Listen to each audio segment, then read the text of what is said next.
try and grab Noah after he's done his warm-ups. Right, so we'll just do it. We'll literally just do it in front of on our camera. He's heading off now. That's him there walking. Cool. So Luke is over there. Right, so what we come and do it now? Is that alright? This is on a prerequisite. You need to get Greg this down is just because Greg's up there. This is just on our camera. We'll just record it onto our camera. Have you got a mic on it? We got pit mics. Fine. That's yours then. Okay, thank you. I think you're done with that, aren't you? Huh? I think so, yeah. We put Mr. Mike out, are we?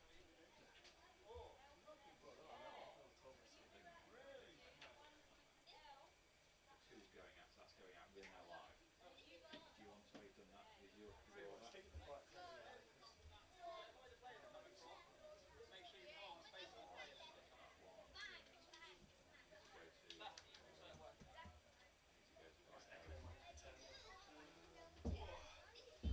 Yes, you're set.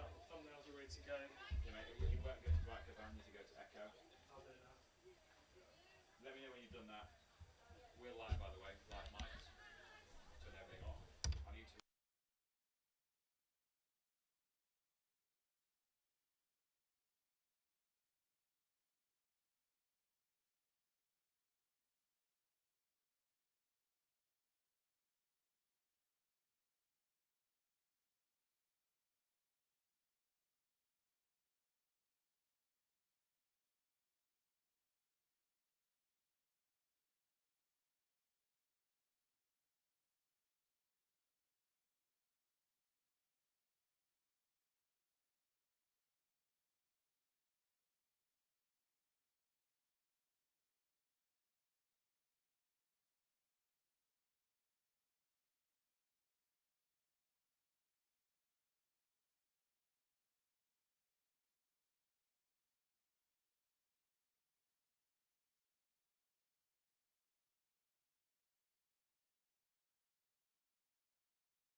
The field of play at any time whilst play is in progress, but spectators will be allowed to come onto the outfield during the breaks at lunch and tea.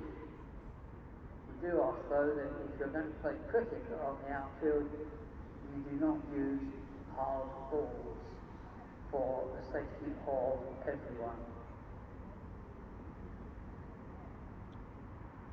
Toilet facilities are located inside and outside of the dugout or pavilion for members and by the scoreboard or at either end of the Haste Close side of the ground for all visitors. Accessible toilets are also available in the dugout or pavilion and underneath the scoreboard.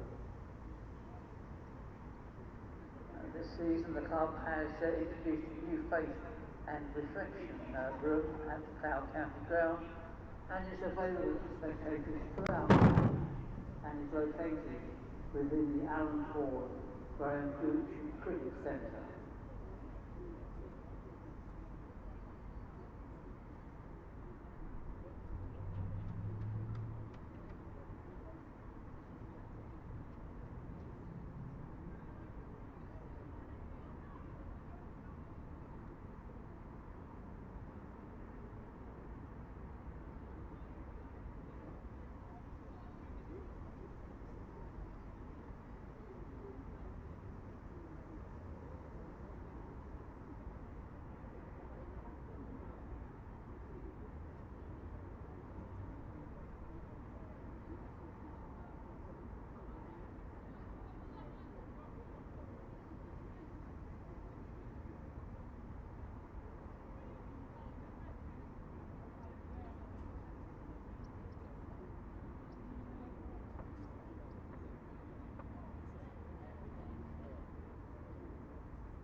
Are you doing any particular stack packs or anything for T20?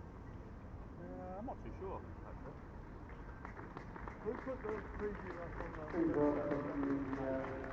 Ireland 11, under captain Andrew Salburn, and two umpires, Rory Black and Rob White. And for identification purposes, Rob White will be standing at the Hayes close end of the ground, and Rory Black here at the river edge.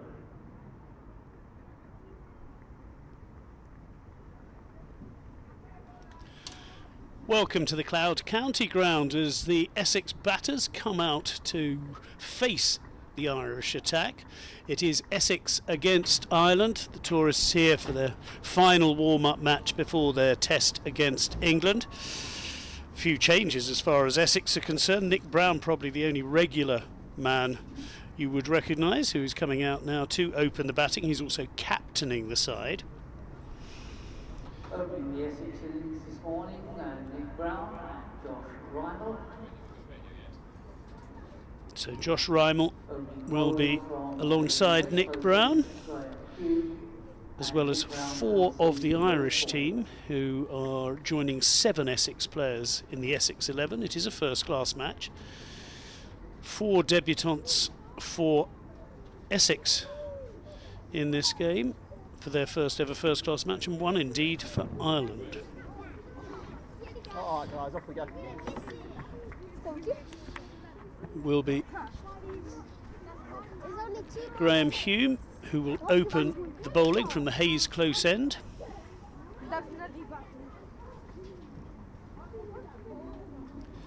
Right arm over, and that's allowed to go through to the wicket-keeper. And Nick Brown immediately working out where his off stump is. Practices the shot. Josh Rymel alongside Nick Brown has played 3 first-class matches.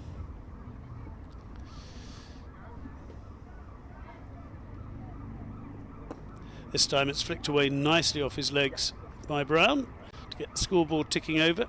Goes up to fine leg, and they go through for a very easy single.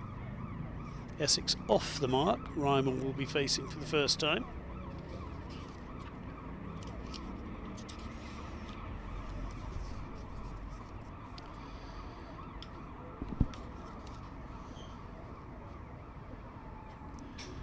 Graham Hume played for the South African under-19 side before switching to Ireland. It's a glorious sunny day here in Chelmsford.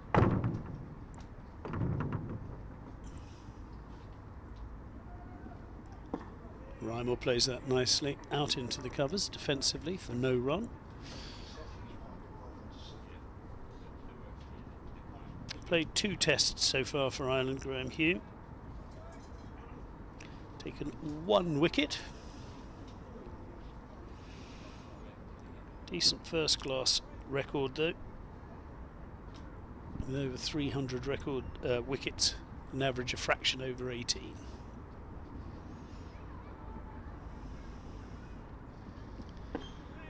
This time it's guided into the point region. There is no run.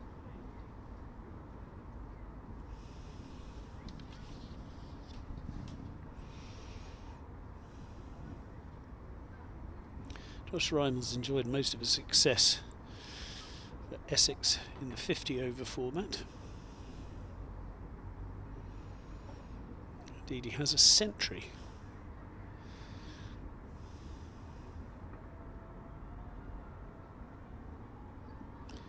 Hume, a busy bowler, gets a thickish outside edge, but it runs all the way through the slip cordon along the ground, and there is the first boundary of the morning. Not entirely where Josh Rymel intended it, but he is off the mark. Hume looks slightly underwhelmed by the whole affair.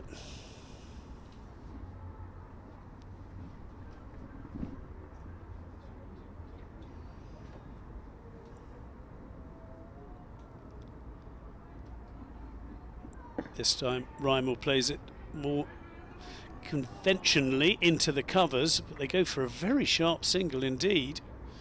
Possibly slightly unnecessary. If the throw had hit, it would have been interesting. As it was, there was someone backing up in the deep. The Essex batters didn't spot that there was quite possibly a second. First over is completed. Rymel has 5. Brown has a single to his name. Rymel's nicked the strike, and Essex 6 without loss.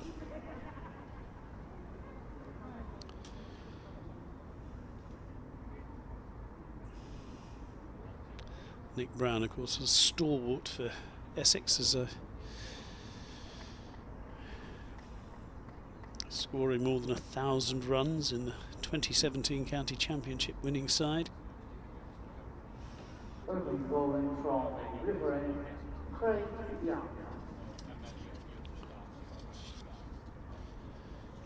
Craig Young, right arm fast medium, played for Hampshire and Sussex.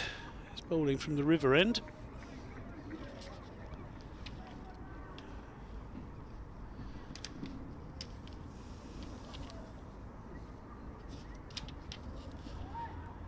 And that's allowed to pass safely through to the wicket keeper. High lift of the bat from Josh Rymel. Born in Ipswich, so not a million miles away, even if it is a competitive county.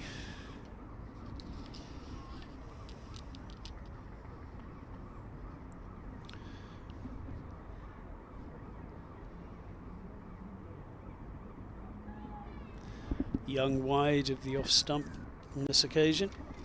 An easy lead for the young batter.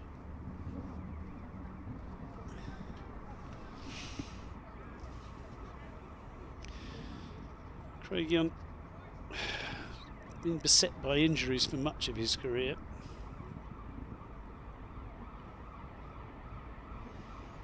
Only played 17 first-class matches.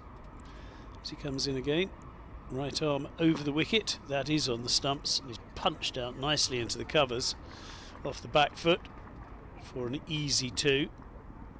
That's a much more confident shot from Rymel.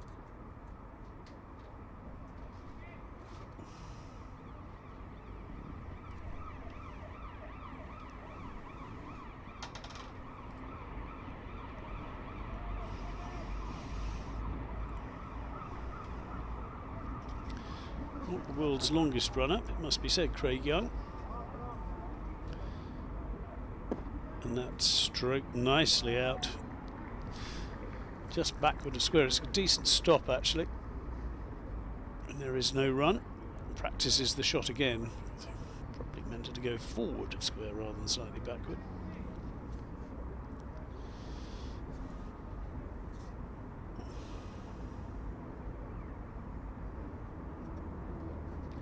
.37 one-day internationals, 54 T20s.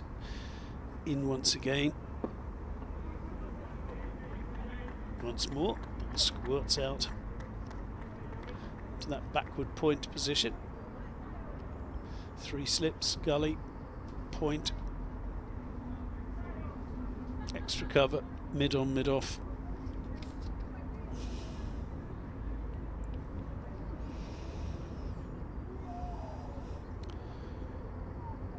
And a wide-ish fine leg.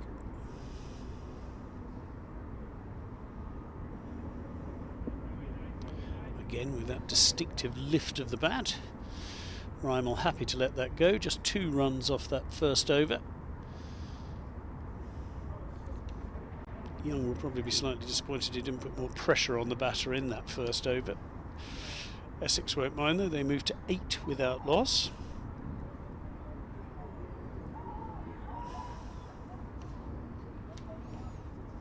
And Graham Hume once again taking over from the Hayes close end.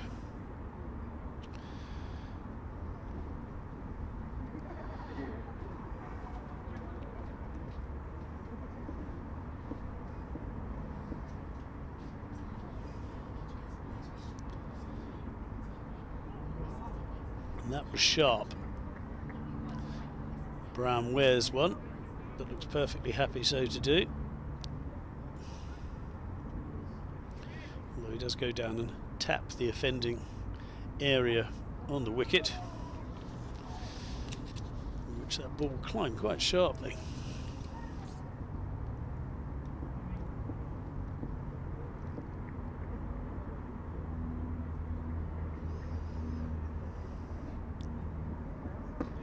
Again, possibly a little more bounce than Brown was expecting, but he gets on top of it, the left-hander, and plays it nicely in the end defensively. Again goes and addresses the spot that Hume is finding.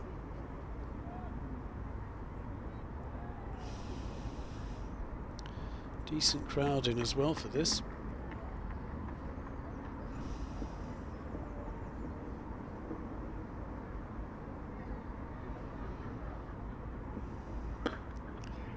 That's played nicely back to the bowler. Hume does his own fielding. Buffs the ball.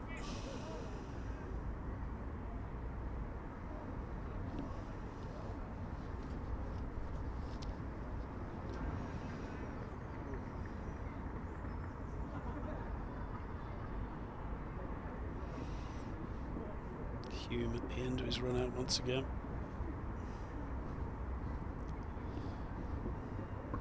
Steams in, that's wide, and there's a thickish inside edge. A little bit of luck as far as Nick Brown is concerned. Certainly wasn't where he was aiming the ball, but he gets a run anyway. He practices the shot again, understandably, given the result of the last delivery. Rymel rechecks his mark, which looks like it's middle.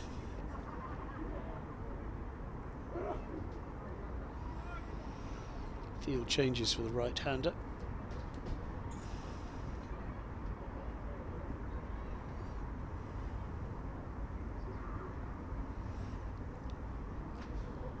Good over so far from Hume.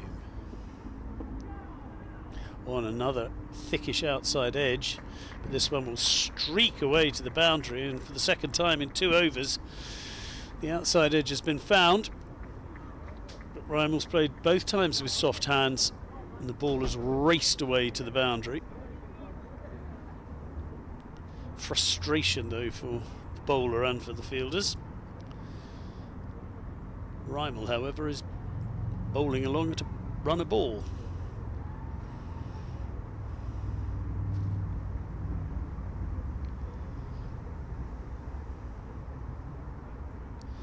Again adjusts and gets ready to face Hume.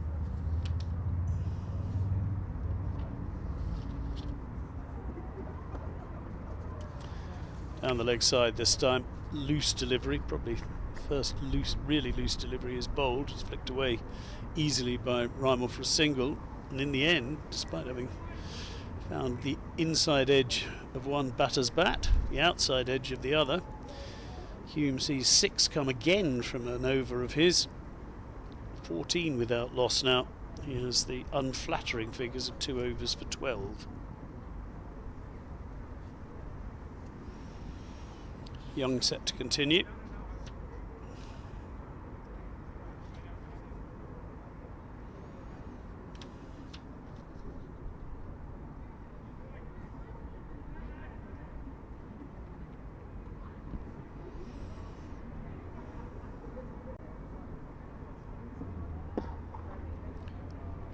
Just straying onto middle and leg, and Rymel lent into that very nicely. What looked, and it is an excellent piece of fielding in the end. I thought for a minute the fielder had actually managed to flick the ball over the boundary rope, but instead he keeps them down to 2. Terrific stop. I think there's a substitute fielder on at the moment because Paul Sterling,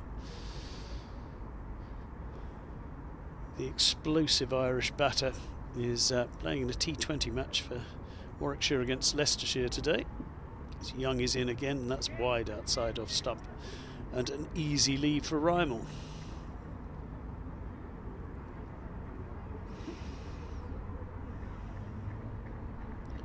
It's another reason for the Essex side perhaps lacking a few stars as well, with the Vitality Blast set to begin. Several of their main players have been concentrating on that. injuries as well. Young gets a little bit of swing there, but Rymel equal to it, just pushes it out into the covers. But on a virtually cloudless morning over the Cloud County Ground, the bowler will be pleased to see signs that the ball is doing a little.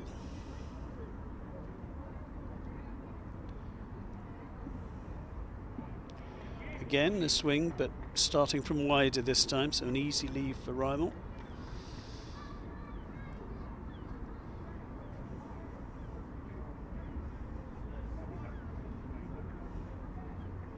And Young, if anything, this morning has just bowled a little bit too wide on the hole.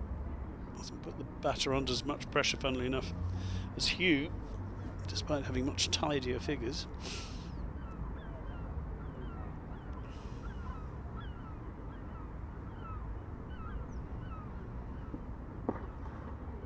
That's a better delivery from Young. Almost goes Yorker length, pitches it up a little bit more. Rymel is seeing the ball very well this morning. Made his debut back in 2021. In fact, this is now his highest ever first-class score. 14, his previous top score in his very early days of his career. Again, there's a bit of wobble, but again it starts too wide to trouble the batter. That is the end of the over. The first ball of which we thought had been salvaged for just the 2 runs, but having had a closer look, it is 4. So Rymel 16 and going along very nicely indeed. He's faced the lion's share of the deliveries so far this morning. Essentially 3 of the 4 overs that we've bowled. Nick Brown just the 6 balls faced. Nick Brown, who's probably mentioned in England dispatches over the years, didn't quite manage to move through. Hume again draws the defensive shot from Brown, the left-hander, into the covers.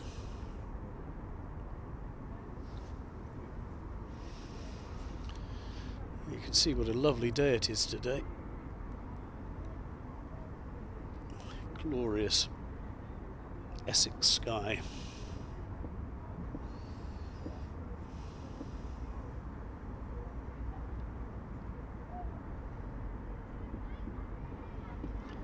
Hume, this time he goes a little bit wider outside off stump. Brown says thank you very much, I'll let that one alone.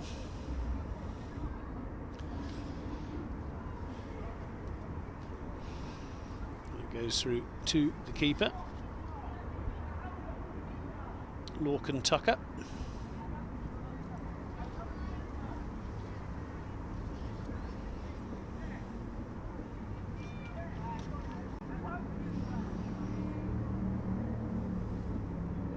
Hume bustling in again.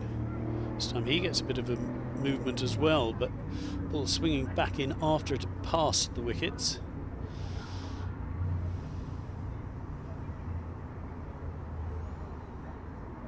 Brown goes tapping away down the pitch again.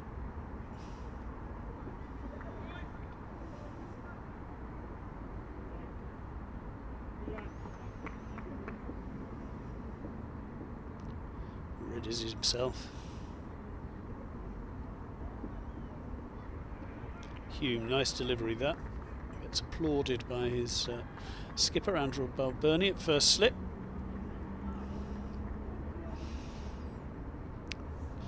But the very expensive Nick Brown, experienced Nick Brown knows exactly where his off stump is, happy to leave it.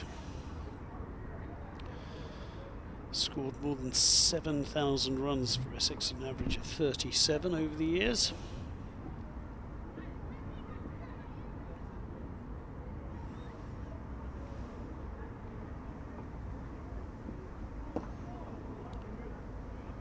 Hume this time draws a slightly false shot from Brown. He sees the ball squirt out via an inside edge into the leg side.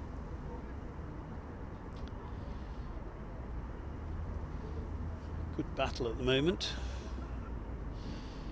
between Hume and Brown.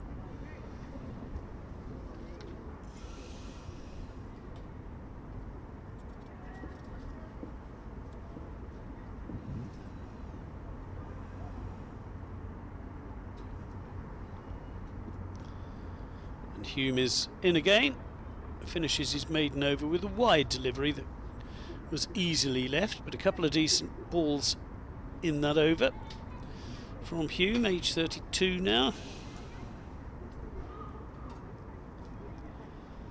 Also played 9 ODIs and 4 T20s for Ireland over the years.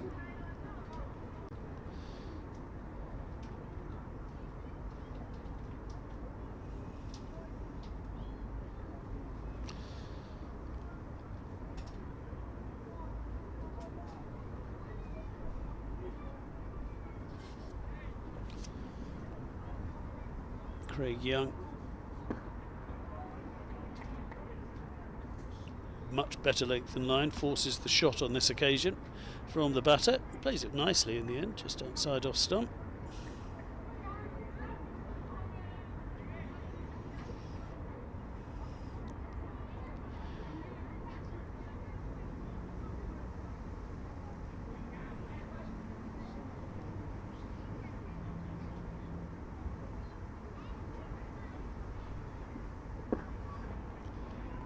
Again, there's nice shape to that delivery, much closer into the stumps as well. But Rymel playing with increasing confidence after those 2 rather streaky fours early on in his innings, where Hume found the outside edge of his bat. Certainly was keeping the 3 slips and a gully interested that Ireland currently have for their 2 opening bowlers.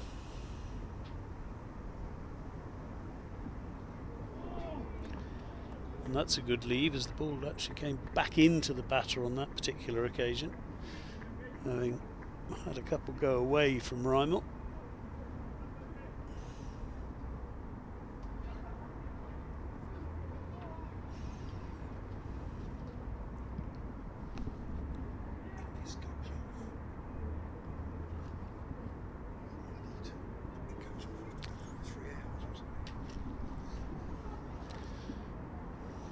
And that's wide of off stump and an easy leave.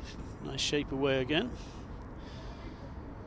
The umpire does his usual after the 4th delivery. There are 2 balls left to his colleague over at square leg.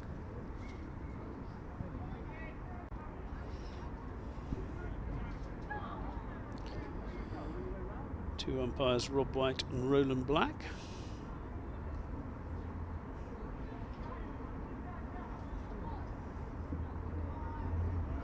Again wide, again a little bit of swing, but again no shot necessary. So Rymel, after his brisk start, is just slowing down a tad now.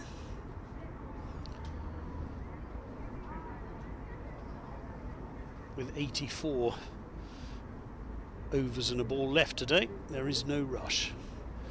This is a chance for young players to stake a claim.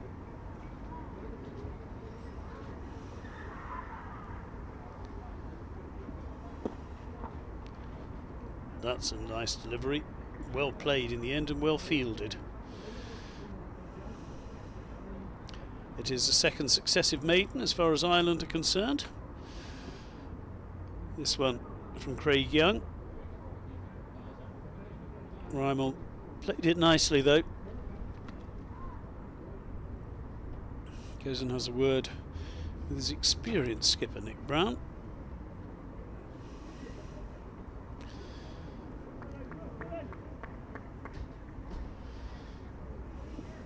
Run rate has dropped rather from around 5 and over to just 3 and over now, but again there is no hurry. Hume in again.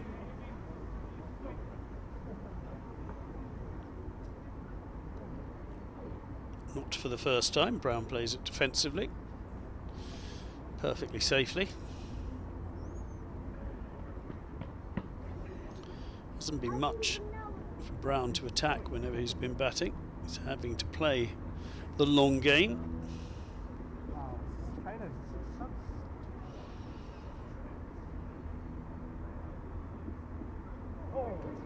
And that's a decent delivery as nip and bounce outside off stump. Give Brown the benefit of the doubt. There was a thought about playing that delivery, but he took his bat out of the way. But it was very sharp. Just about got the bat out of the way. But Hume every so often has that ability just to bowl the heavy ball. Bounces that little bit more than the batter's expecting. This is pitched up and again defensively well played. The bowler gives the batter the stare.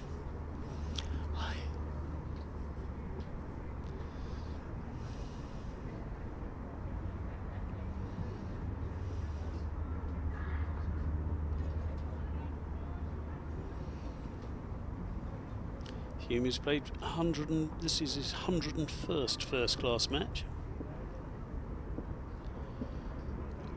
Best bowling figures of 7 for 23. This is a much easier leave as far as Brown is concerned.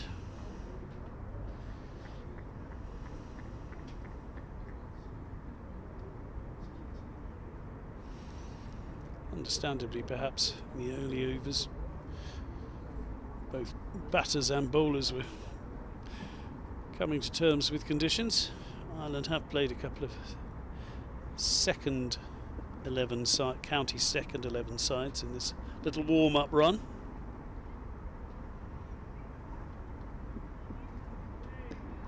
It's wide of off stump, goes through to the wicket keeper, an easy leave.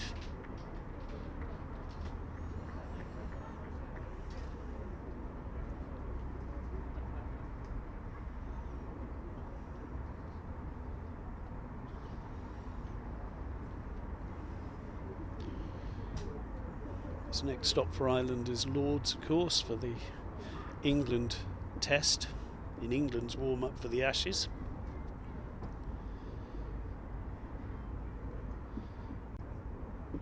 And that is a loose-ish delivery by Hume, again for the second maiden over running. The last ball has been wide and not very challenging, but it does ensure no runs come from the over.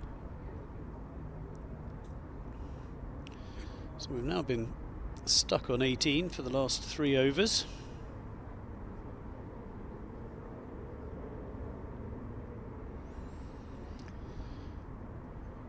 When you consider 8 of those runs came from thick outside edges, good figures for Hume.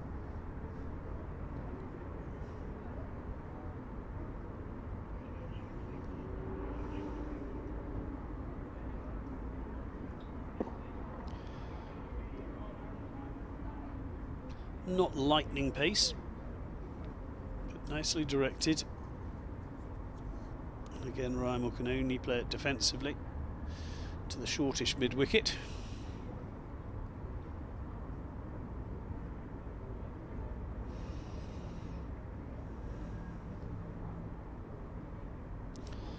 What an opportunity this is for the likes of Josh Rymel.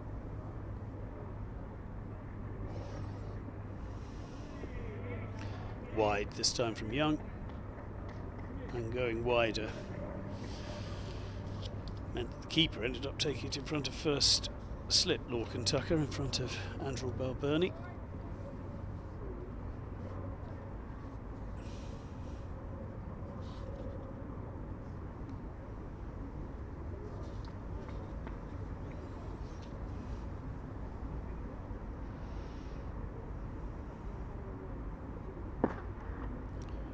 Young tries to pitch that up a little bit more. A little bit of a way swing. Rymel's eyes lit up for a second, but he drove it straight to the cover fielder. Just inspects the bat. So it's more of a bunt from the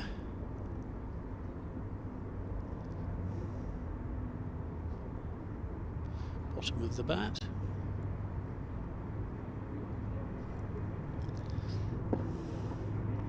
again, and nicely played by Rymel.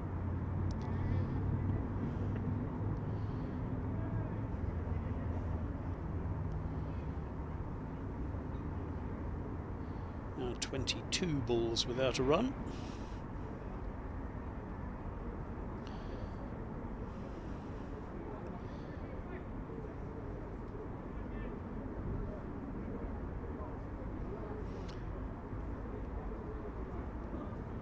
Young in once again, and that's driven nicely, and this time he has found the way past the fielder, and that will be shot of the morning.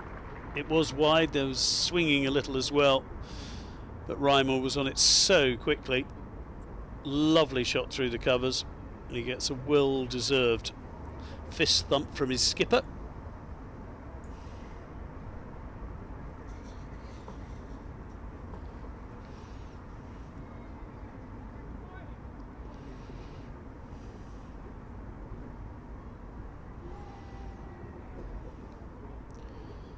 First class batting average before this match, fraction under 8. Josh Rymel, but it will be going up nicely at the moment. And that's wide of off stump is left, just the 4 runs from the over, just the 1 scoring shot from the over. But after that long spell of dot balls and the scoreboard sticking on 18, it has now moved to 22 without loss after 8 overs. Hume, none for 12 from 4. 10 coming from the bowling of Craig Young.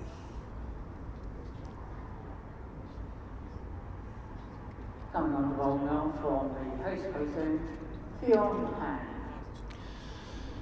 So we have a change of bowling for Ireland. Fionn Hand is coming on. This is only his second first class match. The 24-year-old Irishman. He has played 10 T20 internationals, but basically in his one previous first class match he didn't bat, he bowled 7 overs and took 0 for 10. So tidy, but still looking for a first class wicket.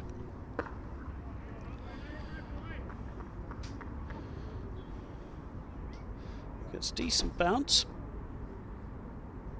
and Brown plays it defensively, as he has done for 17 of the 19 deliveries he's faced.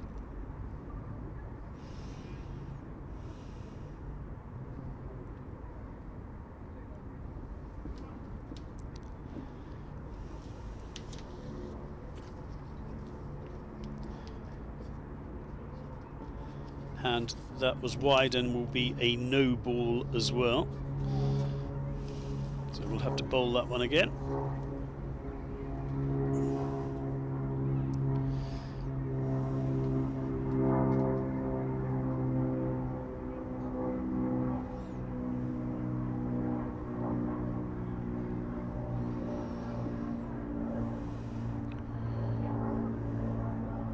In once again. This time is on the leg stump, and it's flicked round the corner nicely. They'll only pick up a single, but Brown moves to 3. Fionn Hand was part of the Ireland T20 World Cup squad after making his debut a month earlier. Also played a major role in Munster Reds Interprovincial Cup win last year.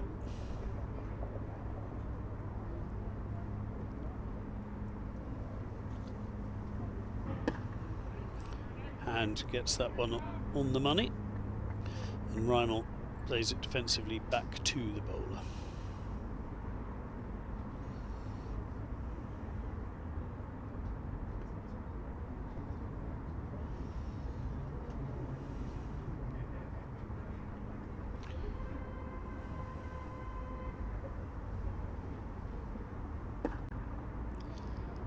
And again, that's decent length and line. Rymel up on his toes, plays it back to the bowler, in turn hurls it to mid-off to have a bit of rubbage.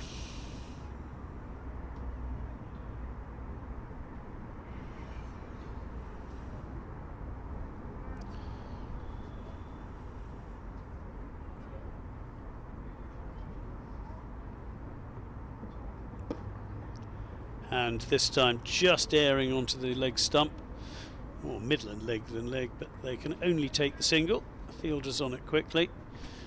Rymel might have fancied a couple. Brown very happy with just the one.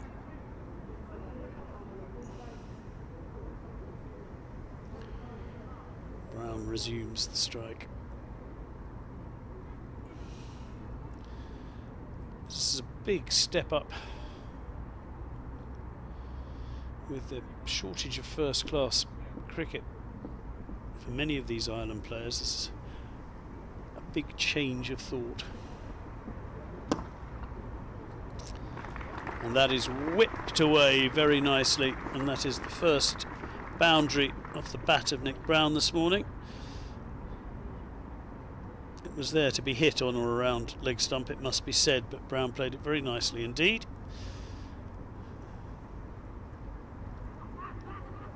Seven runs from that first over from Fionn Hand, who probably won't want to watch it many times on replay again. We can watch on a replay that really nice piece of timing from Nick Brown off his leg stump. Just caressed the ball away, raced to the boundary. Nothing any fielder could do.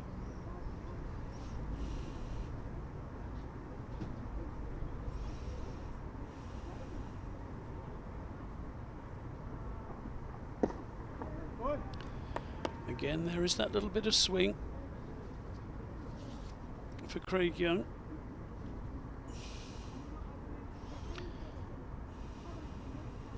In for his fifth over.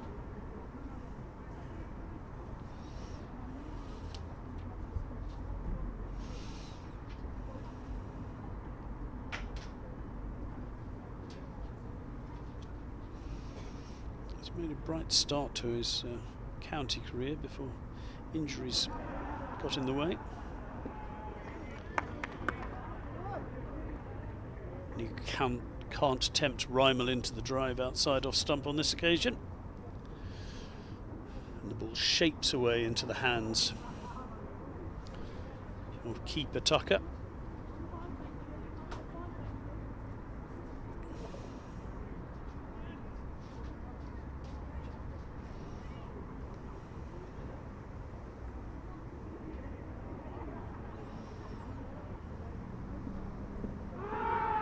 There's a big shout for LBW, and it's been given. So we have our first wicket. Finally got everything right on this occasion, Craig Young. It was pitched up, a little bit of swing. Too good for Josh Rymel, who has to go after a nicely made 21 from 35 deliveries. He'll be slightly disappointed, but finally got his length and line absolutely spot on. As we look for the replay now.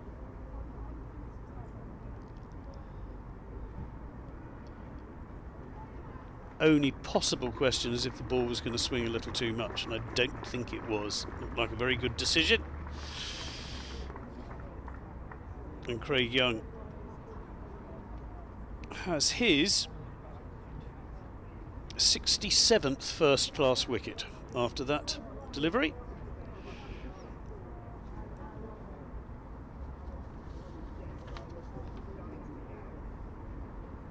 Josh Rymel,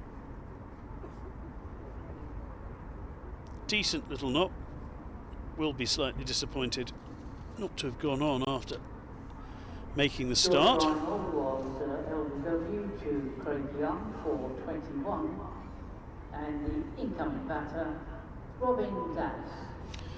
Well, Robin Das in for his first class debut.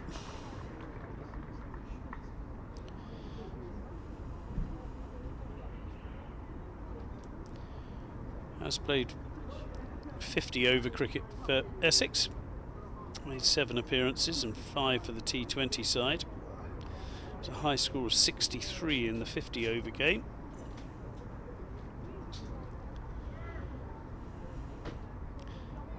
But this is a very different ball game up against an international attack. That is allowed to pass through outside off stump to the wicket keeper. Fourth ball of the over. This has been better from Young.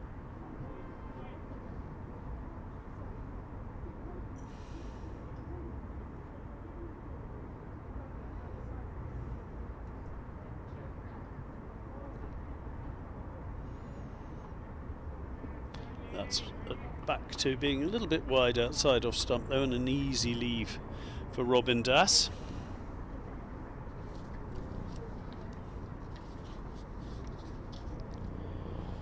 Came through the Essex Academy.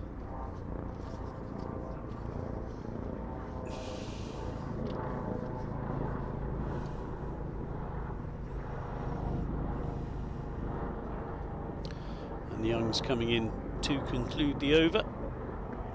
And that's left outside off stump. Wicket maiden then for Young. And he makes the breakthrough. Rymel the man to go. And Essex after 10 overs, 29 for 1. Brown still there, digging in.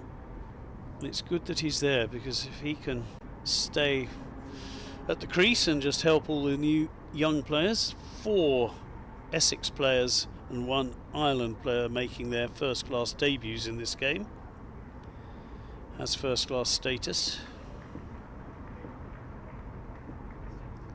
And it will be hand to continue. Wide outside off stump. Wicket keeper has to take it at shoulder height. There's decent bounce. Just zip off the wicket from hand.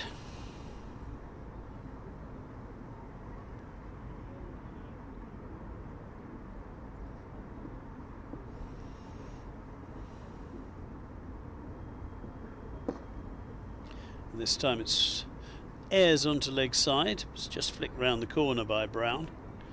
They go through for a very comfortable single. Brown moves to 8.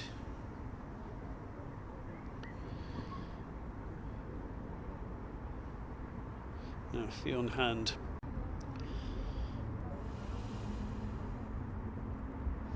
High score of 63 in 50 over cricket, Das. Again, it's very wide. Dies a bit too on the wicket keeper, Lorcan Tucker, who sees the ball drop onto the ground.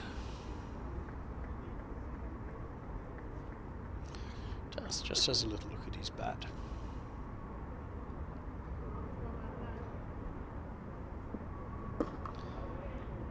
This is played out into the leg side, and Das is off the mark. His first run in first class cricket. Always something that a player will remember. And for Das, it's a flick off the hips from the bowling of hand, and he is 1 not out.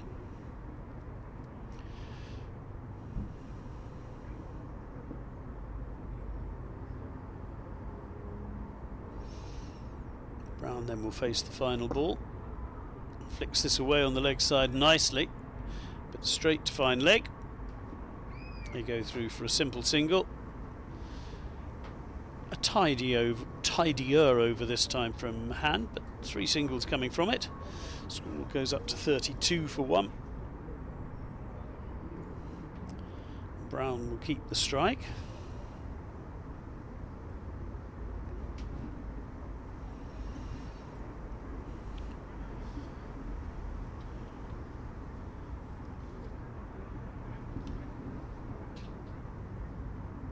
Looks if, despite taking an over, Craig Young is now going to be taken off. To bowl from the river end, Graham Hume. So Graham Hume switches to the river end, his first 4 overs from the Hayes close end. We have noticed at the Cloud County ground that certain bowlers do prefer certain ends. See if Hume has more luck this way. half a shout for LBW, but as Brown was definitely looking to flick the ball away on the leg side, it was a strangled appeal.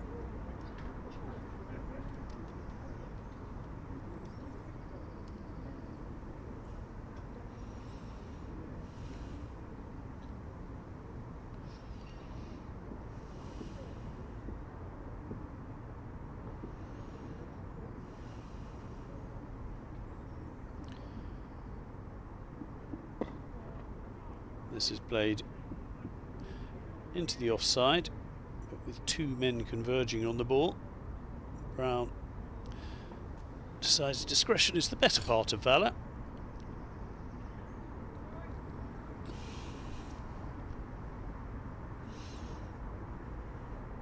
Hume with bustling action, big man.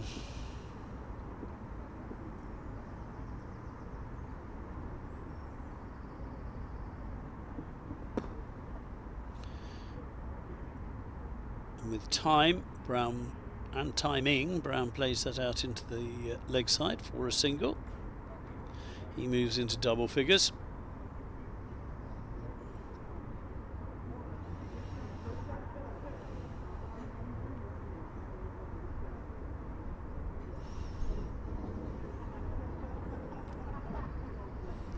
Hume making sure the ball is polished to his satisfaction.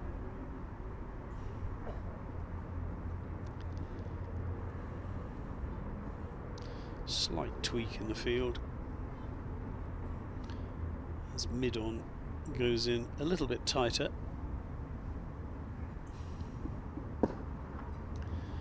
And that is a very nice looking shot from Das, a very classical looking cover drive, and he moves on to 5. He has his first boundary in his first class career, and what a very nice way to score your first boundary in your first class career.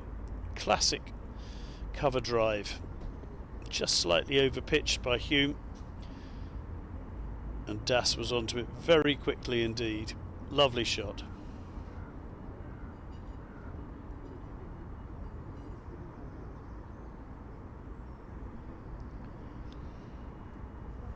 Hume stuttering slightly as there's another change in the field, but ready to go now.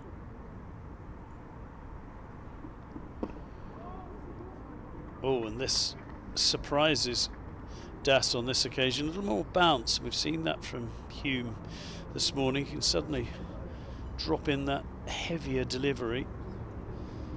Takes the batter a little bit by surprise. But in the end it's negotiated safely.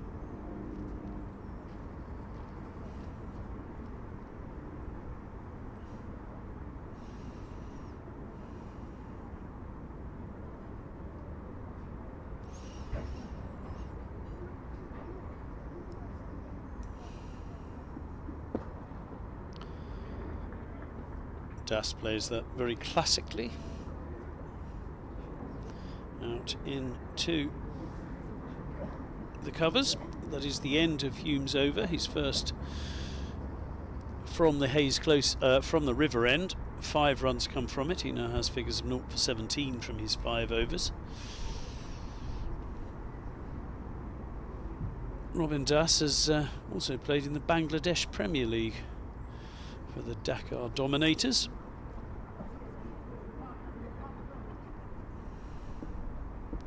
Family have a Bangladeshi background.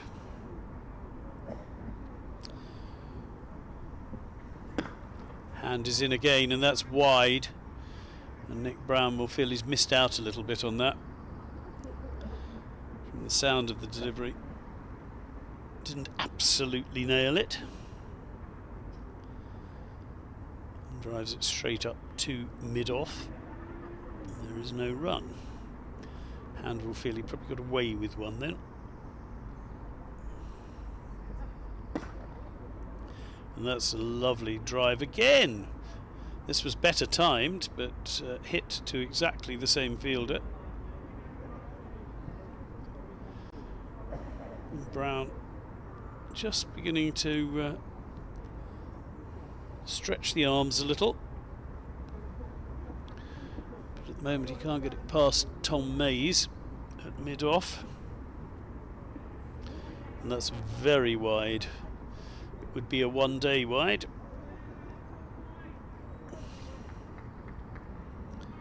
But okay for red ball cricket, just about.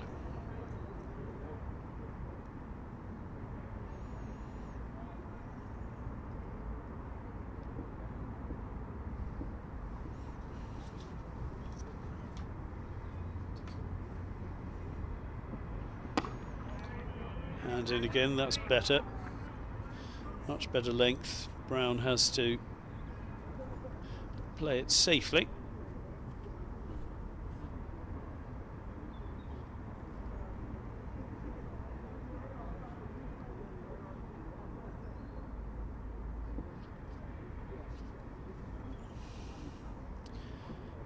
And is in again, and that's wide and an easy leave for the batter Brown.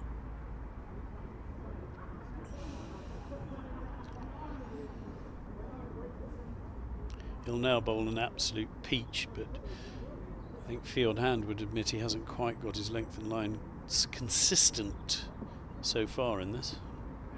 That's a much better delivery, but a good leave by Hand. It is a maiden somehow. Brown with a mistimed drive and then a very nicely timed drive, but on both occasions hit straight to Tom Mays. And the score remains on 37 for 1, and Brown remains 10 not out. As I said earlier, there is a decent crowd in for this one. It's good to see so many people making their way to the county ground for this one. See an international side here in Chelmsford.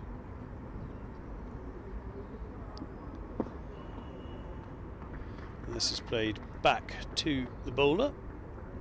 As Hume continues from the river end.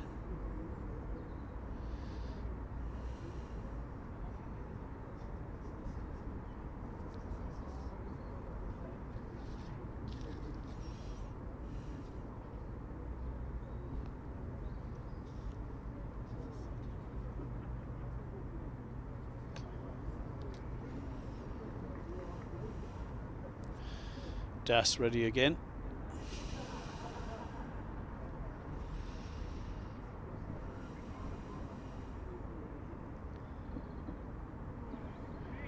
Hume, nice shape to the delivery, not for the first time, but just starting the ball a little too wide.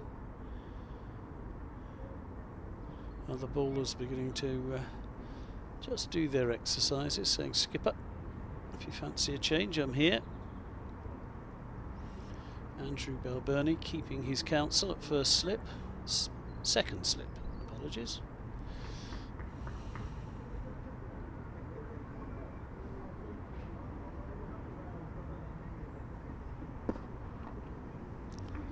Better ball, but nicely played by Das. Plays very correctly.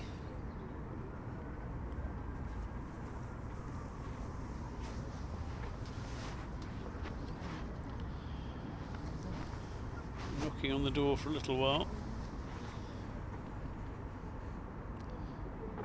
Made his white ball debut 2 years ago.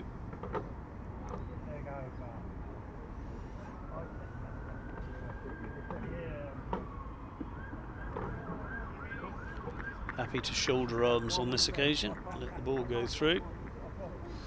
Ireland continuing to keep the fielders there for the edge.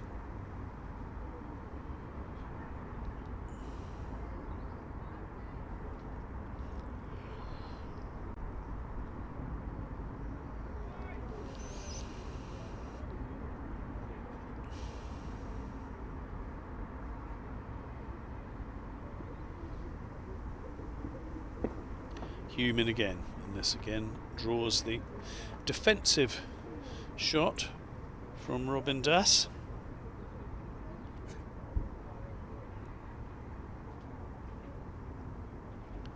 Averages 29 in 50 over cricket. Ruben Das in the 7 matches he's managed to play for Essex in the last couple of years.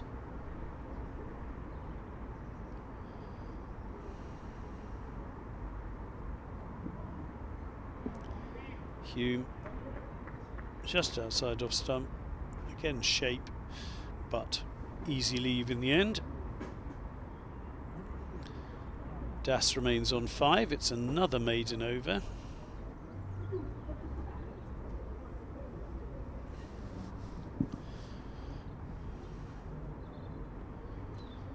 The run rate drops some way below 3 and over now.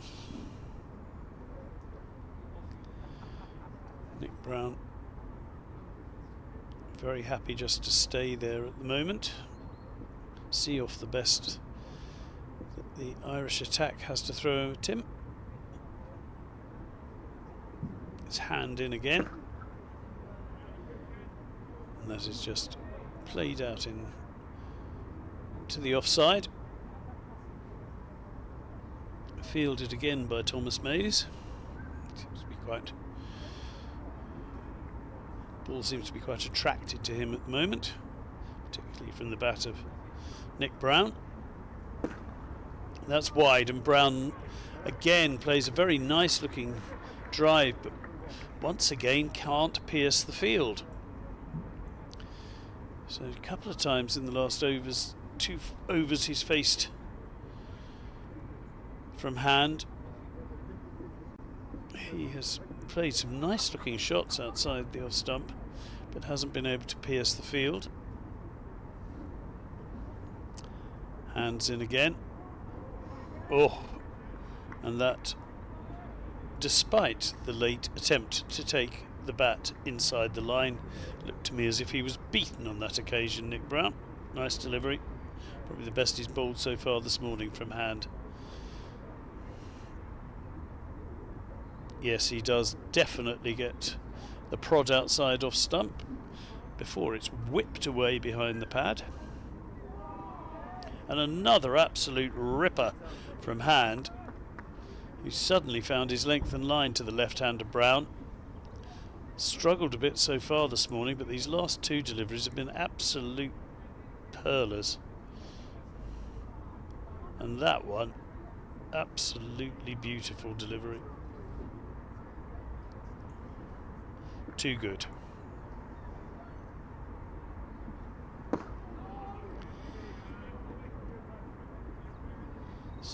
Onto the front foot this time, Brown, to try and negate any movement.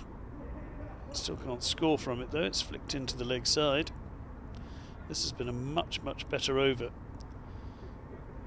from hand.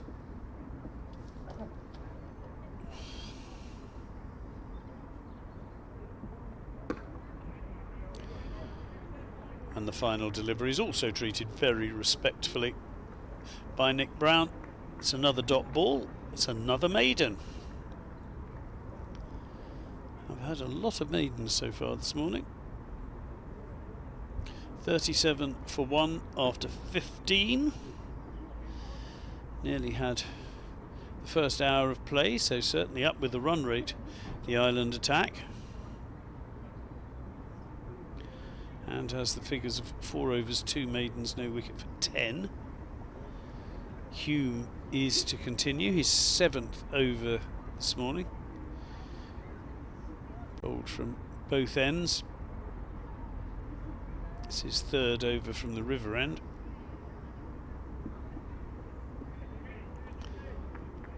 And Das allows that to go through to the wicketkeeper.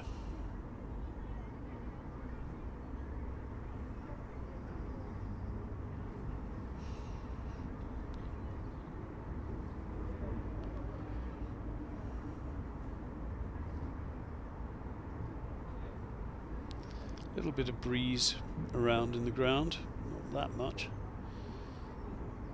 Very warm in the sunshine.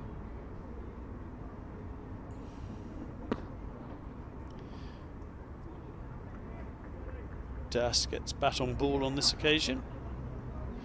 Pushes it rather than punches it to cover. And there is no run. Hand now doing the fielding after his stint with the ball in the last over.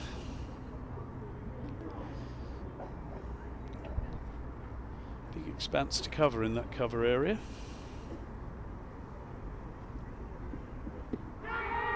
There's a big shout for LBW.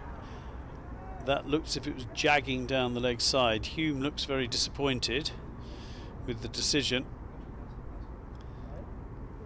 And Das goes to check, but there could have been issues over height as well. Hume looked as if he liked it. Let's have a look on the replay. Ah, maybe we won't.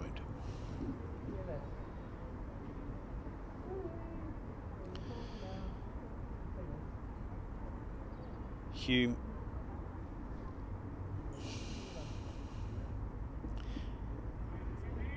this time bowls wide of off stump, and there will be no run, as we have been saying quite a lot in the last few overs. Pressure being exerted by the Ireland bowlers.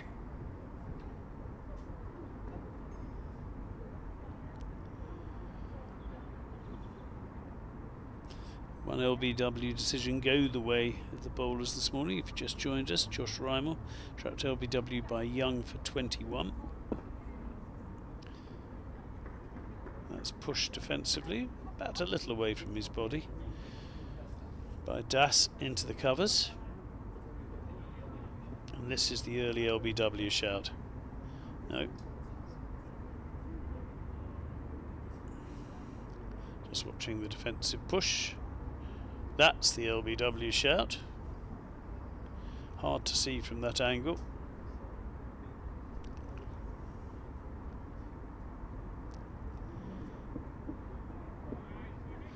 That's outside off stump. And there is no run, so another maiden from Hume. Decent over. Had Das in a spot of bother. Big LBW shout, not given. Initial reaction was certainly that there were question marks over height and possible leg side. Das survives. For whatever reason, the umpire saw fit to reprieve him. And the score after 16 overs, 37 for 1. And we've had another one of those string of maidens that we have periodically in this match.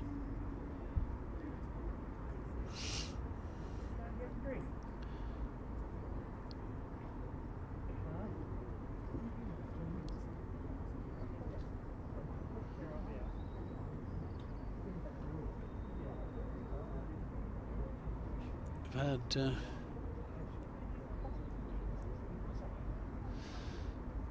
three, possibly four consecutive maidens, and understandably now the players are going to have a drink, a little bit of a rest, as it is very warm today. We've put in a good stint, 16 overs in the first hour. Essex will be pretty pleased with the way things have gone. They've only lost the one wicket, that of Josh Rymel. Going for 21, trapped LBW by Craig Young, with a full swinging delivery that did look pretty adjacent. Brown, who's batted doughtily rather than racing along, has made 10 from just 40 deliveries, but his role very much for this team, you feel, is to be the anchor player and let the young players come in and get their first class experience. If you're joining us, Essex have picked 4 players making their first class debut in this match. Robin Das, who's currently at the wicket with Nick Brown, is one of them. Noah Thane, who's only 18 but has impressed. He signed a rookie summer contract 2 days ago here at Chelmsford, so impressed have they been with his progress. Averages 25 with the bat and 30 with the ball in his last 5 games for the second 11, which is why he was offered that contract. Jamal Richards also making his debut, the 19-year-old. He's been part of the England under-19 setup, who has played 50 over cricket. And Jamal Richards went to the same school as Graham Gooch, Norlington High School in Waltham Forest. Well, the Ireland players are now suitably refreshed and walking back for the second hour of play this morning.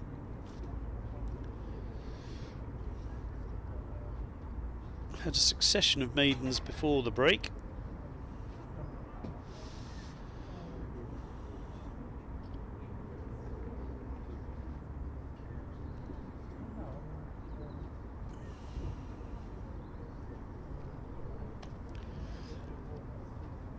.74 overs left today. Hand is to continue. He's much better over last time. It's in again, and Brown lets this one go through, and it's a bit of a mistake from the wicket keeper, who didn't manage to hold on to it, Lorcan Tucker, but the batters were a bit slow to react. Probably was a bye if the call had come sooner. Certainly Slip recognised the danger, but in the end everyone stayed where they were. Brown this time is happy to leave that outside off stump. His hand just started that a little too wide. It was a very safe leave in the end for Brown.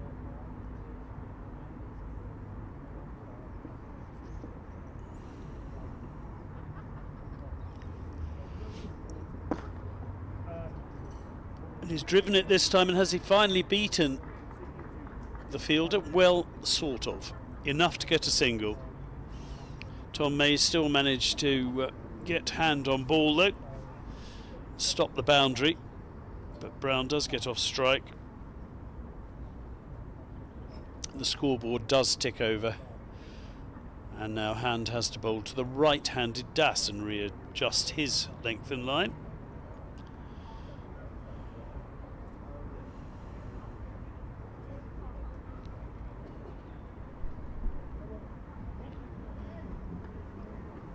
Short of a length, but wide enough to be able to be left comfortably by Das.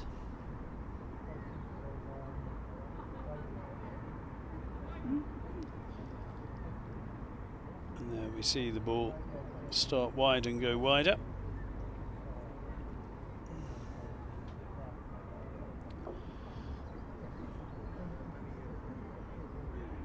And this time a very sharp delivery. Quickest is bowled, certainly the sharpest is bowled. That is the one bounce for the over, and Das, who hasn't seen any short pitch bowling so far, suddenly had to readjust very quickly, but did so.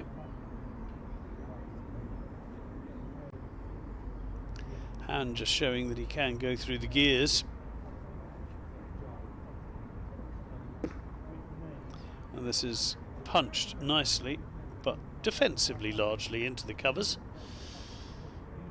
Just the one run from the handover, who's now bowled 5 overs for 11.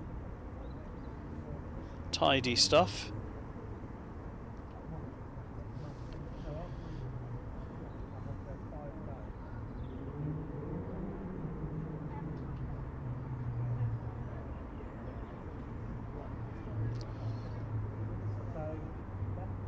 .38 for 1 then, Essex.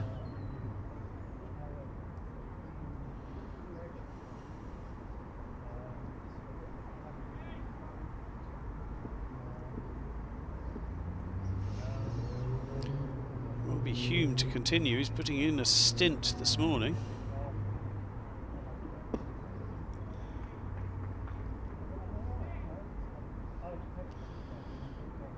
And the first ball of the over is dealt with effectively by Brown.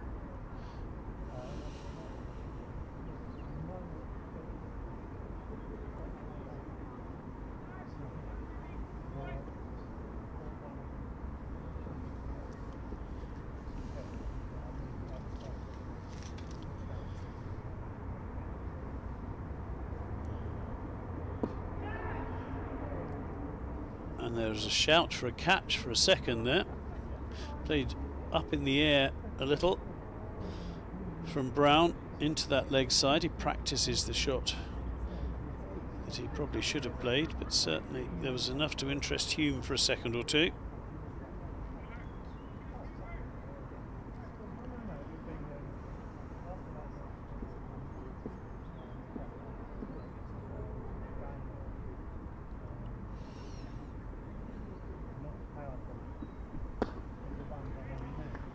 And this forces the defensive shot from the batter back to the bowler. Brown practices the more attacking shot that I'm sure he would no doubt like to be playing. At the moment though, he's just having to keep the Ireland pace attack at bay. They bowl very tidily, only have the 1 wicket to show for it. Pressure has been kept on. And that was just outside off stump saying, do you want to have a go? Do you want to have a go? And Brown says, no thank you, I shall wait.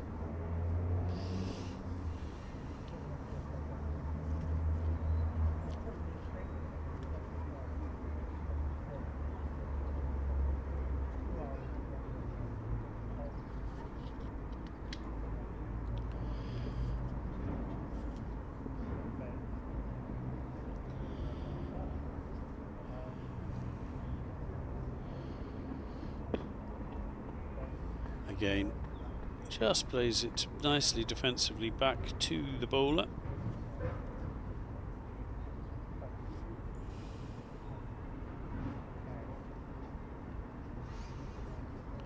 Slightly romantic story for Nick Brown. His parents actually met at his cricket club, South Woodford, who he went on to join after they had become conjoined.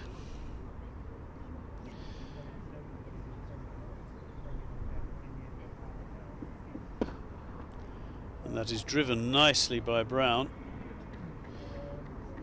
But again, he finds the fielder.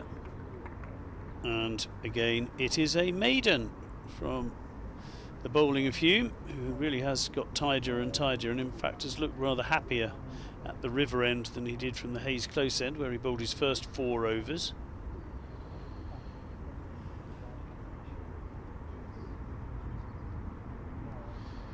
Hume 8 overs, 5 maidens, none for 17. His first 2 overs went for 12, so his last 6 overs have only seen 5 runs from them.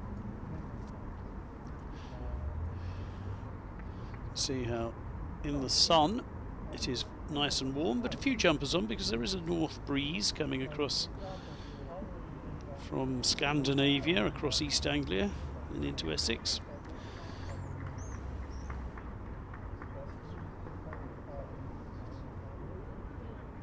Fee on hand continuing. This is his 6th over in this spell.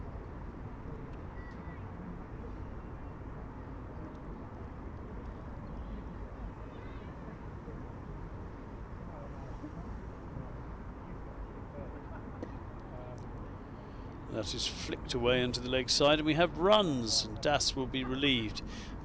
He hadn't scored in a while, and he took advantage of that ball just straying off line, flicked away nicely into the leg side, and they trot through for a couple.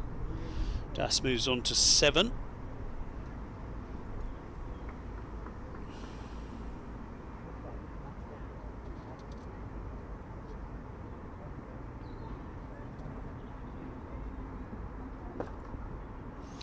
And that's played nicely as well by Das.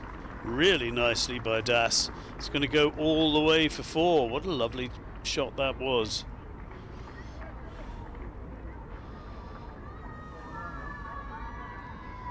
Punch off the back foot.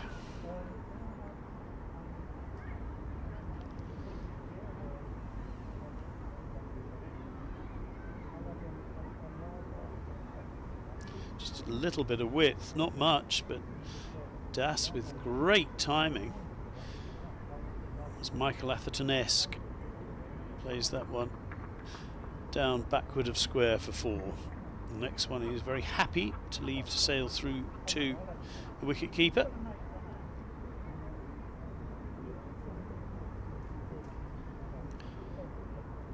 little too wide from hand to really interest the batter on that particular occasion.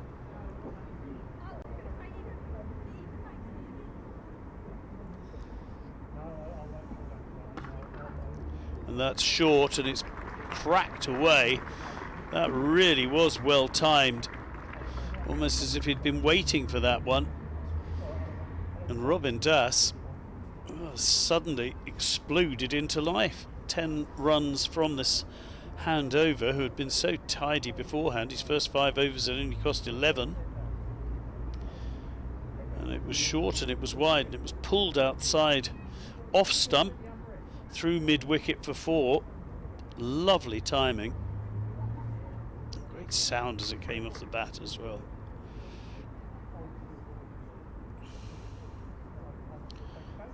And to finish the over, and that is wide. It's left by Das. 10 runs from the over. 6 overs have only gone for 21. Very tidy stuff until that particular over, and there was only one really bad ball, a half tracker, that was smashed away on that occasion, as you saw, by Das. He was on it so quickly too, but really nicely played by the young Essex batter. He moves on to 15. Remember, this is his first ever first-class appearance. Coming on the ball now from the River Thomas Mays. So Tom Mays to come in and bowl.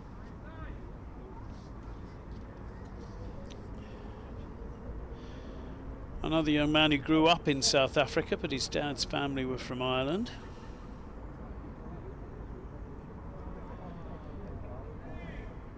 Right arm medium fast. This is his first class debut as well. So we've got first class debutant against first class debutant. And Mays, well, we will have when Das is at the other end. On this occasion it is Brown, who is certainly not making his first class debut, who lets the ball go through. In fact, this is his 130th first class match. But a decent start from Mays, on or around off stump, around 5th stump. Brown treating it with some respect. And that is an edge, and he's gone, and Brown's patience has finally run out. And what a start for Tom Mays in his first class career. He's drawn the mistake from the Essex captain, Nick Brown, who will be cross with himself with that one.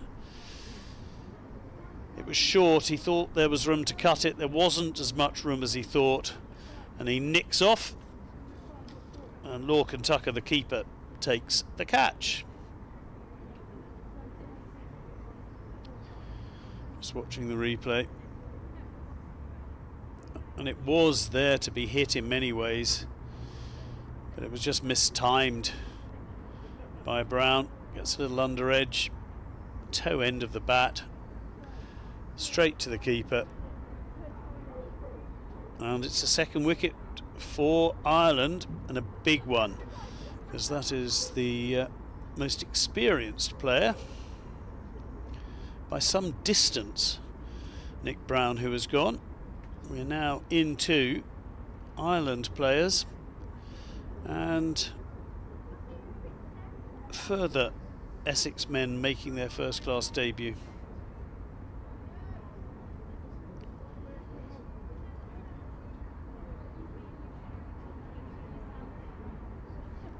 Just trying to work out who has come out to bat.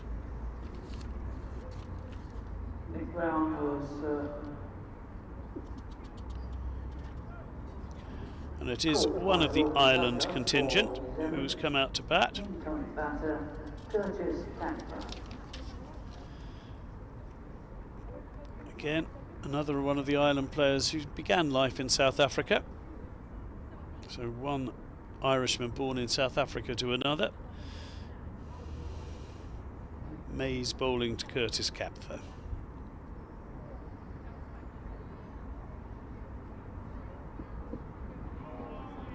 And that's wide, and it's an easy leave for Campher. He's played in 3 tests in his nascent test career, only 24 years old. Has an average of 31. He's also scored a test match 111.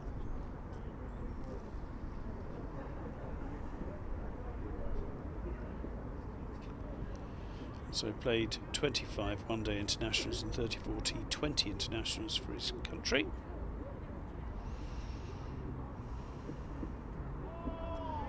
Nice length and line on this occasion from Mays.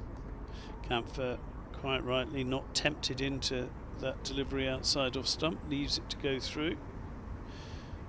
Nice delivery.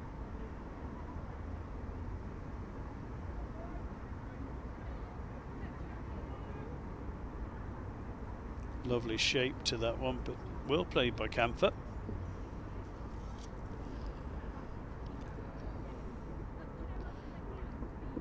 Hayes in again. Oh, and this time he beats Camphor outside off stump. Well, what a first over this is in his first class career.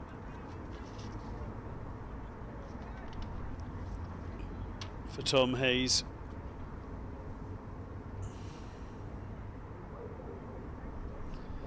Absolute beauty, shaped away from the batter who almost had to play at it.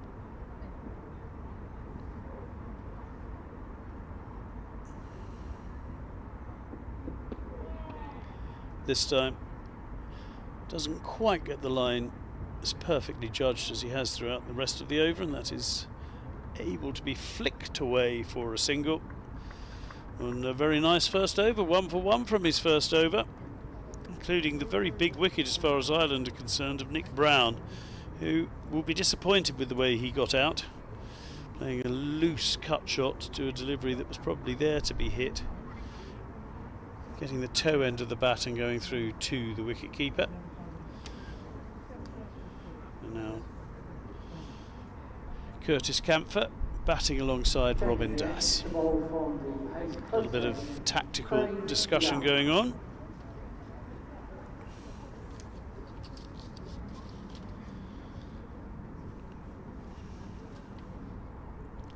Craig Young coming back into the attack. He took the first wicket to fall.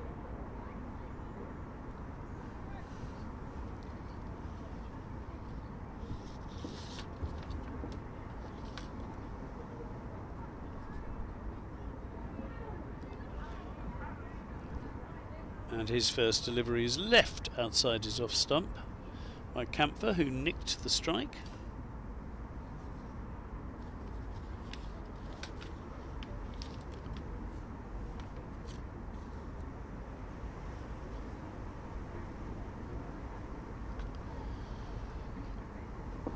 Readjusts, gets ready for the next delivery.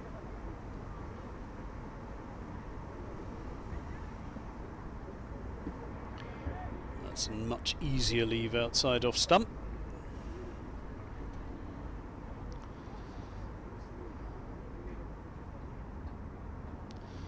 Rolling walk back to the end of his run for Young.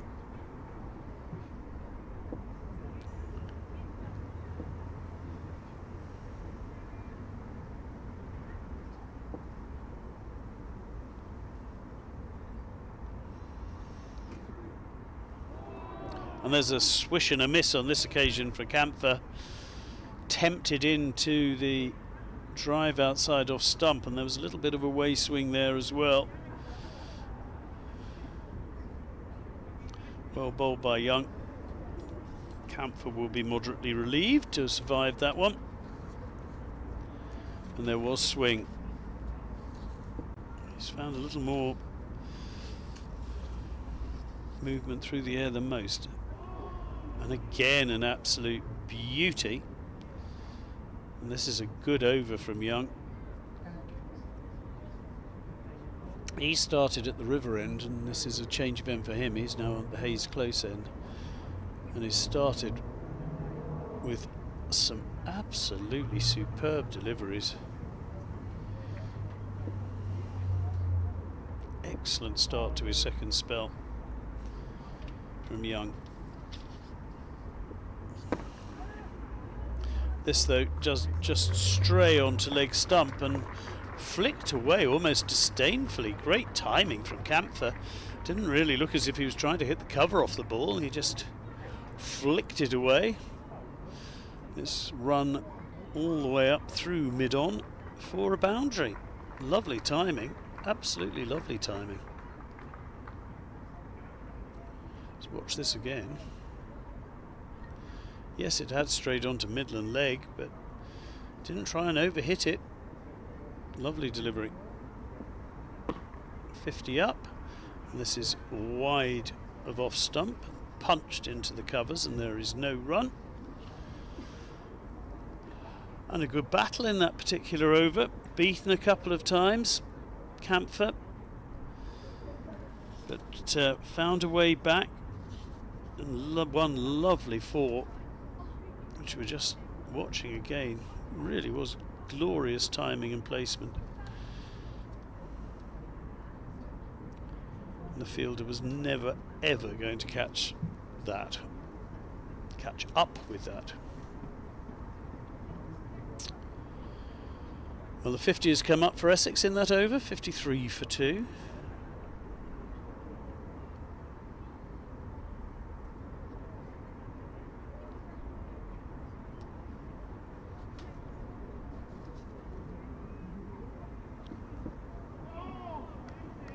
And that's a good delivery too.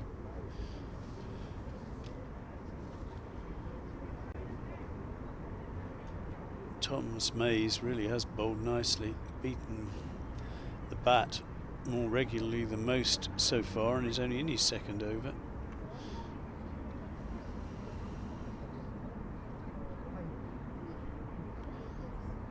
We watch that again. Das will be relieved that no edge was forthcoming. And this is a little shorter, and it's punched away by Das. Not for the first time, has been very quick on that particular shot. It was short, it was wide-ish. Lovely timing.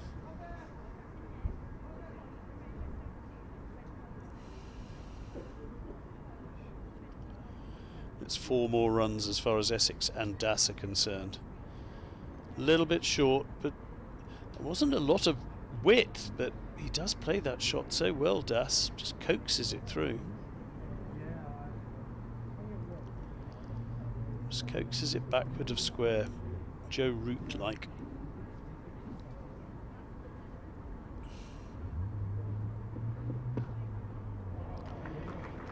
And there's another one. He's found where his run scoring is going to be. That's 2 lovely shots in successive deliveries from Das. The timing is so good. It was a little wider, that one. Even so. Wristy shot. Nicely played. Das moves into the 20s.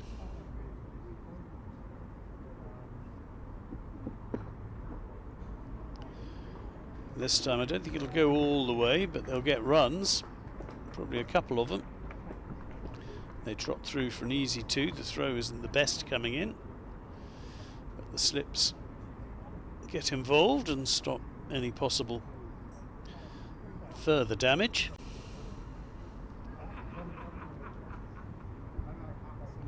Das moves on to 25, and he's really racing along now. Took 10 from a fee on hand over. He's done the same with Tom Mays in this over.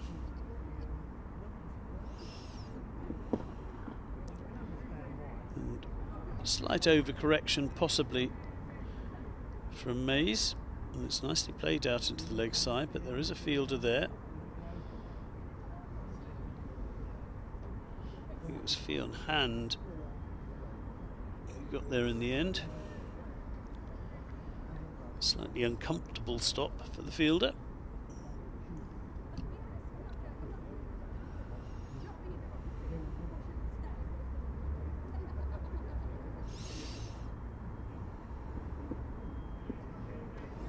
And that's allowed to sail safely through to the wicketkeeper. That's the end of May's over. 10 runs from it. 1 for 11 now from 2 overs after that fabulous start for Mays. But Das looking in pretty decent nick. 25 not out. If the ball is there to be hit, he's hitting it. Also playing nicely defensively as well.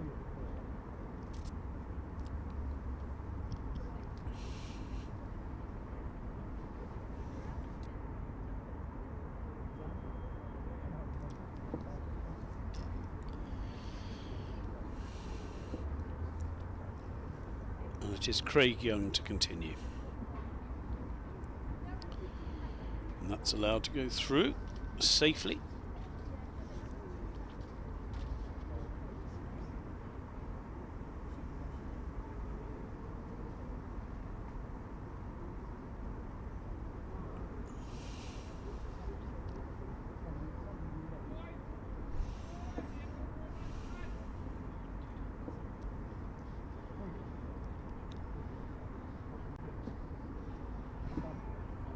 And again it's left outside off stump.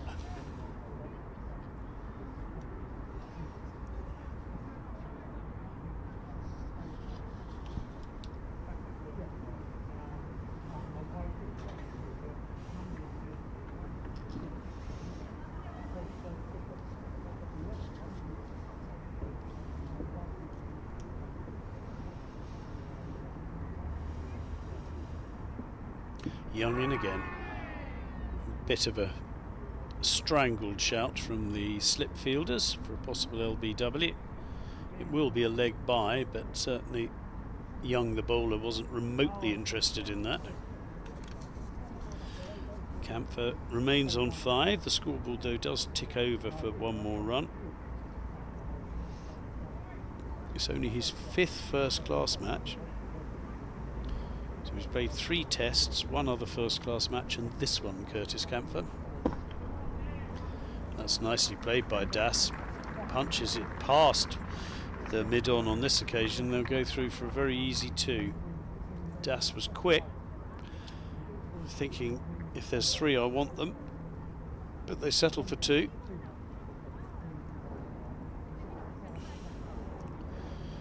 And at the moment Das is making a very favourable impression.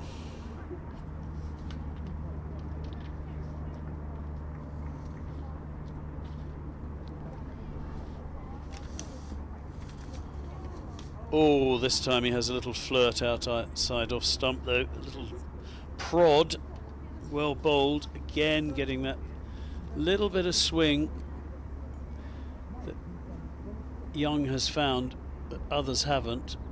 Just tempts the right-handed Das into a little prod, and he just goes and has a little word with himself. He's graduated through the Essex Academy, born in Leytonstone. And Young is in once again, and that's another ripper. Das, after playing that very comfortable looking shot through mid-on, got the bit of a working over with those last 2 deliveries from Young, who bowled them absolutely beautifully. The first one swung away, second one was a little bit sharper, and very well bowled indeed. Young now has the figures of 1 for 16 from his 7 overs, the score 66 for 2. Camphor and Das have another of their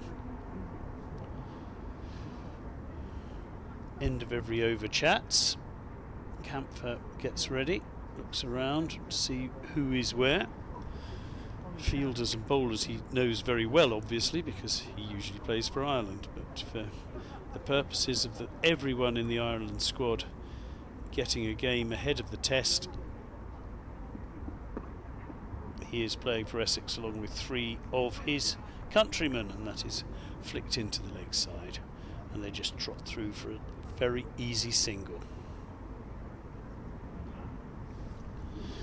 So if you are just joining us, Curtis Camphor, Mark Adair, George Dockrell and Matthew Foster, who was a late call-up into the Irish squad for Conor Alford.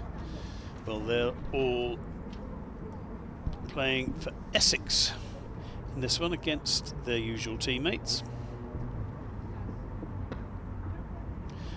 Mays bowls with width on that occasion.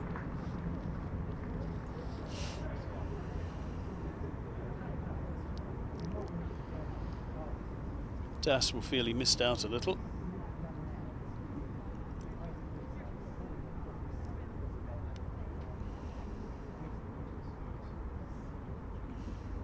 There's just a check of the bat to make sure everything's all right.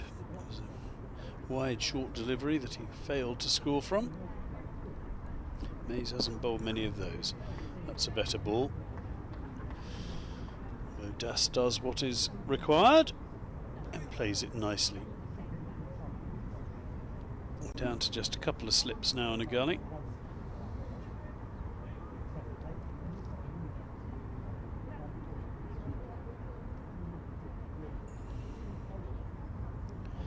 Das 27 not out.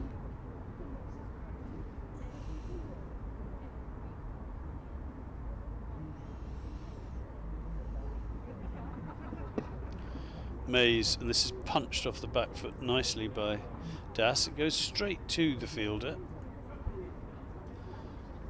who, realising there was only ever a single, doesn't have to risk a shoulder injury by throwing overarm, just bowls it in underarm, and they have gone through for said single. So it will be Camphor back on strike.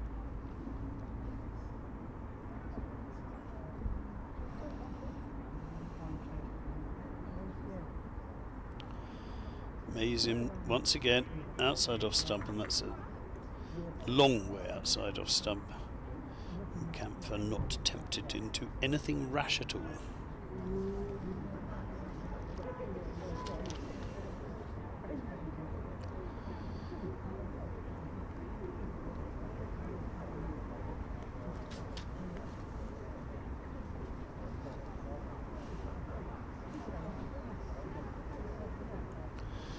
It's a test century to his name, Curtis Camphor.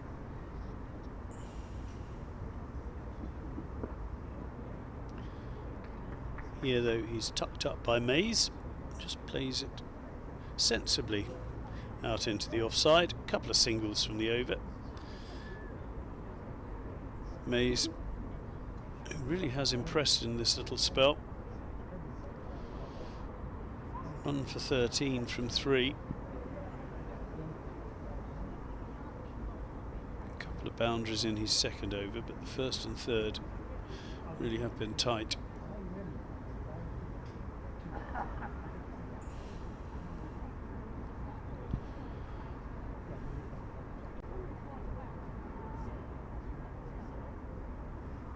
Coming on the bowl now from the Haste Post end, Andrew McBride. So Andrew McBride coming on. Bit of off spin, first sign of spin. 30 years old Andrew McBride, both his father and uncle played for Ireland. He has played 5 tests, taken 12 wickets. Has a fifer in those tests, best figures of 6 for 118. Very experienced man.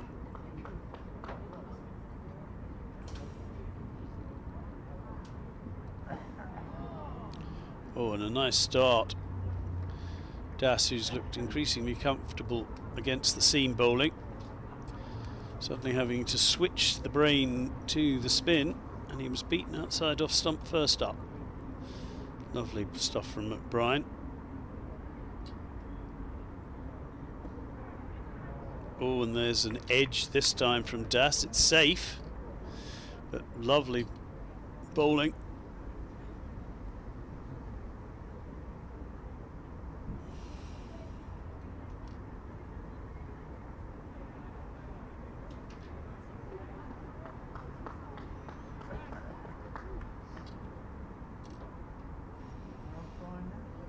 Das moves to 30, not altogether convincingly.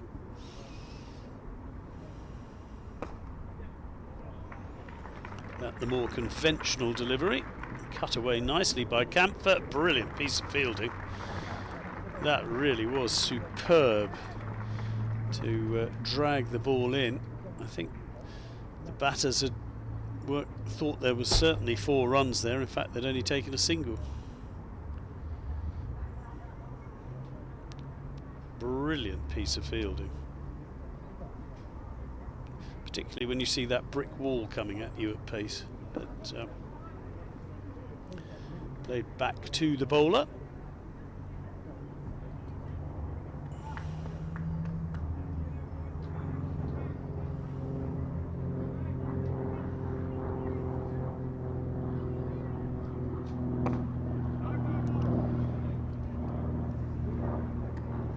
There's a decent wrong as well, so at the moment McBride's certainly keeping these batters honest.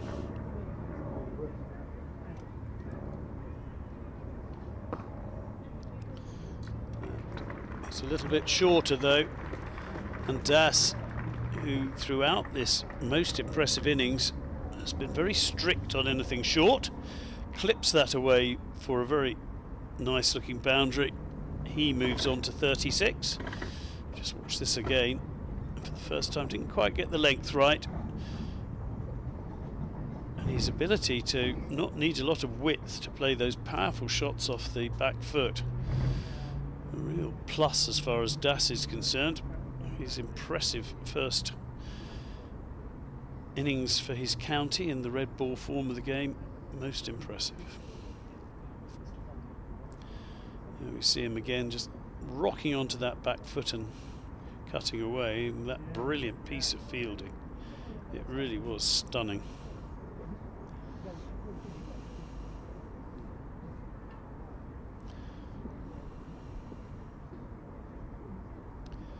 Camphor to face then. Mays will continue. What's been an impressive spell from him.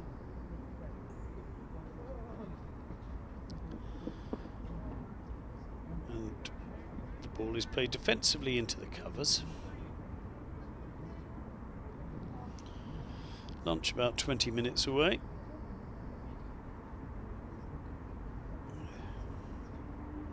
.65 overs left in the day. To keep us on schedule, we need 5 between now and lunch, which I think will be done quite easily with the spinner on as well. And that can be left comfortably by Camphor outside off stump.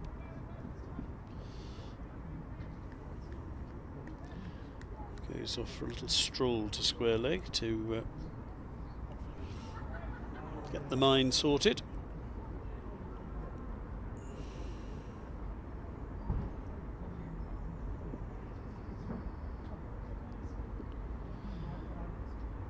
Ready again.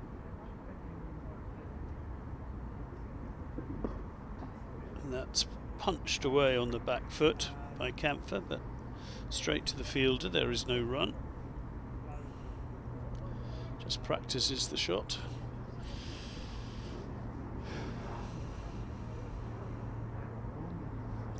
Camphor will want to spend some time at the crease as well and try and force his way into the starting 11 against England at Lord's.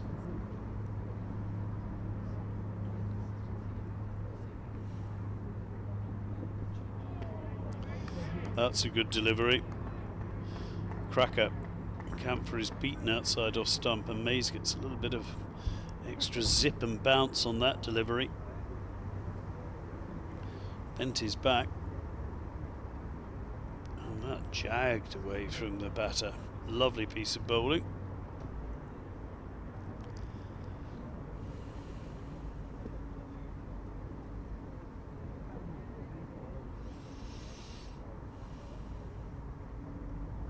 Camphor is ready again. That is this time punched away very nicely by the Island batsman, or Essex batsman in this particular instance. And he moves into double figures. Super shot. Just a regulation punch off the back foot. It's a little bit short, a little bit wide. And Curtis Camphor did what he should do. 2 deliveries such as that. punches it away for 4.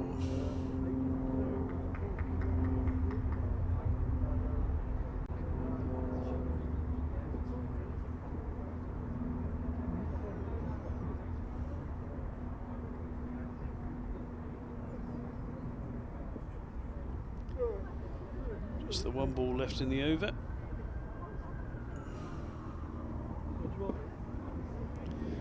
This time Mays just tucks Camphor up, but it was solidly played by the batter. No danger. Good battle, beaten, then the 4 runs. Mays now has 1 for 17 from his 4. Camphor's moved in 2 double figures.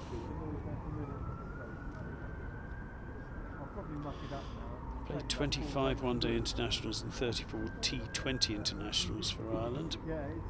Curtis Camphor, despite only being 24. Born in Johannesburg. Played for South Africa at under-19 level before switching allegiance. McBride ready to continue though from the Hayes close end with his erratic run to the wicket. But that doesn't matter, it's what you do when you get there, and he's bowled nicely. As we bring you the Essex Vitality Branch preview show. Here's hoping that the Eagles continue In again, and that's whipped away into the leg side for a single. very shortly. Gloucestershire, the visitors on Tuesday. He's hoping they don't bring their usual rain machine with them. Tickets are still available, I'm told. So log McBride on to the website essexcricket.org.uk and make sure you're just has a little tweak of the field, little questions of answers with a couple of the fielders. The ball is still being polished at slip. Eventually it makes its way back to the bowler. Das will now be facing, and he pushes it into the covers, and there is no run. There's quite a lot of preamble to that delivery.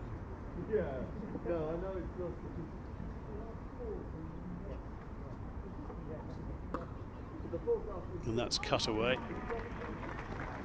Good piece of fielding. Nicely done from Tom Mays. Ensures that Camphor remains on 10.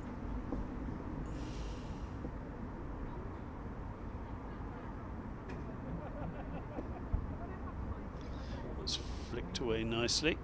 Rocked back onto the back foot, waited for the spin and then just went with it into the leg side. It's an easy single. There's a short leg in there now, just to keep the batters honest. And that again just rocks onto the back foot. Das so pleasingly and just almost caresses the ball away through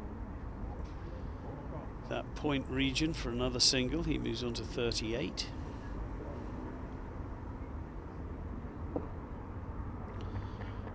Big stride forward, having played the last ball on, he faced on the back foot Camphor. This time he goes onto the front foot to defensively play the ball out. Just the 3 singles then from that over of McBride. 1 for 11 from 2. Camphor has moved on to 11. Das, who's played really nicely, 38 from 50. Yes, he's been beaten a couple of times, and everyone's beaten a couple of times. Played some very pleasing shots. Just running through that Essex card. Brown caught by Tucker off a poor cut shot with the bowling of Mays. That was the second wicket to fall. He went for 11. Rymal had raced on to make his 21 before he became the first man to fall. That is on the up and is played very nicely. And I feel for the fielder a bit. I think it was McBride, because he's landed his elbows on that coconut mat, which might have just grazed them a little. At least he had his sleeves rolled down rather, so he had a little bit of cover. Mays continues from the river end.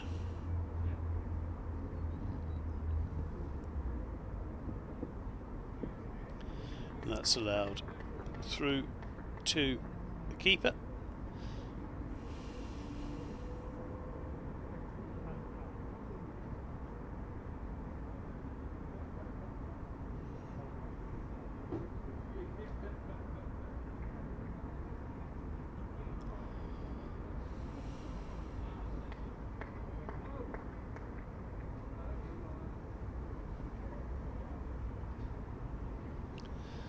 Mays in once again. And that is shortish, leggish, and flicked away in fine style by Das. Once again, he's on it so quickly. Bowler just airs slightly in length and line. Das is making them pay currently. And that's 4 more to his burgeoning total of boundaries. He now has 7 of them. We'll just watch that again, and he really just had to help it on its way, but with such timing the ball raced to the boundary. Mays is in again, and this time it's in his absolute arc as far as Das is concerned, and that's almost cut contemptuously backward a point for 4 more. And he has played that shot so well in this innings. 46 not out. First class debut against an international side, and this has been deeply impressive from Robin Das. We'll just watch this again, and it's just the timing, absolutely perfect. Came as something of a surprise to the poor spectator on that occasion. Probably landed in his tee.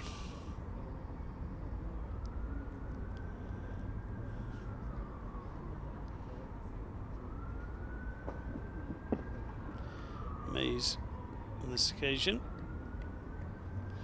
gets the ball to straighten. At first it looks as if it was straying down the leg side, but Das played it comfortably.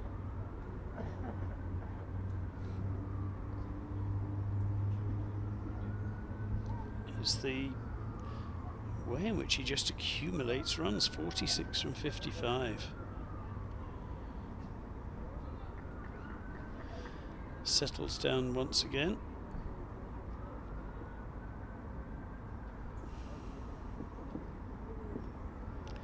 Allows this one to go through to the wicketkeeper. That is the end of the over. 8 runs from it. 2 more boundaries to Das, who moves on to 46. Super little knock from him. Curtis Campher is 11 not out. These two have now put on 43 for the 3rd wicket. Probably got at least 2 more overs, maybe 3 before lunch.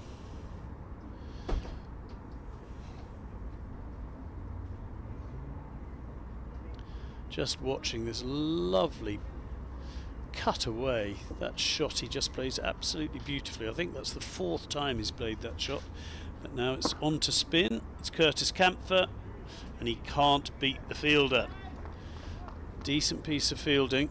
It wasn't a bad shot by Campher, and he'll feel slightly aggrieved not to have taken any runs from it.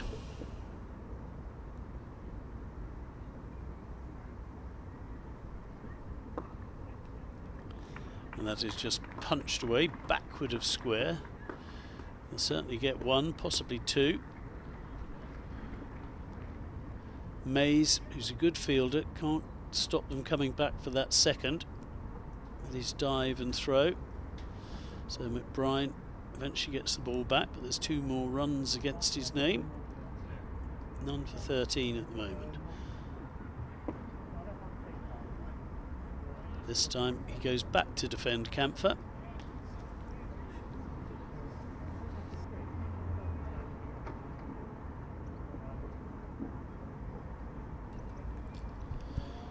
McBride twirling once more, and that's flicked into the leg side.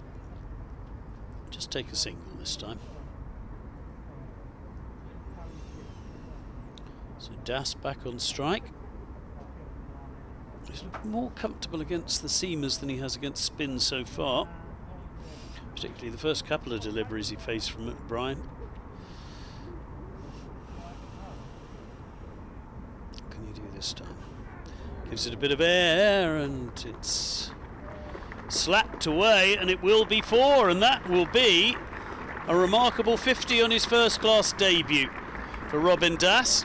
From just 57 deliveries, this really is a top innings, 9 fours.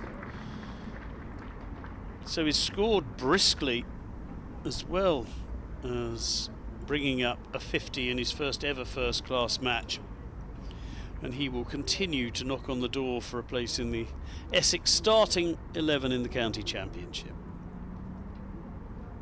McBride is in again, and that is punched away up to mid-off. Is no run, but well played. Robin Das, that really is terrific performance. I'm just going to watch that 4 again. Saw it, and in fact it wasn't the most convincing way ever to reach your 50. Thickish outside edge that would have been an absolute peach for second slip, but there was only first slip there. But it doesn't matter how they come, it was his 9th 4, and it brought up a 50 he will remember for a very, very long time. First class game against an international team, and Robin Das has 50.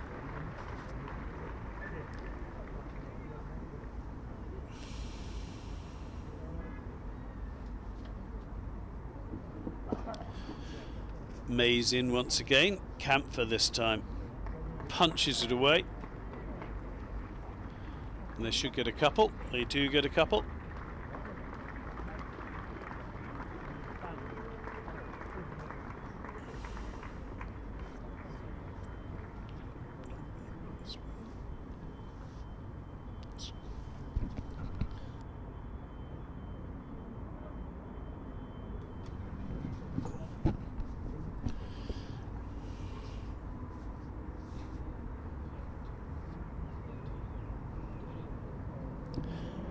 Mays is in once again for his second ball of this over.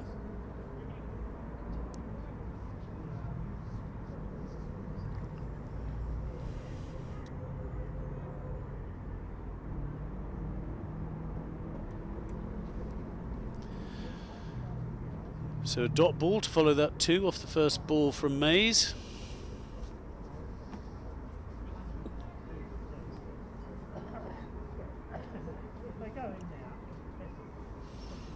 Bowled tidily, be better than his figures show.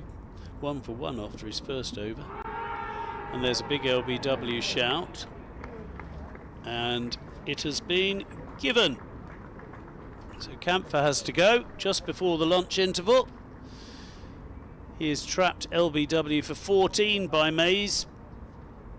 Will that be lunch? No.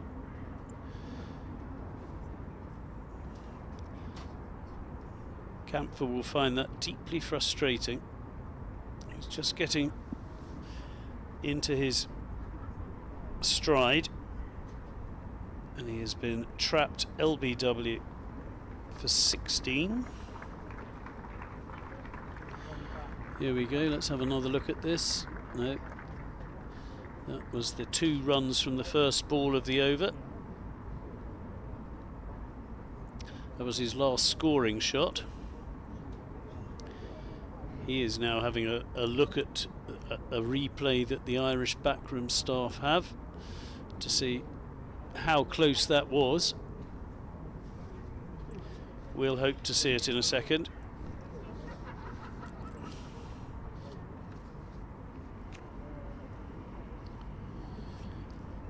But Camphor has gone. LBW.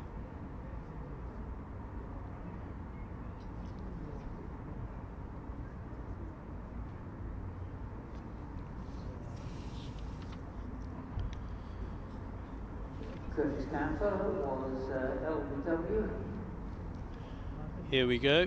to Thomas Mays for But 16. that ball needed to straighten quite a lot to be out. George Dockrell.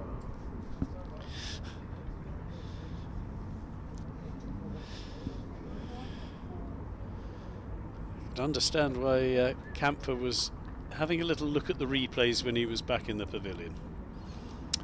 On another day that might not have been given.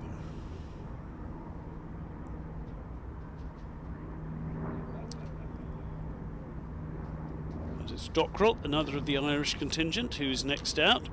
George Dockrell. And he plays a very nice looking forward defensive shot to get his innings underway. Played for Somerset, George Dockrell. He's another man whose father also played for his country.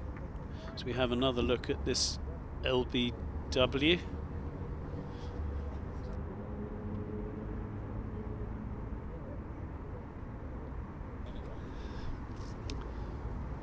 Doesn't make me feel any more certain that was going to hit leg stump.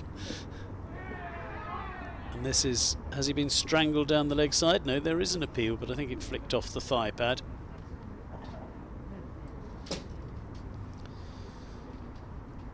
Mays will be delighted. His figures certainly looking good at the moment. 2 for 27 in the 6th over of this spell, which is bowled off the reel from the river end. He's got one more delivery now, and then it'll be tight on the lunch break.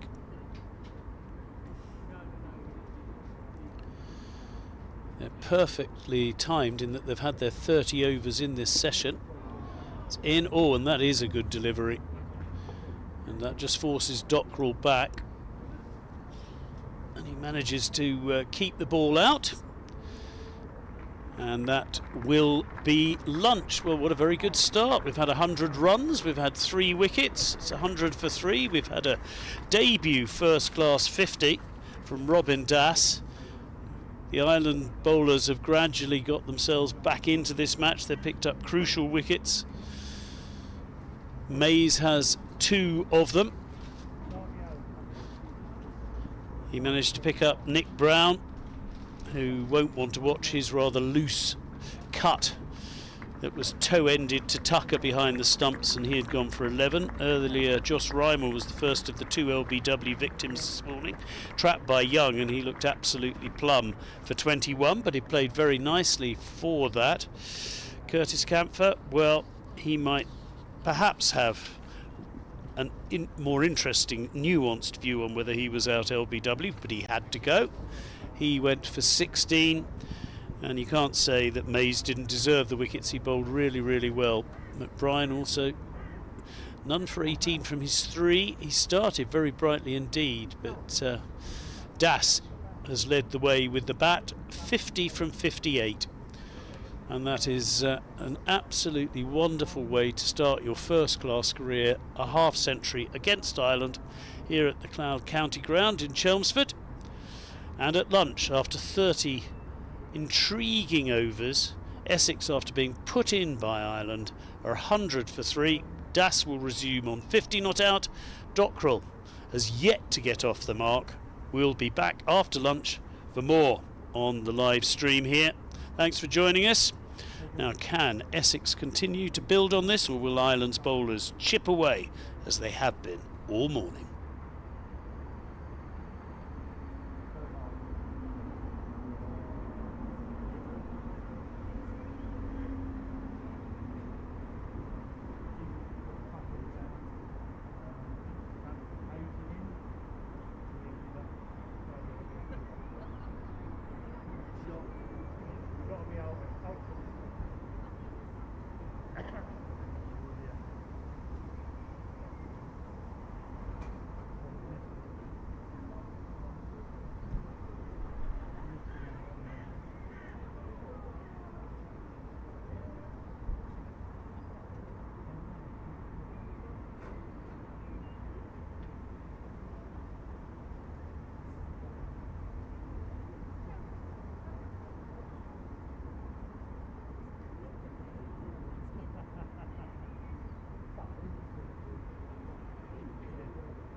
Martial, Thomas.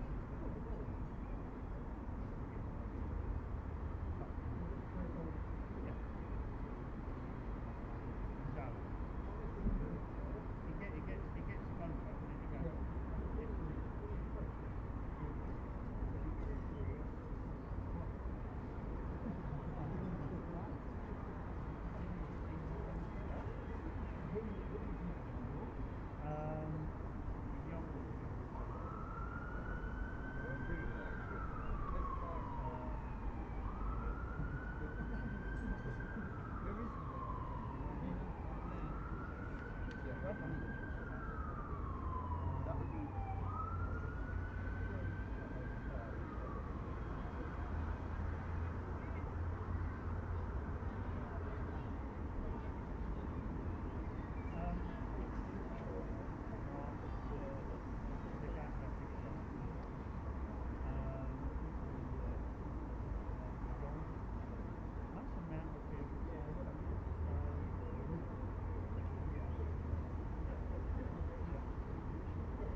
Yeah, I'd like that. That would look cool. I thought that's where you go. I think it is, isn't it? Yeah.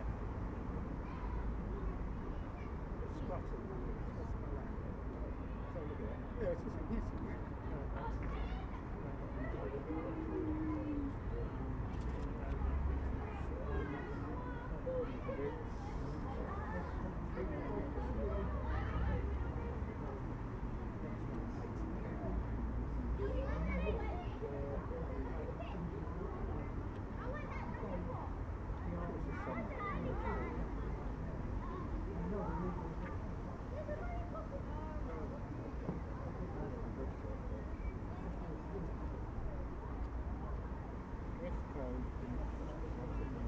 That's that. dress smart. Yeah, no cheap trade, shoes and gold there.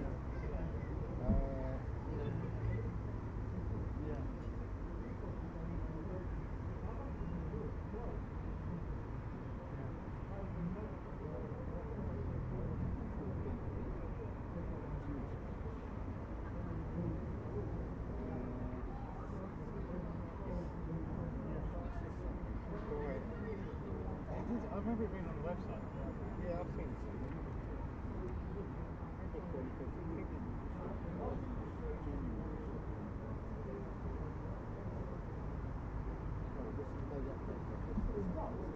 Premier Suite member gets £10.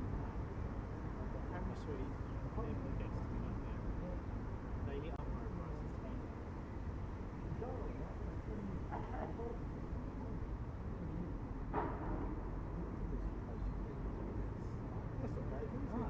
I'll do that. They never look full either, do they? No. No.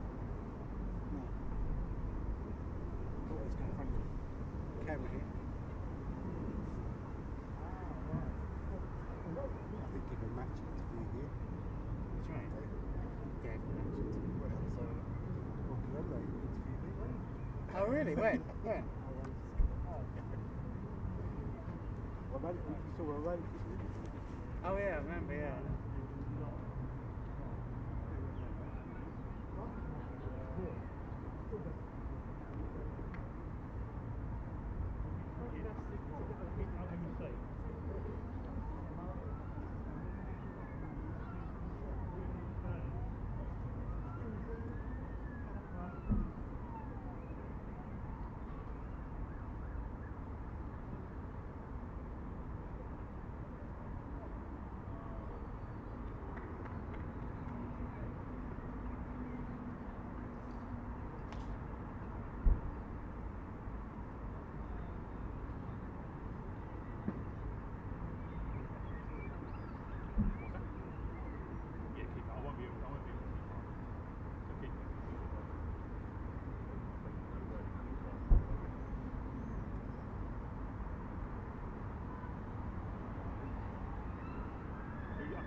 Tends to be the seconds and the guys that are doing the non-first pick stuff. Ollie, the two Ollies that you meet on Merton Taylor.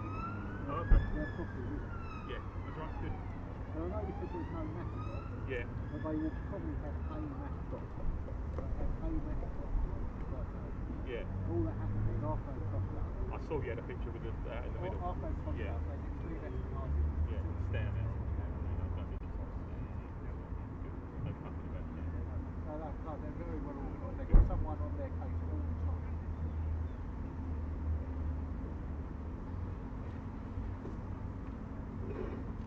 Right.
don't come back to hit one and a block one.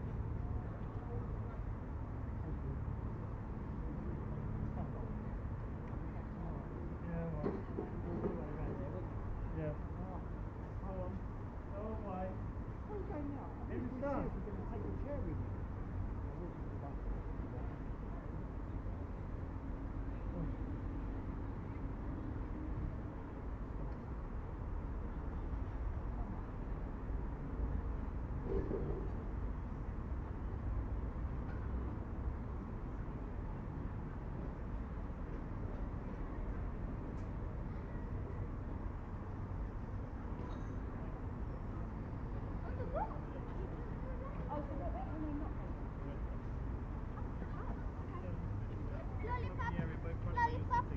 I dare you to take it. So just not on that actual wicket. What? Okay. Come here. Right. So, can you see over there? See the bit, see the wicket, see the bit that's light coloured where that lines up? You can't go there. Yeah? Yeah, you can't go on that bit. You can go on this bit. Let's play zombie.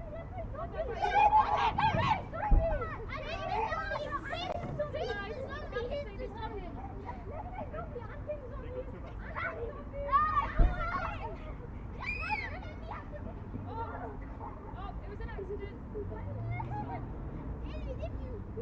No, say sorry, give him a shake hand.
Got ya! He sees it!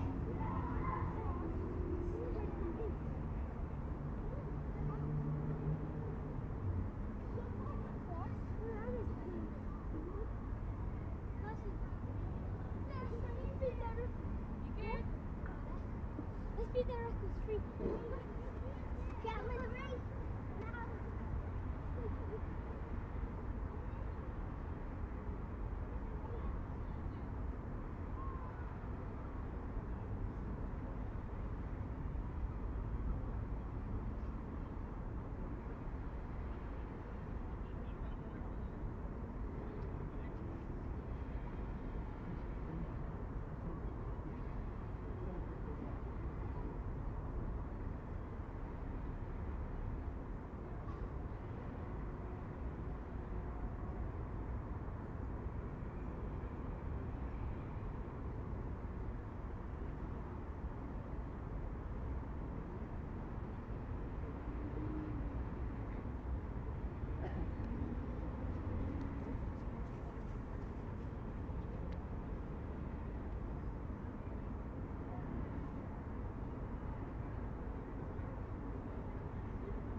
are no other matches going on around the country today, so I can't give you up the latest scores there, but just a reminder that if you're going to the store at all, the Essex replica shirts are available in all the formats, and in the shop you can also get the 2023 Cricketer Who's Who book and the Playfair Annual.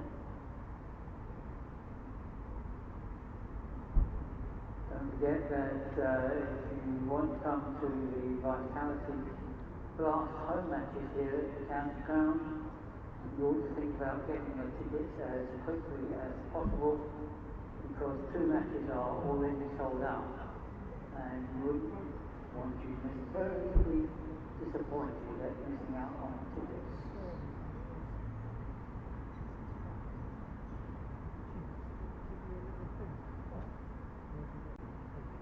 Tea time today is fixed at 3:40, whatever the stage of the overs, and the day is due to finish at 6 o'clock.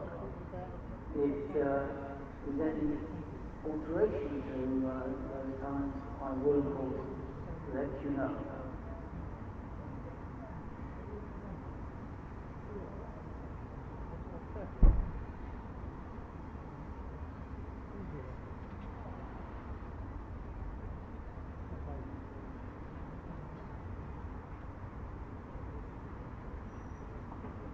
We do have first aid facilities on the ground, as we do during every match. And if you, unfortunately, do need the attention of the medics on site, then please ask the nearest steward to you for direction as to how to get there. They are in fact behind the stand nearest to the river end of the ground. That is the first one to the left as you look directly at the main scoreboard. So the facilities are there if you need it.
Please welcome back your umpires Rob White and Roland Black.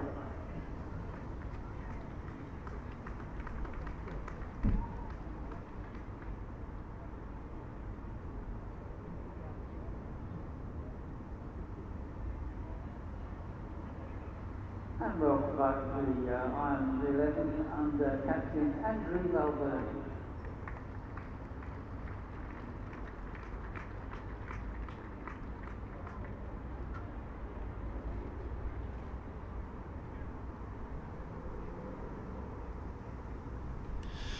Welcome back to the Cloud County Ground here at Chelmsford.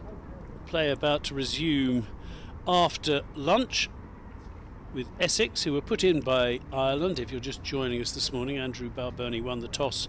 Essex were put in to bat, and at lunch they'd reached 100 for 3. Robin Dass, young man making his first class debut, completed a fine half century, 50 not out from 58 balls, 9 fours. His main first class 50. Congratulations, Robin. He was joined just before lunch by George Dockrell after Curtis Campher was given out LBW for 16 to give Mays his second wicket, Tom Mays. So the 9 game very nicely set up. Essex would have been pleased with their morning's work. Losing a wicket just before lunch, though, might have swung it back slightly the way of Ireland. And also, if you're just joining us, 4 of the Essex team are actually in the Ireland squad to give everybody a game ahead of the test against England at Lord's. All 15 of the Ireland squad will be playing in this match, 4 of them for Essex. It is Dass to face Andy McBride, the spinner. And this is played nicely out into the leg side comfortably as Dass gets himself back in the rhythm after lunch.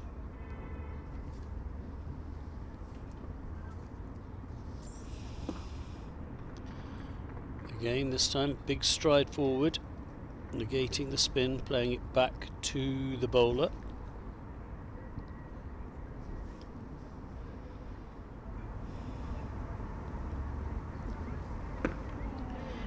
And this is cut away nicely by Dass. Only be a single. Fielder is there, but they trot through and Dass goes up to 51.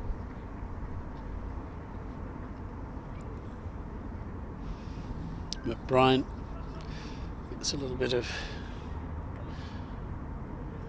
dirt on the fingers just to help the spinning finger, and he is now ready to bowl. Dockrell clips this into the leg side, but he can only find Graham Hume, and there will be no run, and Dockrell will have to wait to get off the mark.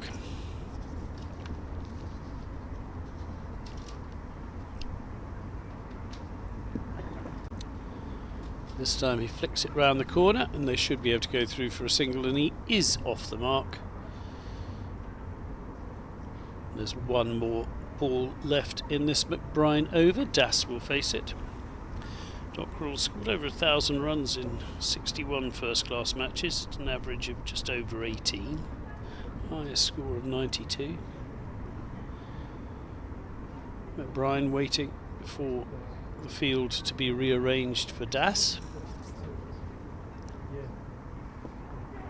Dass sweeps this away, but there is a man out in the deep for exactly that shot. It's another single. There have been 3 of them from that over.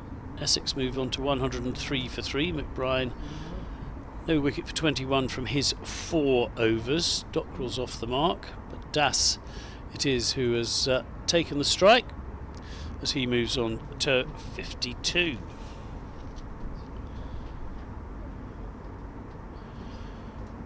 George Dockrell, whose father also played for Ireland.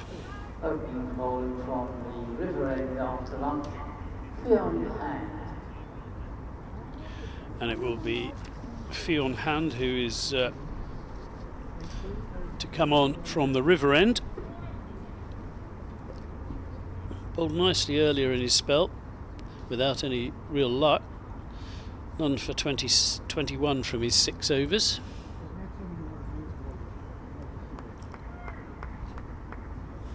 A couple of deliveries surprised the batter, and Hand will continue. And it's played straight, but too straight as far as Das is concerned. He was rather hoping it would miss the stumps. It didn't, so he had to trot back to his mark. Nicely played though.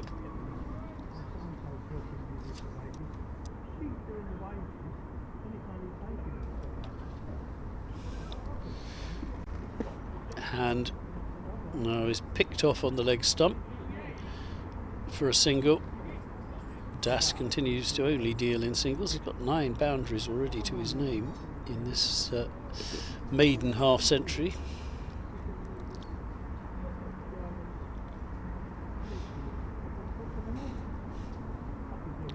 (21 years old), Robin Das.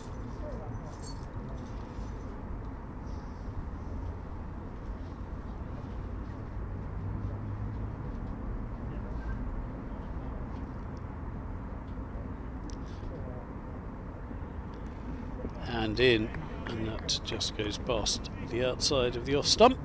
Dockrell very happy to see just leave the ball on this occasion.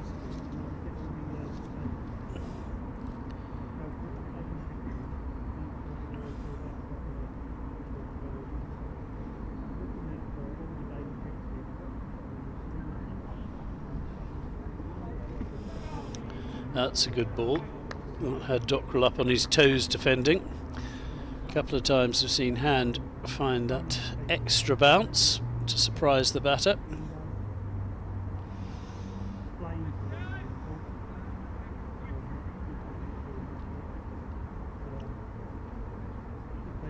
Dockrell goes for a lengthy stroll to get that delivery out of his system. In fact, he still hasn't taken his mark, and Hand was ready to come in and bowl.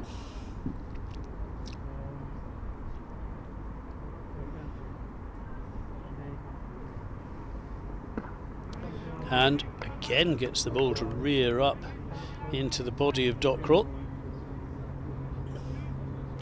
Good delivery.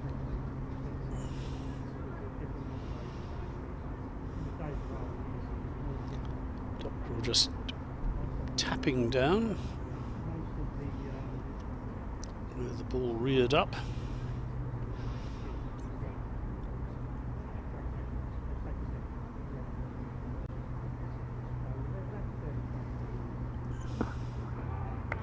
This is just played out into the covers gently for no run. That finishes a tidy over from Fionn Hand.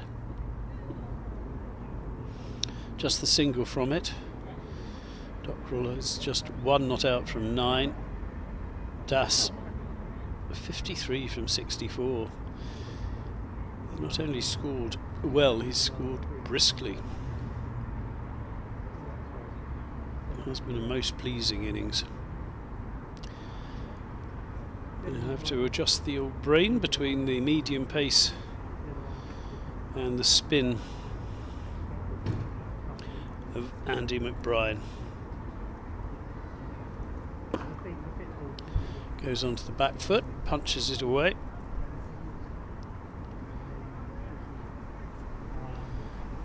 It only finds the fielder. No run.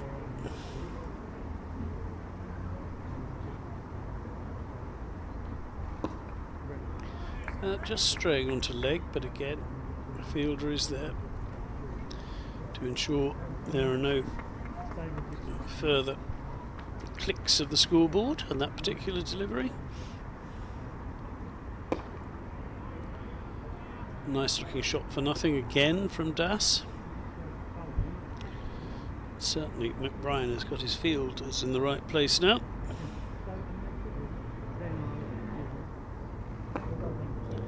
rocks back this time and cuts the ball away nicely. There is a man down at deep point, and they can only go through 4-1. So just a couple of balls left for Dockrell to face from McBride. Steady start over lunch. It's flicked away to mid-on. Dockrell was hoping there might be a run, there isn't.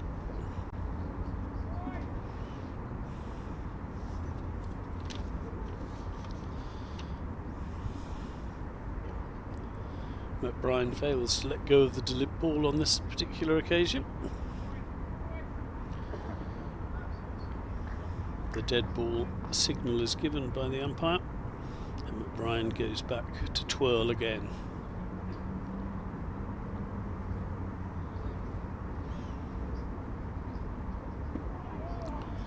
Well, that's a good delivery.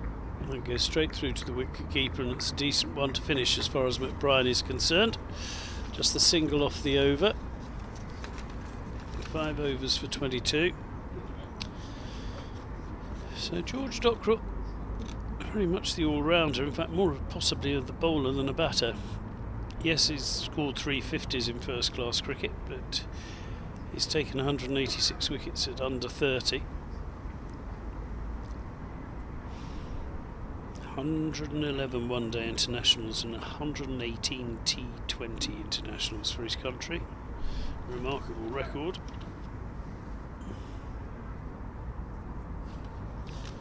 As is the case with so many of these.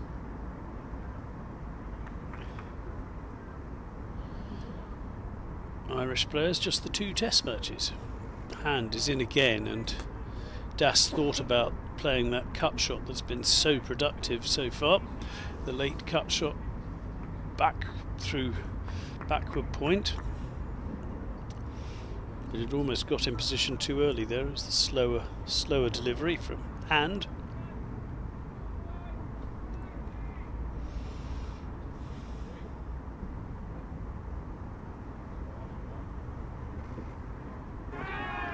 Oh, and that could be a play and a miss in the end. There was a little bit of excitement. Slightly poor shot from Das just after lunch. Well bowled. A little bit of width though. Certainly could have left it. But wants to get scoring again. He's been a bit bogged down since the lunch break.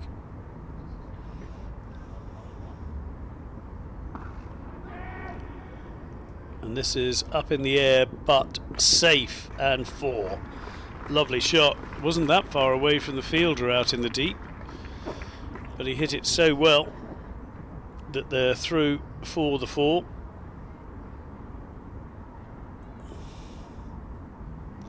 He was on it very quickly again.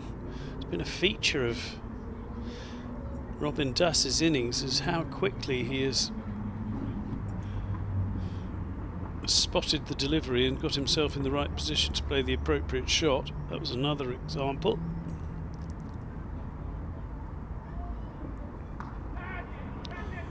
And that's short again. It's helped into the leg side. Again there was a call of catch it. Again it fell short of the fielder in the deep, and they go through for a single. Das moves on to 59.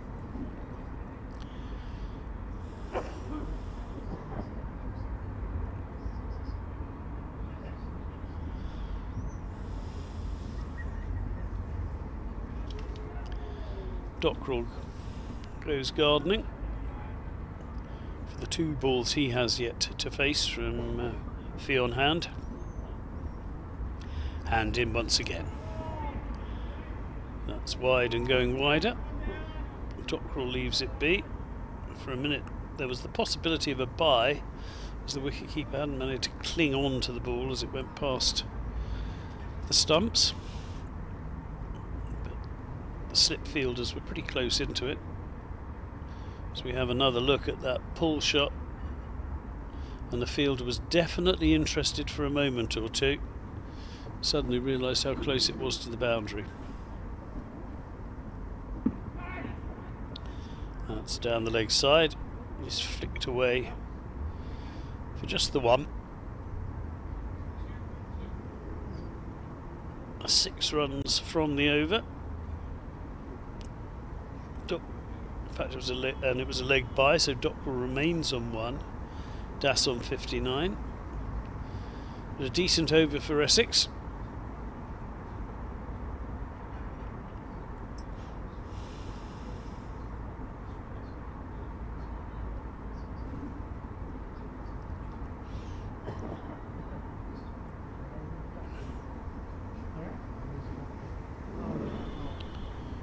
Brian looks set for a lengthy spell here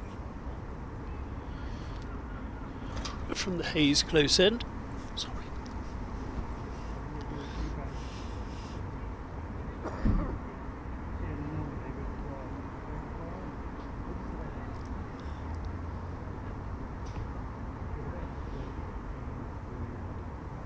But Brian in again. And Dockrell plays that respectfully.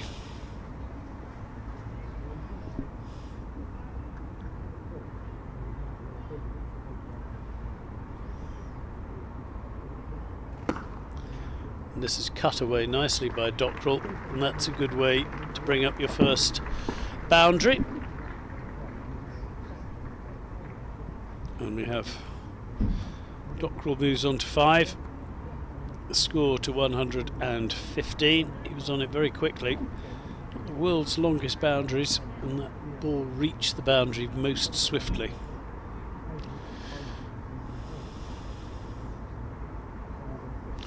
But Brian in again, and Dockrell has launched him back over his head, and that is the first maximum of the innings. And Dockrell has obviously decided that McBride has to go, which could make for interesting times back at the Irish Hotel later tonight. It's a good shot by Dockrell. He was on it very quickly, made up his mind, and that is the first 6 of the Essex innings.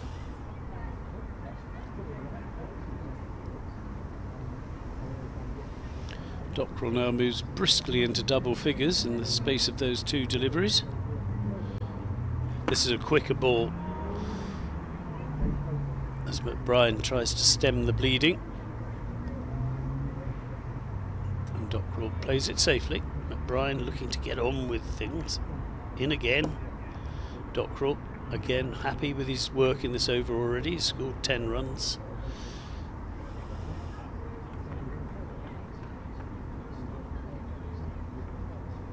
And McBride in to finish his 6th over, and that's swung away again. Oh, and that's gone for another huge 6, straight back over the bowler's head. Excellent hitting by George Dockrell. I'm not entirely sure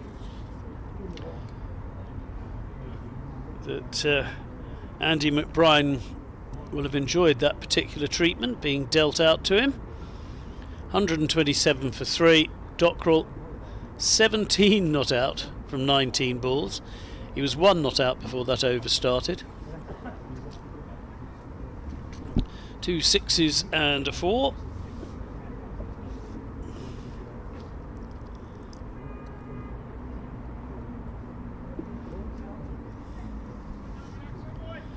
Maybe it was a little early for the spinner. But Hand is set to continue. Bowling very tidily at the moment, 27 off 8. Of course, but all the batters he's bowled against a few problems, including Das, who hasn't had that many problems, but they have been given him by Hand on occasion.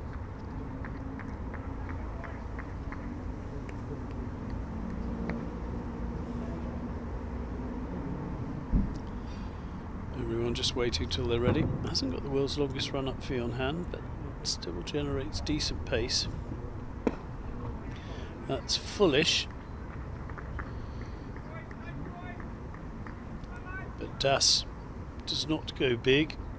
Happy to just play the ball safely into the covers.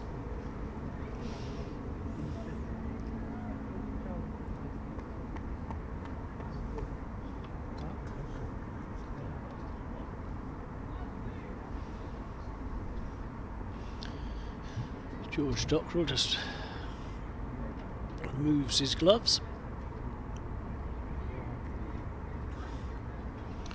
And there's a discussion about the shape of the ball, understandably, after two of them thudded into the concrete. It was twice hit into the concrete in that last over, but I think the bowlers are being told it's still round. Get on with it. Fee and Hand will do exactly that. Down the leg side and flicking it off his hip is Robin Das for another single.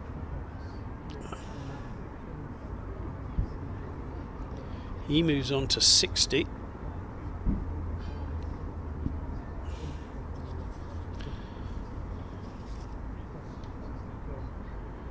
Now his highest ever score for Essex in 50 over cricket is 63, so he's closing in on his highest ever score in any format for his county.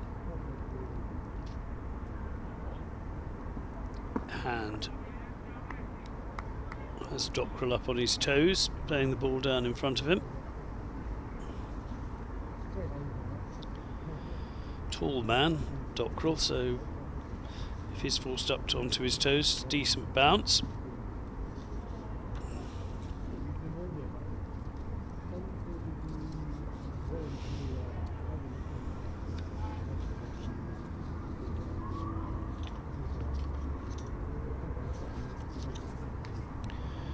And having to wait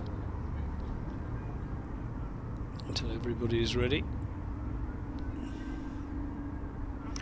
which they now appear to be. No, there's still another small delay before Hand can finally bowl the fourth ball of this over, and that is short down the leg side, unthreatening. There are 2 balls left of the over.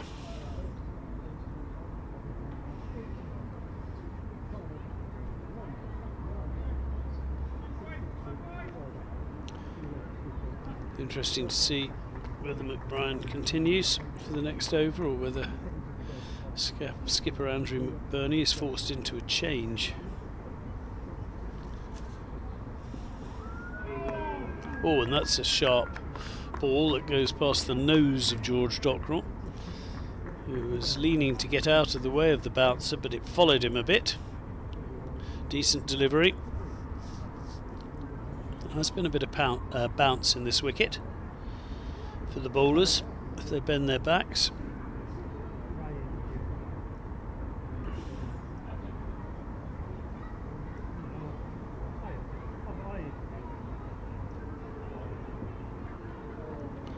And that's allowed to sail through to the keeper. End of another decent over from Fee on Hand. Just the single coming from it. 9 overs for 28 now. But it will be McBride to continue from the Hayes close end.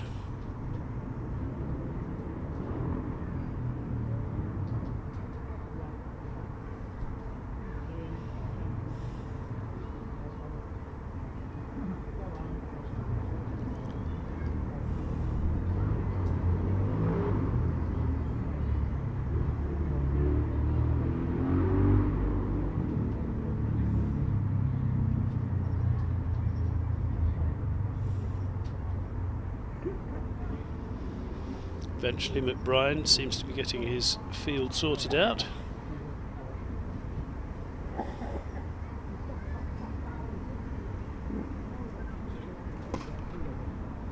This is played nicely and will go all the way to the boundary as Das continues his fine work for Essex. It was just a little on the short side from McBride, and Das is so quickly onto anything short of a length. Pulled it away in front of square for 4 more to reach his highest ever score in any format for Essex. 64 not out.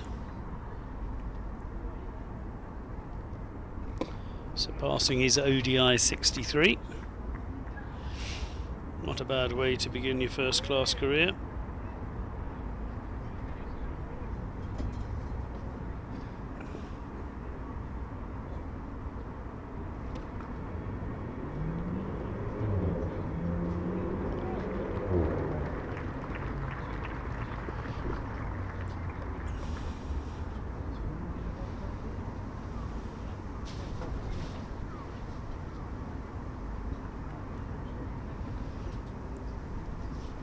Just the single then on this occasion for Das.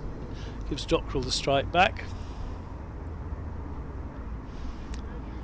Is he going to continue his assault on McBride after hitting him for 16 in the last over?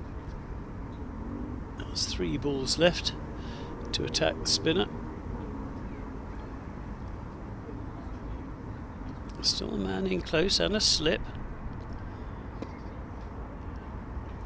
And the man in at short leg does the fielding. Nicely bowled. Coming round the wicket though, just to change that line of attack after Dockrell went after him, Andy McBride, in the last over. It's whipped away nicely and they'll get 1. Won't get any more than that though.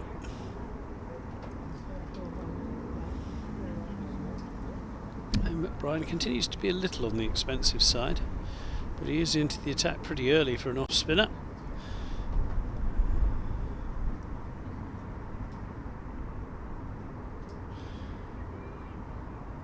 The 37th over, and he's already bowled 7 overs. And that is a dot ball to finish.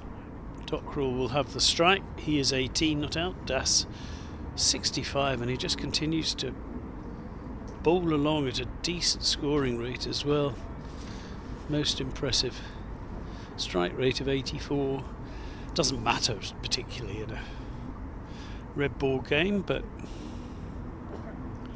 showing the impact of playing all formats. Not quite Baz ball, but certainly brisk ball. Dockrell 18 not out from 25.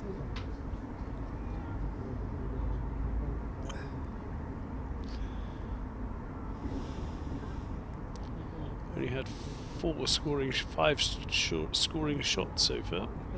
When 2 of them are 6s, you're going along nicely. And this is Hand bowling to him, and that is left outside off stump perfectly safely through to the keeper, no run.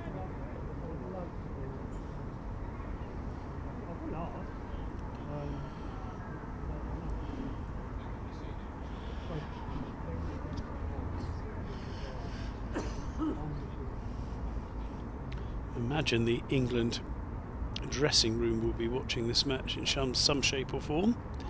Oh, and that's a play and a miss outside, off stump to a wide one. Had a bit of a dart at it, Dockrell. Won't be very pleased when he sees that one back.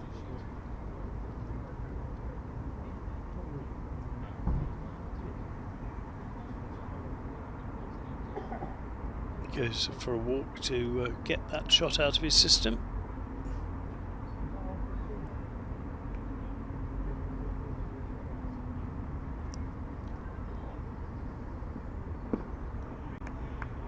Nicely bowled, tucks him up slightly.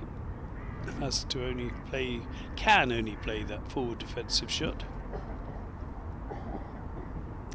Sun continues to shine down on us here in Chelmsford.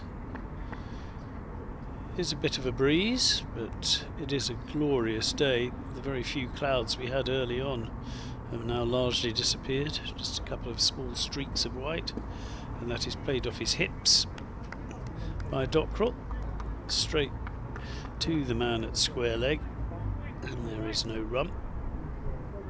And Hand again, just making life difficult for the batters, keeping the gift balls to a bare minimum.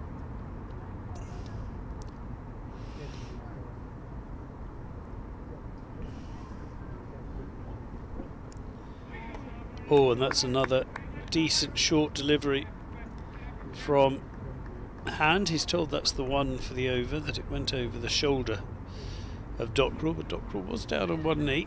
It was sharp again.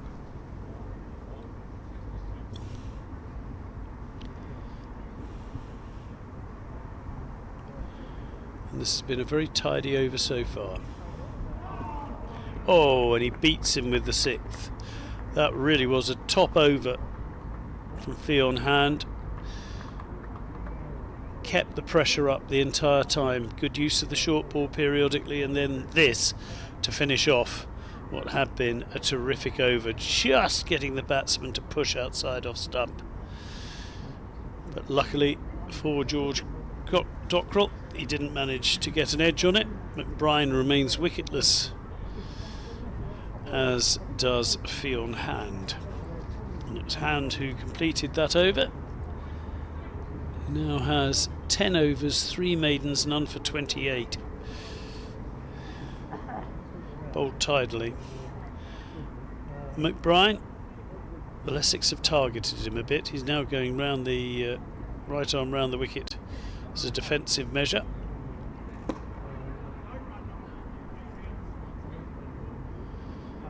And that's just prodded up to mid-on by Das.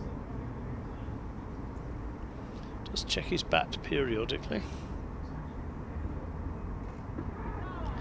And that is missed down the leg side as he attempts the swing. It was well taken by the keeper.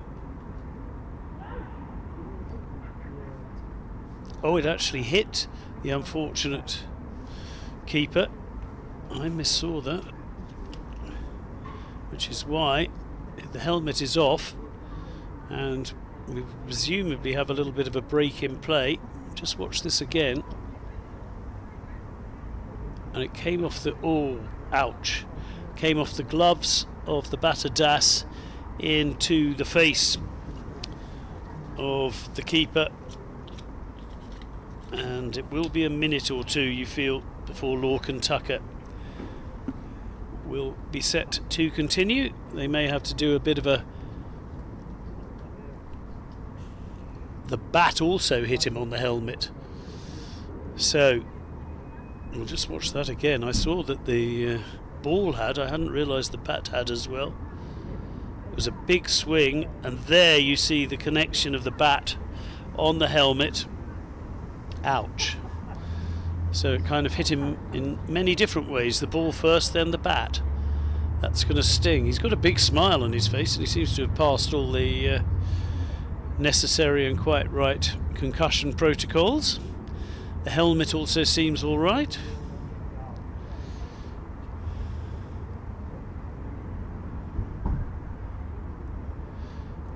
The dangers of fielding standing up to the spinner if he drops it a wee bit short.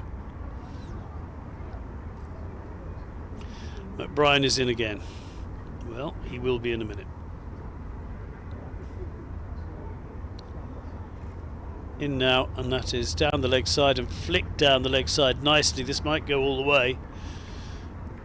Ball is still running, and Das was on it so quickly, and he just strayed in line after that necessary break because of that bang on the head for Lorcan and Tucker. Just felt McBride just lost his angles on that occasion, but Das is again onto it, flicks it gently down where there are no fielders at all, and goes for 4 more. Comes down the wicket this time and gives him the big heave over cow corner. It bounces, I think, just before the rope, so it will only be 4. But Das, that is the first shot that hasn't been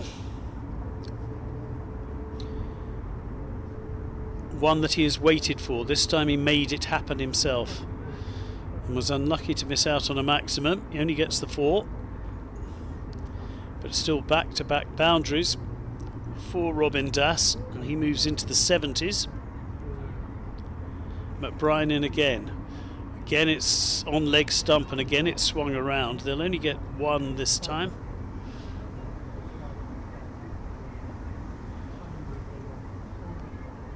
But McBride who went round the wicket to try and just stem the bleeding a bit, is still being attacked by these two batters. It'll be Dockrell to face the final ball. This he is happy to play down in front of him. That is the end of the over, but there were a further 9 from it, which means McBrien has conceded 53 from his 8 overs so far. Das moves on to 74 from 83, continuing to score at a really decent lick. Scored more than half his team's runs. Dockrell, who had 3 big shots, and he hit 2 6s and a 4.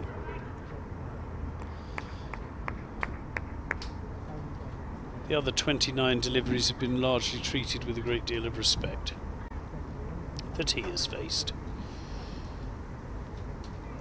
We hand to continue. He's putting in a good stint for his side. Fee on hand.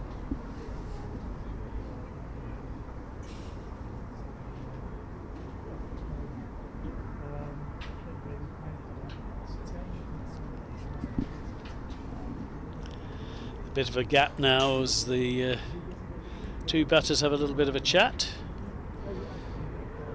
And I think maybe waiting for some new gloves. Das is still on his knees. The 3 slips and the wicketkeeper all waiting to see what the problem is and what's going to happen.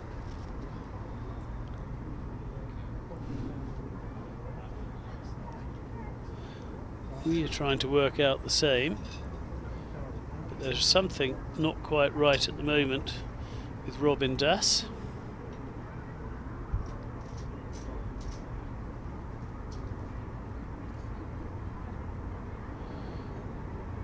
He's alongside his batting partner. Well, everybody seems all right again now. Not quite sure what the lengthy delay was for. Could have been further discussions about the shape of the ball. And we might well have the Essex CEO John Stevenson down to join us with any luck. He's obviously a very busy man, but we'll see.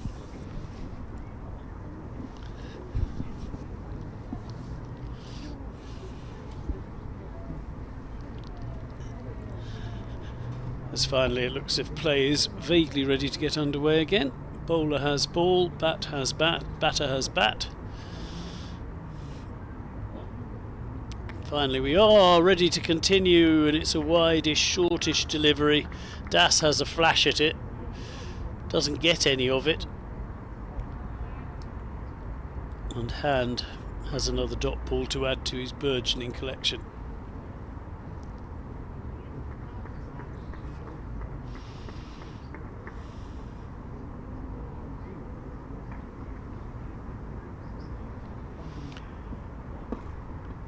And that is actually connected, a similar sort of delivery, but this time Das did get bat on ball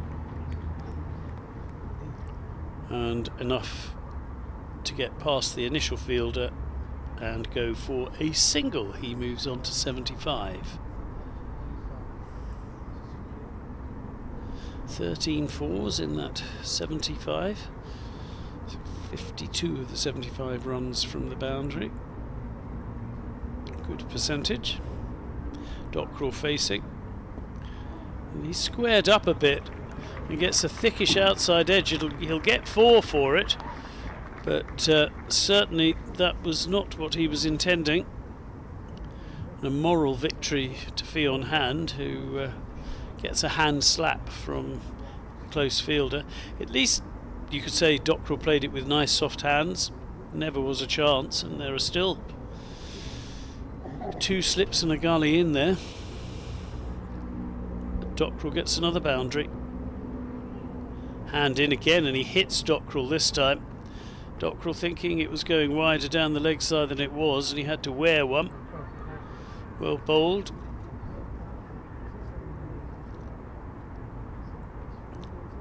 That surprise short delivery of Fionn Hand has caused a few issues. Certainly did for Dockrell on that particular occasion. So he's just flexing his hand a bit at the moment because it did hit him. I don't know, top of the arm or in the top of the chest, but it would have been painful. It's his arm, I think. He's certainly giving it a little bit of a workout. Seems okay to continue. Knuckle nudge with Das, and we're ready to go on. So we've had a few delays for this over so far from Fionn Hand.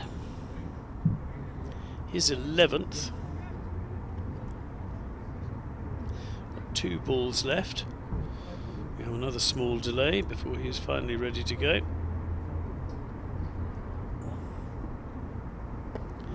And that is short down the leg side and doesn't hit Dockrell this time. In fact, the keeper had to make quite a lot of ground to ensure that further damage wasn't done in the bye department.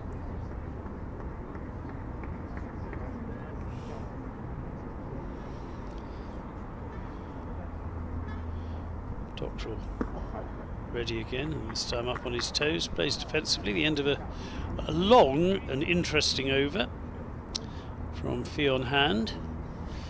His 11 overs have cost 33. He's bowled very nicely. Bowled 3 maidens, but still doesn't have the wicket next to his name.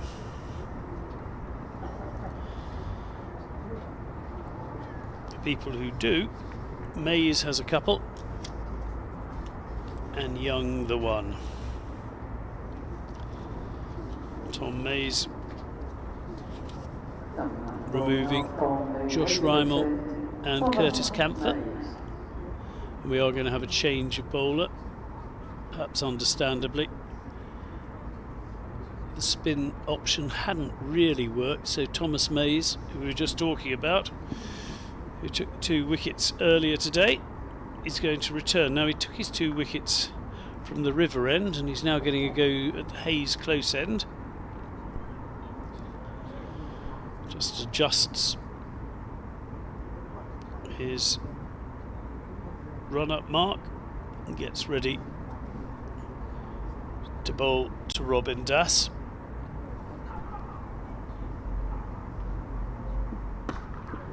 And he's short, and he's swung away. Well, that really did make one of those wonderful sounds off the middle of the bat. That crack like a gunshot. And the 150 comes up for Essex, as does the 50 partnership for this pair. The second 50 partnership that Robin Das has been involved in. As he moves nicely on now to 79. The 50 partnership coming off 64 balls in under 3/4 of an hour. Mays is in again, and that is that trademark shot of Robin Das. He has played that beautifully throughout his entire innings. That late Joe Root cut for 4, absolute beauty.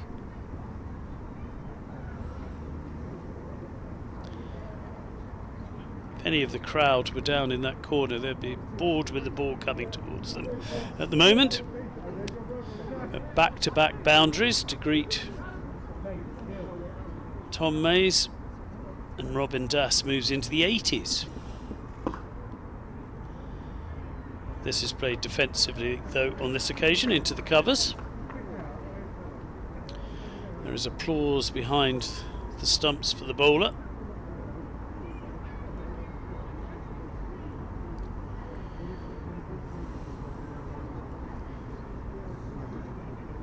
Scoring at the thick end of a runner ball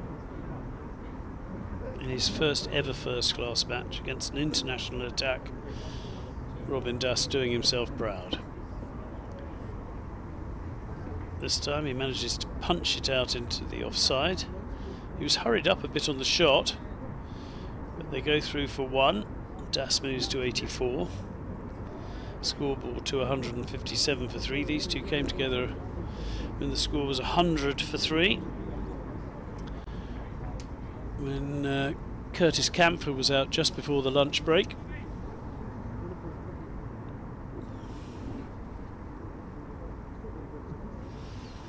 Mays now into Dockrell, and Dockrell drives beautifully, but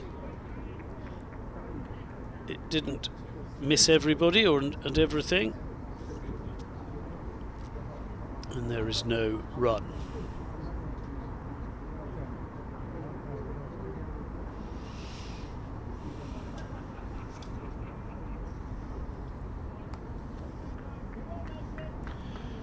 This is Tom May's first class match as well. This is in again. That's down the leg side. There's a bit of a swish and a miss as far as Dockrell's concerned, but the keeper takes it. That is the end of the over. There were 9 runs coming from it. Mays has 2 for 36 from 7.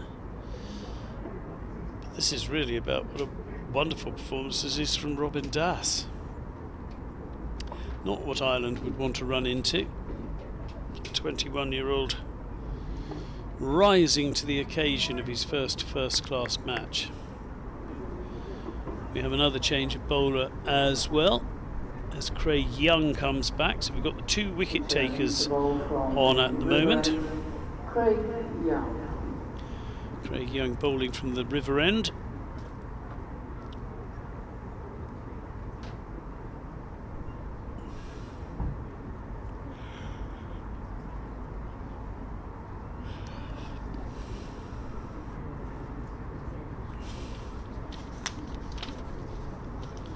Das getting ready. Dockrell now just wait for the new bowler to get himself in the groove. He is now, and that is wide and played nicely, if a little uppishly, for 4 more for Das, who moves on to 88. Interesting to watch that one again. How close was this to second slip? Not very is the answer to that. There was a very big gap. It was played deliberately, I think, and he really has played that shot behind square superbly throughout his innings, Robin Das, and he moves on to 88. Nervy times, one feels probably.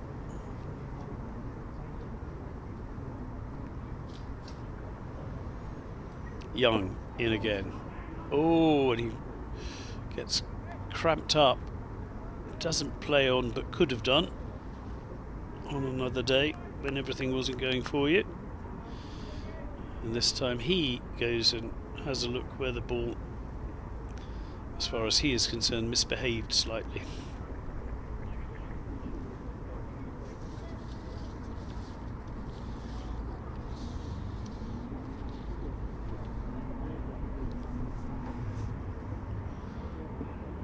Das leaves this one outside off stump. Nice shape from Young. Still getting this old ball to just swing a little. Not as much, but a little. 1 for 20 and he's in his 8th over. He's got good figures. Bowled well.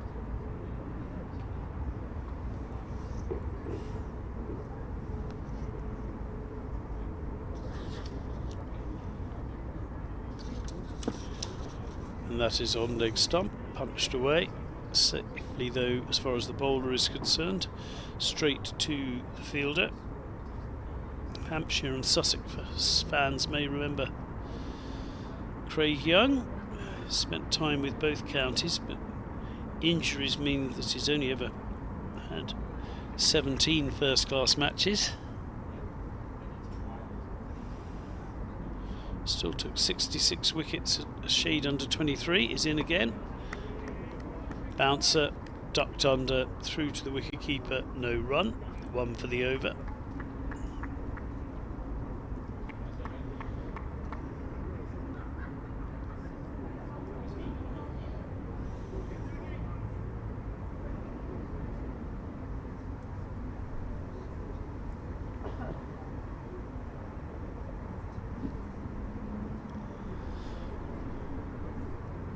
Young now and again. On the leg stump, that's flicked away. There should only be one. There is only one. Das then pinches the strike at the end of the over. Dockrell is left on 22 from his 38. Robin Das moves to 89. Young sees 5 runs taken from that over. But he is still bowled so well.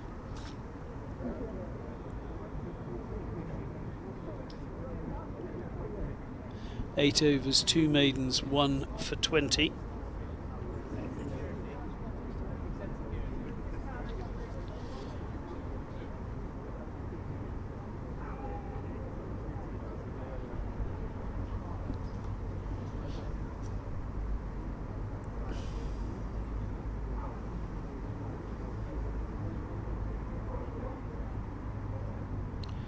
Das then ready to face Mays. And again it was slightly short and he was on it so swiftly. No signs of nerves as yet. This one will be cut off though. And they do manage to trot through 4-3 in the end. So Das moves into the 90s. That's the first 3 of the innings, I think. Good running. Possibly didn't quite time it, or it would have gone all the way. Certainly to the deepest part of the boundary with the fewest fielders, so they can go through for 3. And the nervous 90s become a reality for Robin Das. Dockrell facing now. And that is played into the leg side. They think about a single. Das just wants the strike. You get the feeling at the moment. Gets his emotions back under control.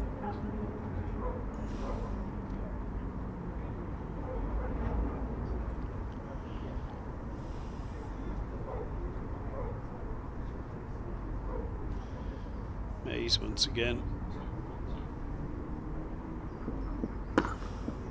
That is punched nicely off the back foot up to mid-off, but it's almost hit too nicely. There was no chance of a single.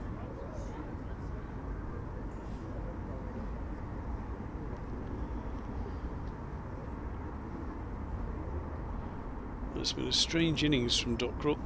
2 4s, 2 6s, a couple of singles. So he scored off 6 balls he's faced and hasn't from the other 34 in the 40 that he has seen propelled towards him. And that's a super ball. Well bowled by Mays. Dockrell palpably beaten outside off stump.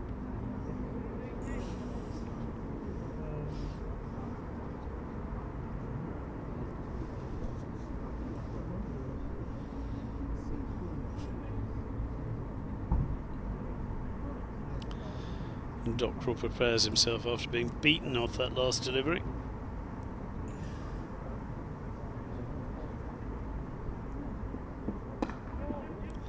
This is played out nicely by Dockrell. They'll go through for a single. He moves on to 23. Run rate that was around 3 for a long time is now virtually up to 4. With Das 92 not out from 96. Well, he's scoring at a fraction over 6 and over on his own. And it will be Mays to Das to finish the over. And Das plays that up to mid-on. There is no run. He'll have to wait a little longer on 92. Dockrell it will be facing.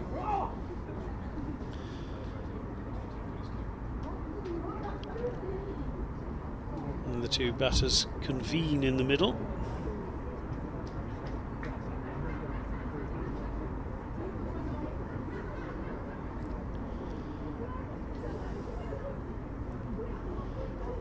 Mutual congratulations, quite rightly. These 2 have put on 66 now for the 4th wicket. Dockrell will be facing Young, who's been so accurate throughout his spells today. Bowling from the river end.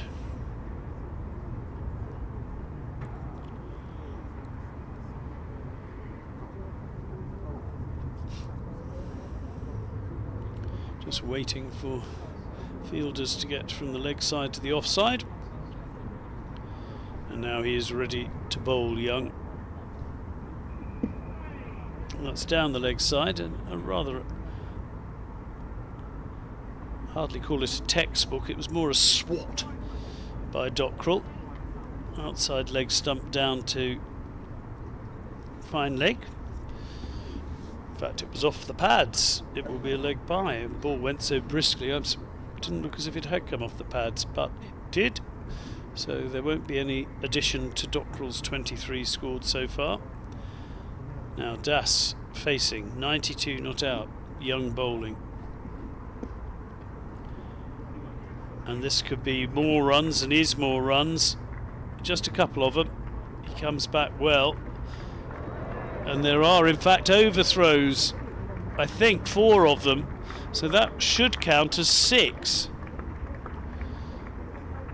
So they ran 2. There were 4 overthrows. 6 has been the call from the umpire, so Das has raced on to 98 now, thanks to that rather clumsy fielding. And he just needs 2 more now for a century on his first class debut. What a wonderful day if it happens. And he's facing Young now.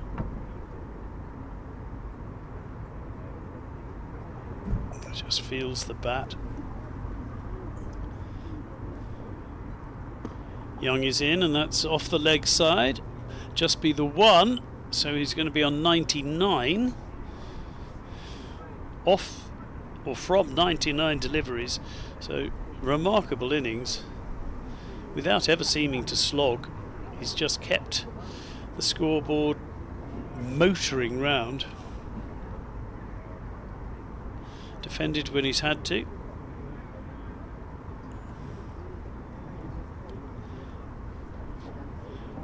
Dockrell facing, and that's short. Ducks underneath it, goes through to the wicketkeeper. A couple of balls left in the over.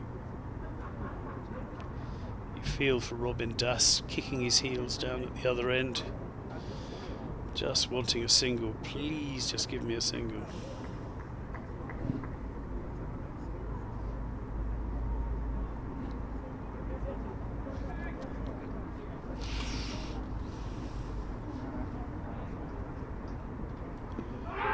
Oh, and there's a big shout for LBW. It's not given. That looked to me a bit tighter than the one that was given earlier, though I'm being told by my producer Jake that nah. And now we will see that he is right.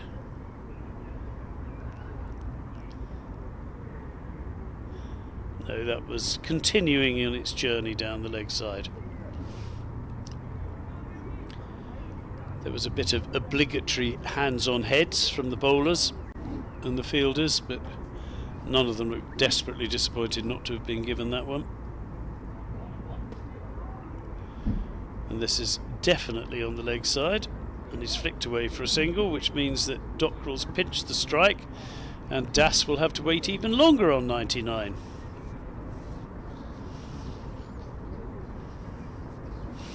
Bit of an apology, Dockrell, who's having to talk Das through 100 against the team he normally plays for, which must put him in an interesting position. George Dockrell, one of the 4 Irishmen playing in the Essex side, to ensure everyone gets a run out ahead of that test against England at Lord's. Das does his shoelaces up. You wouldn't want a trip going for a single when you're on 99, probably very wise.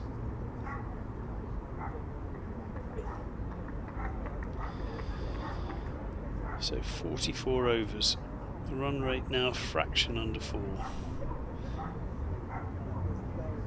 The bootlaces have now been correctly sorted out.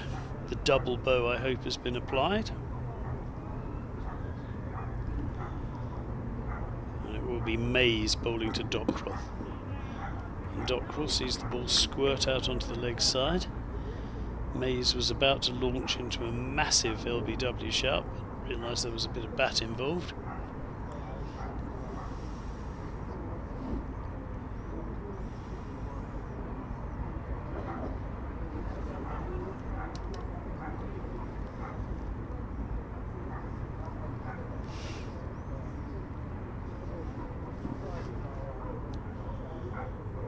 Mays is in. That's driven very nicely. That's found the gap and will go all the way. Lovely shot by Dockrell. And this is turning out to be a decent knock from him. Just what he would want to just rattle the selectors' cages a little, given that he's not in the Irish starting 11 for this one, but was lent to Essex. He'll want to show what he can do, and at the moment he's playing very nicely. Moves on to 28.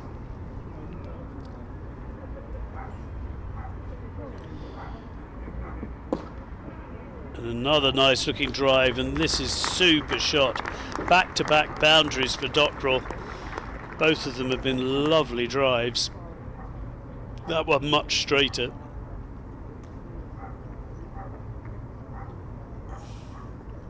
Just over pitched a little.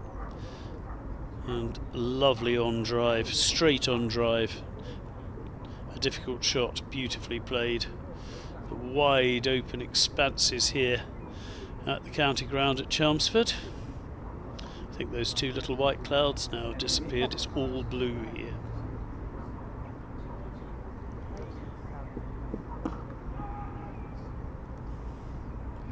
Know the call as the ball goes into the covers, straight to the fielder. There is no run.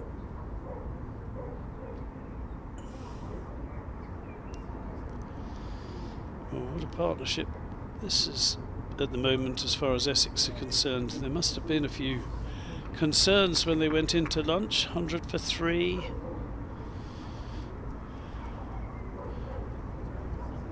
Would Ireland get amongst them? Mays is in again, and that's flicked off his legs nicely by Dockrell. They're very quickly into the first. They should get at least 2. I don't think that they'll get 3, and they settle for 2.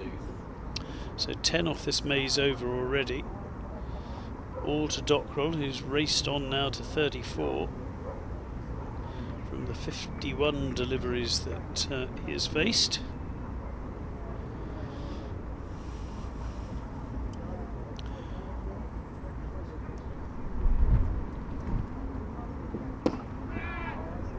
There's another lovely drive. And Dockrell is taking a distinct liking to Mays, and he's hit him for 3 fours in that over, taken 14 from the over, and Mays now has figures of 2 for 54 from 9. So suddenly batting is looking a great deal easier this afternoon. Oh, and you do feel for poor old Robin Das, because now they're going to have a drinks break, I think, with him stuck on 99. So this is a test of the young man's fortitude, because now he's going to have to wait, have a drink, have a chat, whereas the only thing I'm sure he wants to do is get on, face a ball, hit a single, and then move on.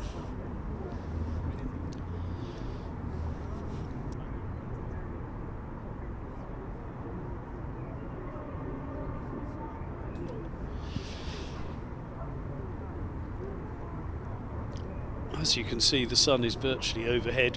Very short shadows as far as the umpires are concerned, being reflected onto the ground here. Some seagulls wheeling away in the sky as well.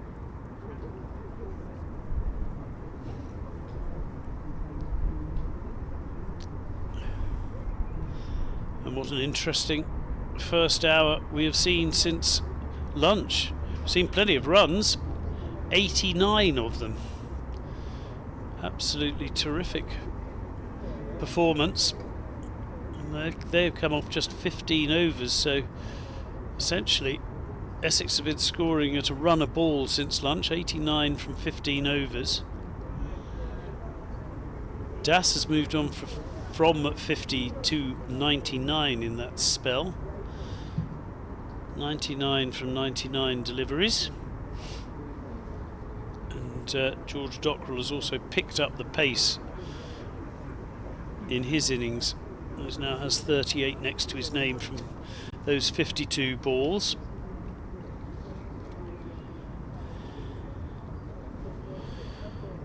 He has a high score in first class cricket of 92. He's got 3 50s already in first class cricket.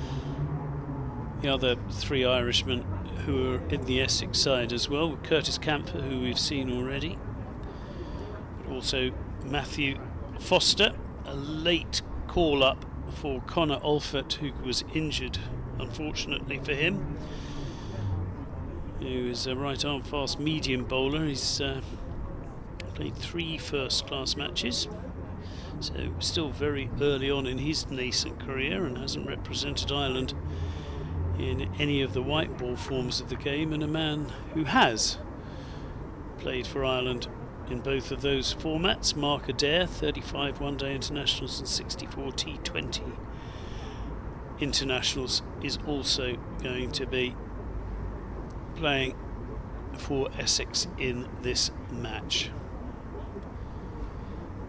So now can Robin Das, facing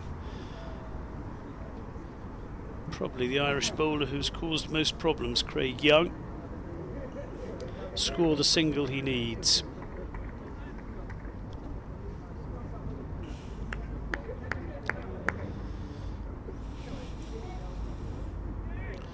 Das readies himself. Young applies a little perspiration to the ball and comes in now. It's wide, short. Das cuts it away, but straight to the fielder, and you could feel his nervousness almost there because he played it slightly on the up as well. Practices the shot with his wrist again. Probably feel he did miss out on an opportunity with that delivery. Make sure his hand is in the right place on the bat. Holds the bat very low down. Now he does cut the ball away, and he will bring up his 100 in lovely fashion with his trademark shot that must have brought him 30 of his runs. Absolutely glorious shot, and what a performance by this young man, Robin Das. Well, I don't think that will be the last time he'll be taking off his helmet and raising his bat to the crowd. In his first class match against an international bowling attack, Robin Das has completed his first 100. 103 from just 101 balls, 17 fours. It's been a magnificent performance and an absolute pleasure to watch.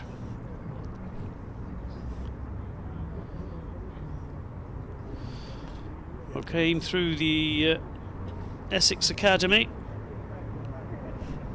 Another one to mark up for the future, one feels, if he can break into what is a pretty difficult side to break into at the moment, the Essex starting 11. But you can't do much more as a calling card in your first ever first class match than score 100 against Ireland. Swung away on this occasion, and this will be just the one. There is a man out at deep fine leg, and they'll just have to be happy with the single. Das won't mind, he moves on to 103.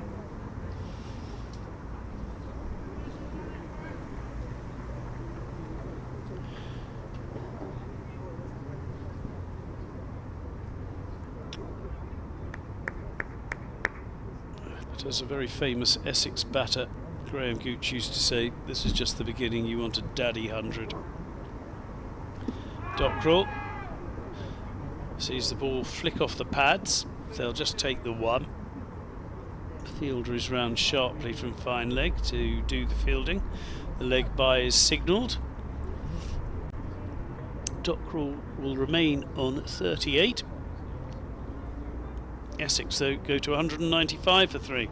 These two have now put on 95 for this fourth wicket partnership. And they'll be frustrating Ireland and their skipper Andy Balbirnie. As it's Young in once again, down the leg side. And he's very nearly strangled down the leg side on that occasion. Das went for the flick, didn't get anything on it, luckily for him, because Lorcan and Tucker had dived across. So we just have another look at this. It did just actually flick off the pad rather than anywhere near the bat, but it was a good take by Lorcan and Tucker, who had to dive a long way to stop unnecessary runs, and that is short and just pulled away as easy as you like for a single. That will be the end of Young's over, who's seen 7 come off it, which for him is remarkably expensive. 35 from his 10 so far.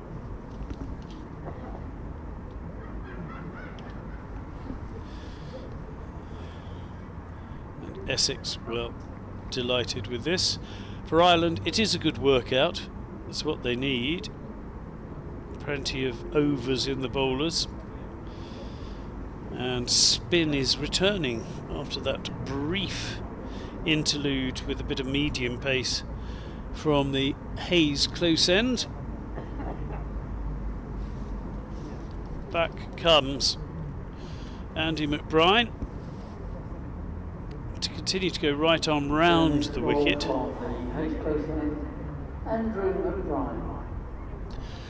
He's got none for 53 off his first 8 overs. So a little bit on the expensive side.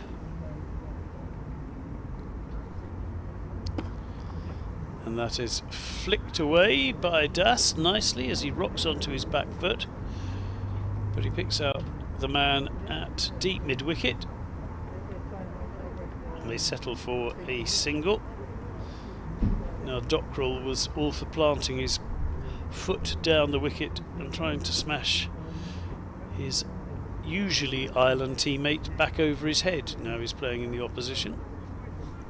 So McBride is right arm round to Dockrell, who this time takes a big stride forward for the defensive shot. Haven't seen that many of those in recent overs. McBride again, and that's flicked away nicely. Gets past the bowler so they can go through for an easy single up to long on.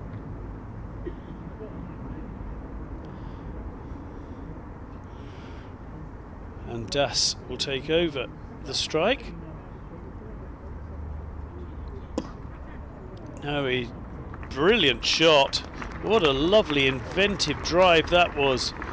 Stepped outside leg stump and then carved a wonderful cover drive through for yet another boundary. Lovely, lovely shot. Great footwork, and that brings up the 100 partnership as well as the 200.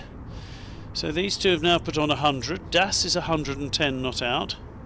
Essex enjoying themselves in the sun at the moment, and Das goes again and smashes him back over log on for 6. Well, he'd had a 1 bounce 4 earlier. Now he's got his first maximum. McBride is still getting the treatment from the Essex batters at the moment. Tough afternoon for him so far. Das 116 from 107 without slogging. Well, that was the nearest we've seen to a slog. Still waiting for the ball to come back. There's a lengthy discussion going on between the fielder and various spectators. a small child has now gone in a red t-shirt and has managed to get the ball from underneath some temporary seating. Had to crawl under to get it, to applause from his stand mates.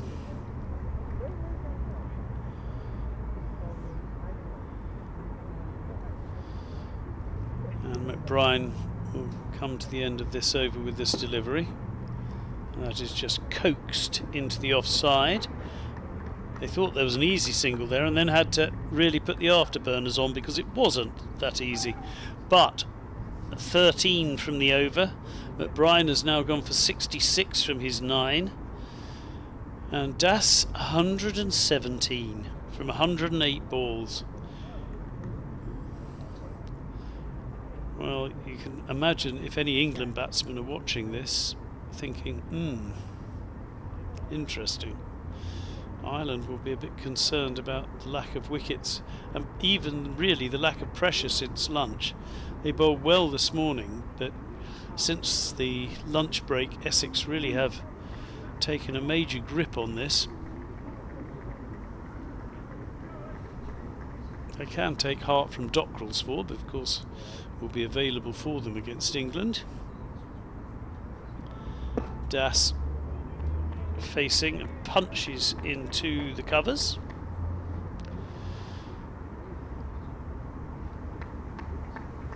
So we swing away from that glorious view of the ground in its entirety to just the wicket.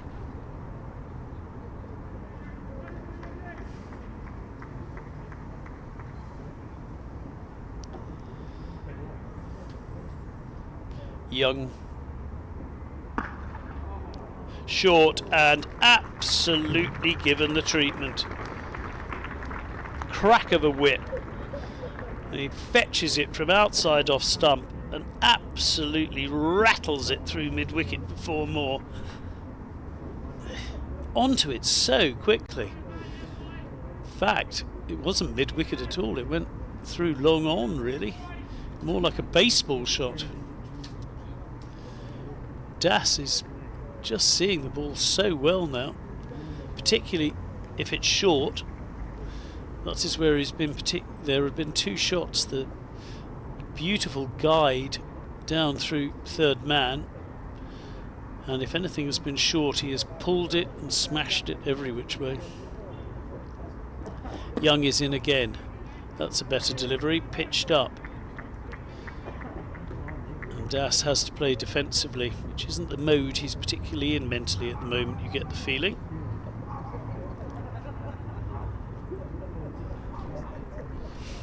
Scoring at 50 over rate at the moment, he's got a strike rate of 110.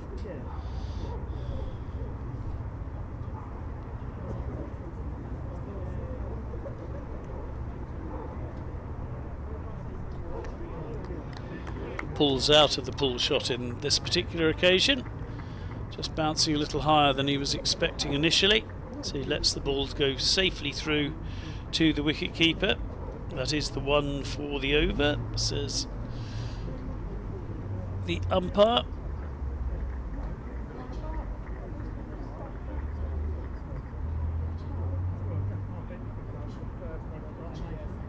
Roland Black.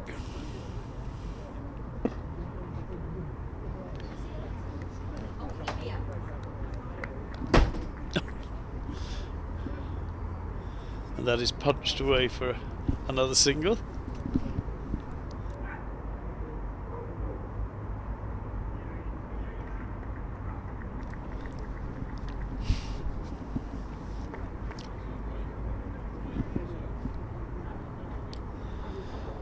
So Dockrell 39, Das 121, Young pushing the field back a little.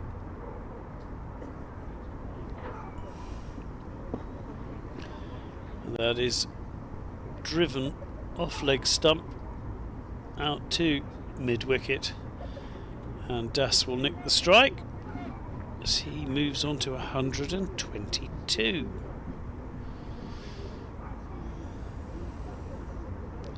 Another 5 added to the score. Young, who was going at about 2 and over, is now heading towards 4 and over that he is conceding.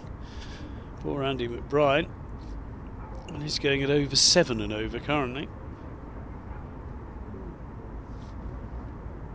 Coming back over the wicket because the run saving attempt going round the wicket didn't seem to save many runs, so may as well get back on the front foot and attack as a spin bowler.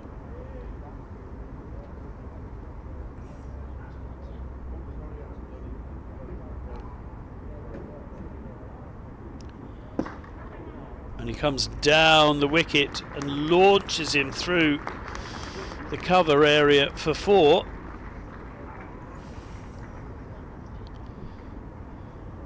Not as the most aesthetically pleasing of his shots so far, but still mightily effective.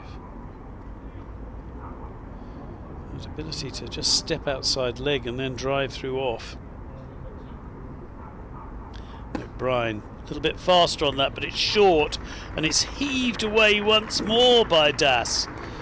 And McBride has gone for 4-4, and that second ball, the first one you could give credit to the batter, but the second one, it was short. And Das was so quickly onto it. There's a big open space through that area between mid-wicket and mid-on.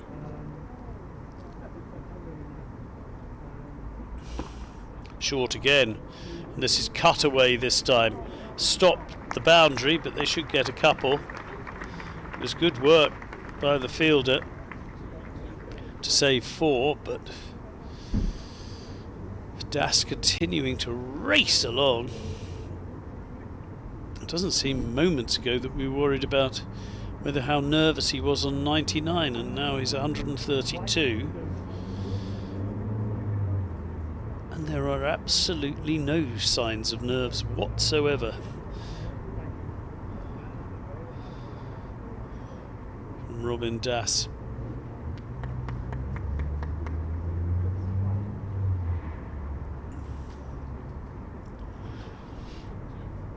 McBride in again. Oh, and he's bowled him. He's taken one too many liberties. McBride pitched that up for once. It wasn't short. And trying to swing it over cow corner, Das has perished. He gets some very nice handshakes on his way off from the Ireland players, because this has been a special innings, and quite rightly many of the crowd are standing up to applaud this young man off the field. 21 years old, this is his first class debut, and he has just scored 132 of just 117 balls, 21 fours and 1 6. Absolutely wonderful innings comes to an end with a score on 224. What a pleasure and a joy to have seen that particular knock from that young man.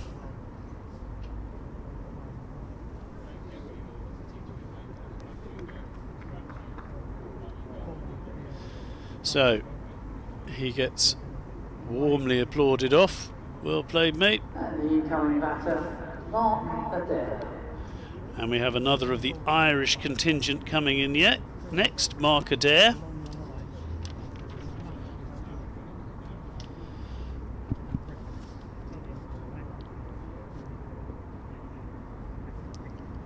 More, again, possibly more of a bowling all-rounder than a batting all-rounder, but now Das has done his magic with his 132. The pressure is off a little. 224 for 4.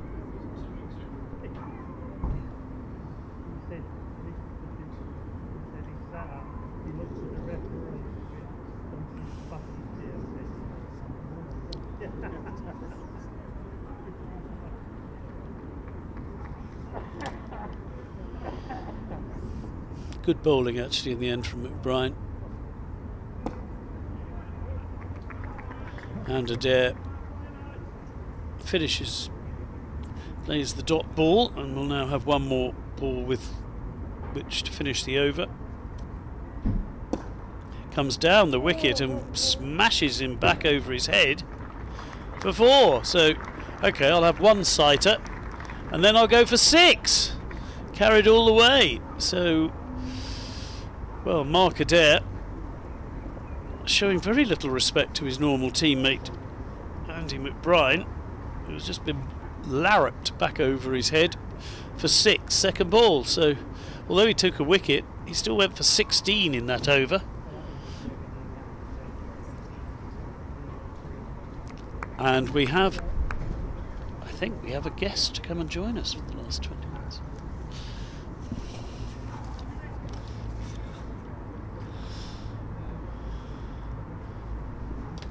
I shall pass over some headphones.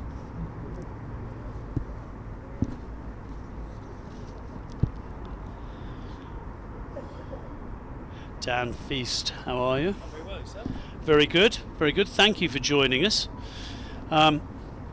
As Cricket Operations Director, you must be quite pleased with watching how the operations of the cricket are going today. It's really good. This game here and another game down at Southend as well. And it's just nice to have some bright sunshine to to watch some cricket in for once after the start of the season we've had, which has been testing for all areas of the game, whether it's recreational right through to this elite end. And I think to get to this point, see a great crowd come in to watch, it's really shows why we're all passionate about this game, really.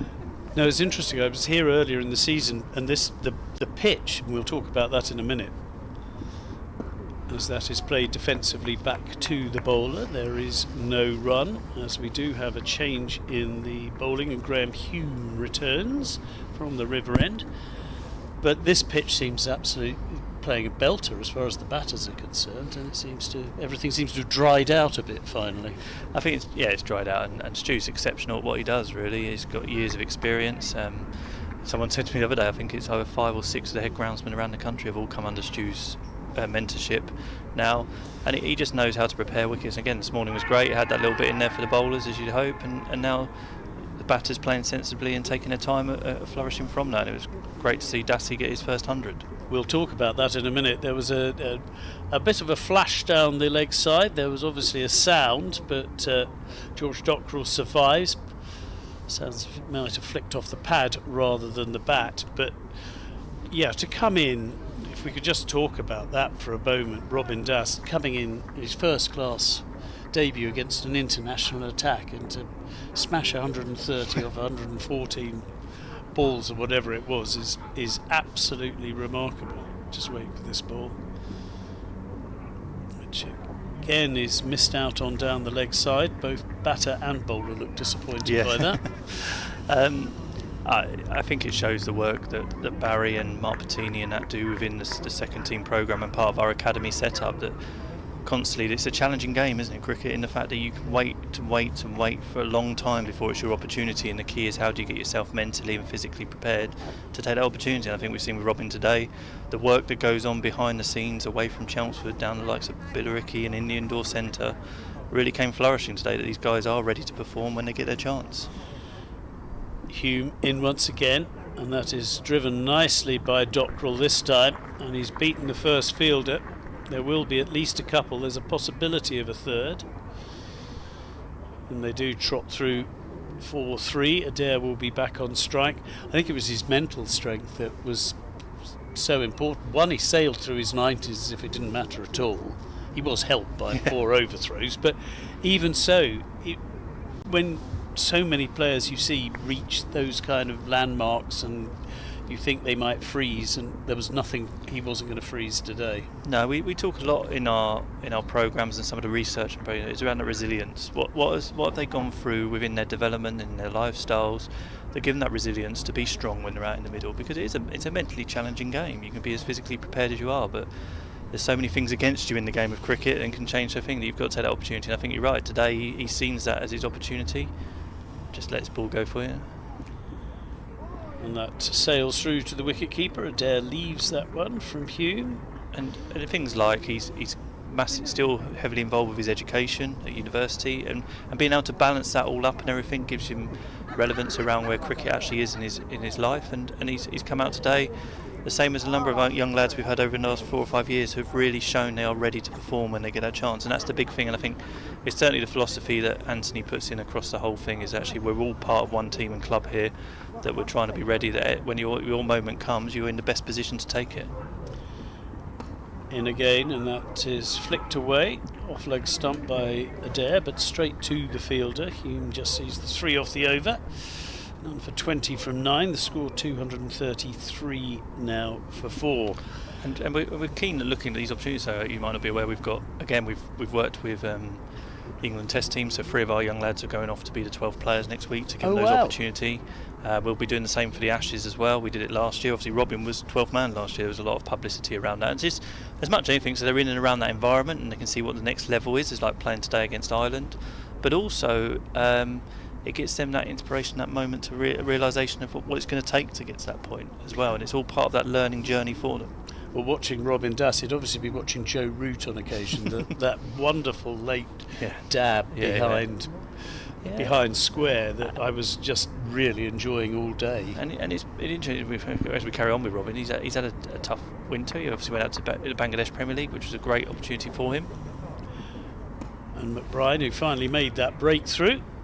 There's a bit of a delay before they go for the single, but eventually a combination of the throw and a little bit of acceleration from the batter Dockrell ensure that they do get through for the safe one. Yeah, I can imagine there's a few little jokey comments flying around there at the moment, isn't there, out there? I know the guys that were playing for us. As McBride is in again. Go on, yes. They've really enjoyed the moment of coming through and having the opportunity to play for Essex. And it was quite interesting. You might not have heard, sure, apologies if you heard already, but a couple of them went down to breakfast in the hotel this morning in their Essex kit and everything. Excellent. No, I hadn't heard that. Oh, that is a beauty. Yeah. It's probably the best ball McBride has bowled. It just held its line, that one, didn't it? Really did. In fact, he bowled the very first ball he bowled was like that held its line and beat the outside edge, and he's just repeated it 10 overs later. And that must have played very well with the crowd, I think. And again, it's been an interesting week getting things right, because we want to make sure it's right for everyone, like the opportunities for our youngsters coming through, but also making sure Ireland are in the best place ready for their game next week. And again, and flicked away off the legs. There'll be 1. They think about 2, but not for very long. But that relationship we built up with them over the ODI series has really helped, and we hope we see this as a long-term partnership. Hopefully, I think as the game is ever changing very quickly, having these partnerships with developing countries or associate companies or new full member countries as Ireland is going to be valuable in terms of what we can offer. And I think today, like I say, we've got this game here, the one at Garran, shows the passion and interest for cricket in this area. And that's flicked away into the leg side. They go for a single.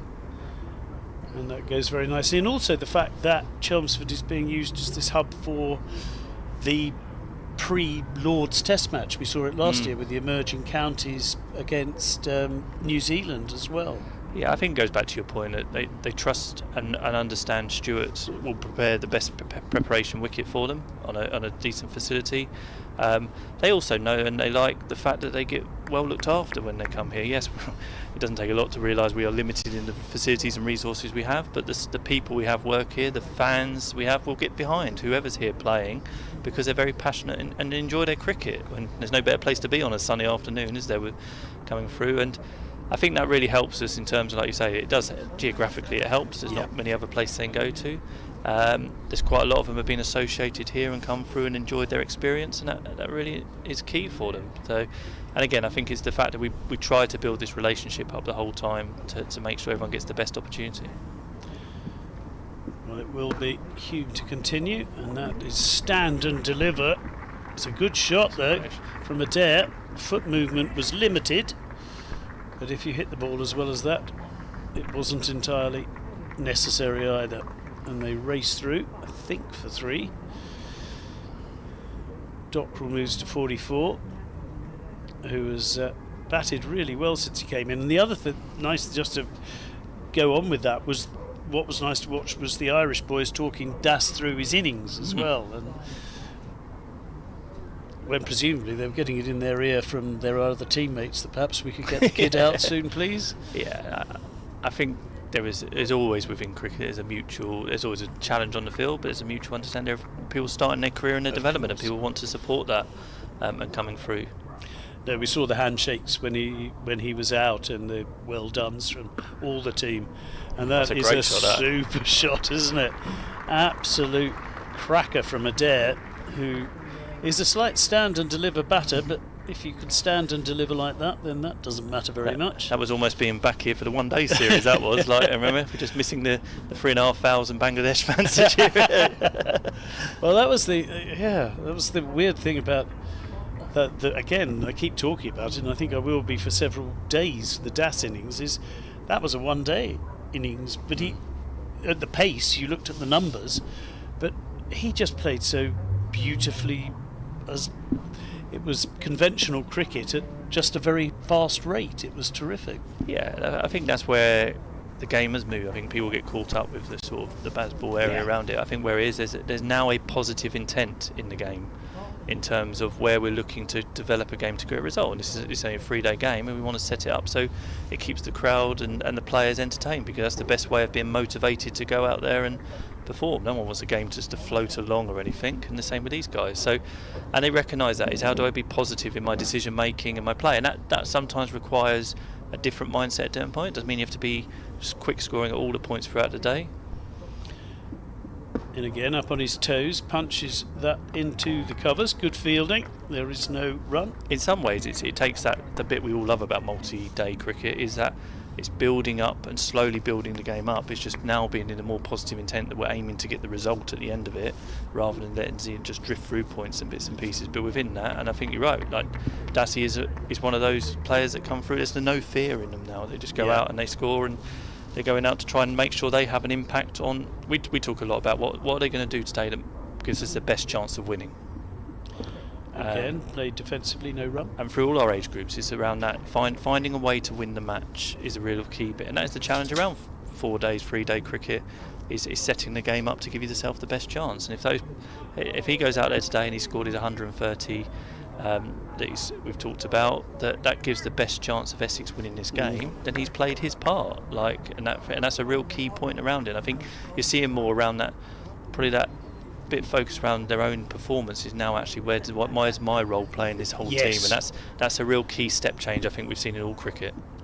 No, and that was the mantra Brendan McCullum played his cricket by, and we're now seeing that come through, and I think Ben Stokes, and we're seeing it right through. Obviously my role covers a wider area, and you've just seen the kids here today, they're now seeing it is for a number of years it was always focused around it's an individual game, all the coaches are individual, the players would train individually and come out, and certainly there's been a step change in the last few years around this is a team game, and how do we play it as a team to give us the best chance, whether it's T20, one day or multi-day games, to give us the best chance, remembering that the best way of enjoying your game is to create an entertaining feel around it. Absolutely. Well, there are the bowling figures.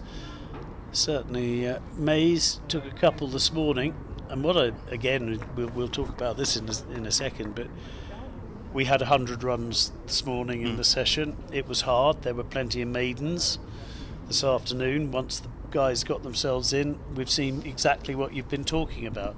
But both sides of the cricketing coin, which is what I think is the sign of when the game is in its best health, is if you've got to grit it out and play defensively and keep your wicket for a while, fine, but when you can attack, and that's what we saw. I think it's, as we talk about with Robin, is that resilience and understanding of where the game situation is at that moment and what it requires you to do. Well, McBride is back round the wicket again, and this has been flicked by Dockrell, who's on 47 now.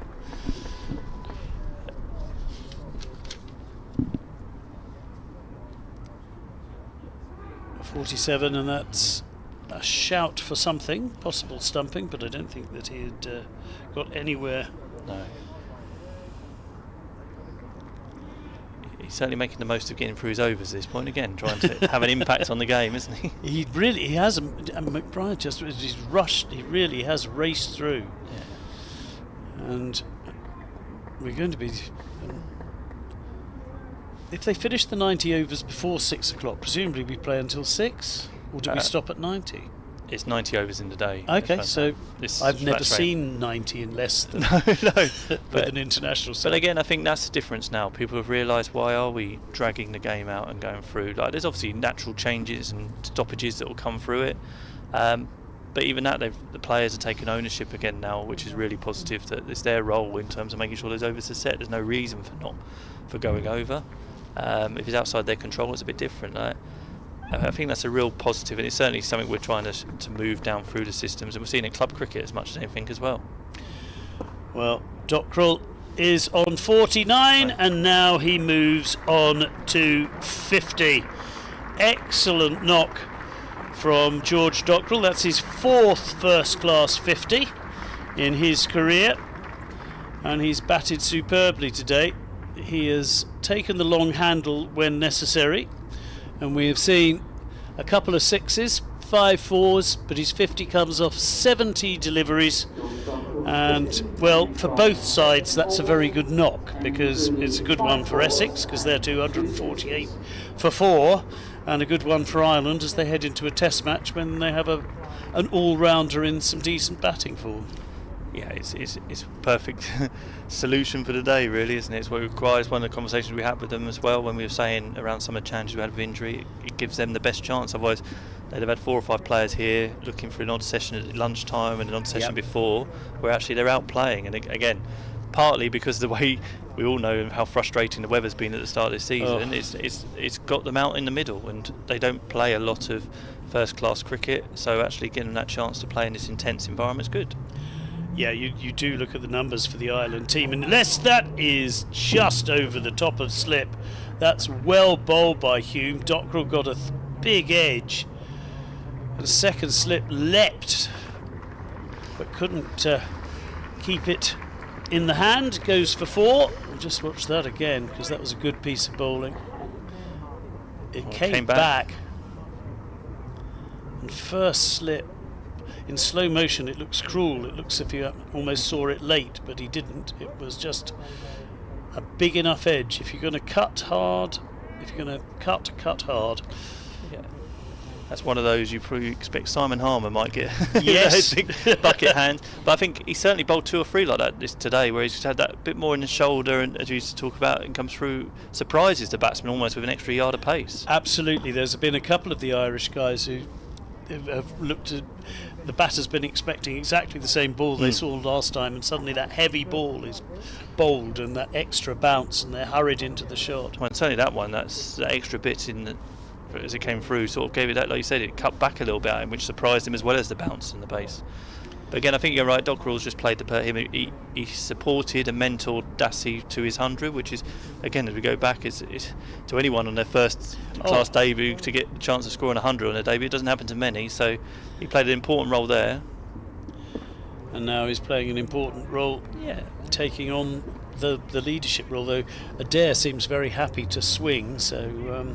Yeah, I think it talks about it. It goes back to that team environment. They know what their roles are and how they adapt through distance situations. And he's recognised here, if he carries on playing at the strike rate he's going, he's in for a good position with the team. And he knows that Adair's not gonna he's gonna carry on with the way he's playing at the moment, which is gonna keep the score rate ticking over. That's Hume in again, who has bowled very tidily through most of his spells today, and that's treated with respect by Dockrell, who lets it go through outside off stump through to the wicket keeper. So how are things looking for Essex ahead of the T20 Blast? Yeah, so I said guys are playing down at Garum Park today. We had a group had done there as well. We've had a couple of warm-up games. Had a real challenging game against Sussex at Horsham the other day, which was a good eye-opener. Horsham being a couple of days ahead of us, really. They start tonight against Somerset, I believe, and we pick up next week. One of the reasons as well, just let his ball bowl. As Hume is in, and that is played respectfully back to him. Is managing the athletes, and they are athletes around this point, because we go into a period where we play 8 T20 games in 10 days. So it will come thick and fast, and I think what people have realised over the last few years, certainly when we won it in 2019 and even Hampshire last year, that actually it's having a positive start, but making sure you time your run at the right time. And I think people have started realising it might be slightly different this year, because the tournament's finals is closer because of the Ashes and the way they've looked around the 100. So actually that momentum might carry a bit more. But I think we're getting to a point. Daniel Sams arrived last night, so he'll be here at the weekend, just getting himself ready for the games. And I think we're in a positive place. We've got some young players coming through, who, like we said, we've seen in this game. They've got that ability to score quickly. Just watch this thick inside edge that went past the stumps. Frustrating for the bowler Hume, who's really has bent his back so far in all his spells today, and that's not the first streaky 4 from his bowling. It won't probably be the last. But Dockrell moves on to 58, the score to 256 for 4. Yes, I think we're feeling we've got a good balanced side going into it, which would be obviously. You're going to need a little bit of luck, like everyone needs a little bit of luck around these things, but I think we feel confident. I think the players now know their roles and responsibilities within that team to give them the best chance going forward, and we're going to give it the best shot we can, really.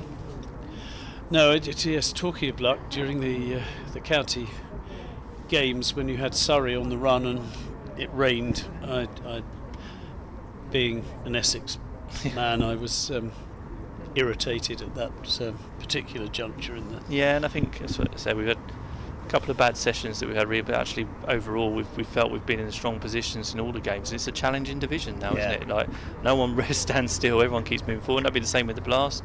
The players now want to see it as an opportunity to move on into wider opportunities around the game, macroly, as well as in here with the opportunities around the 100 as well.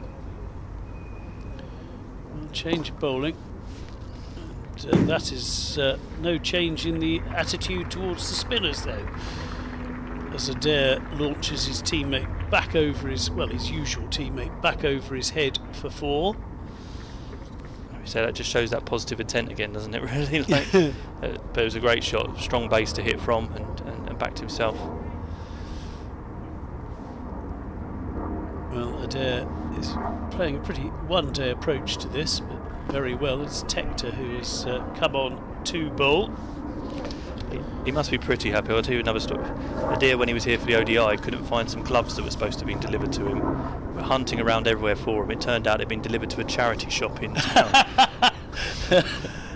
And when we got through to the lady, she's like, "Oh, I was just about to put these on sale because I thought someone had just dropped them in for us." Brilliant.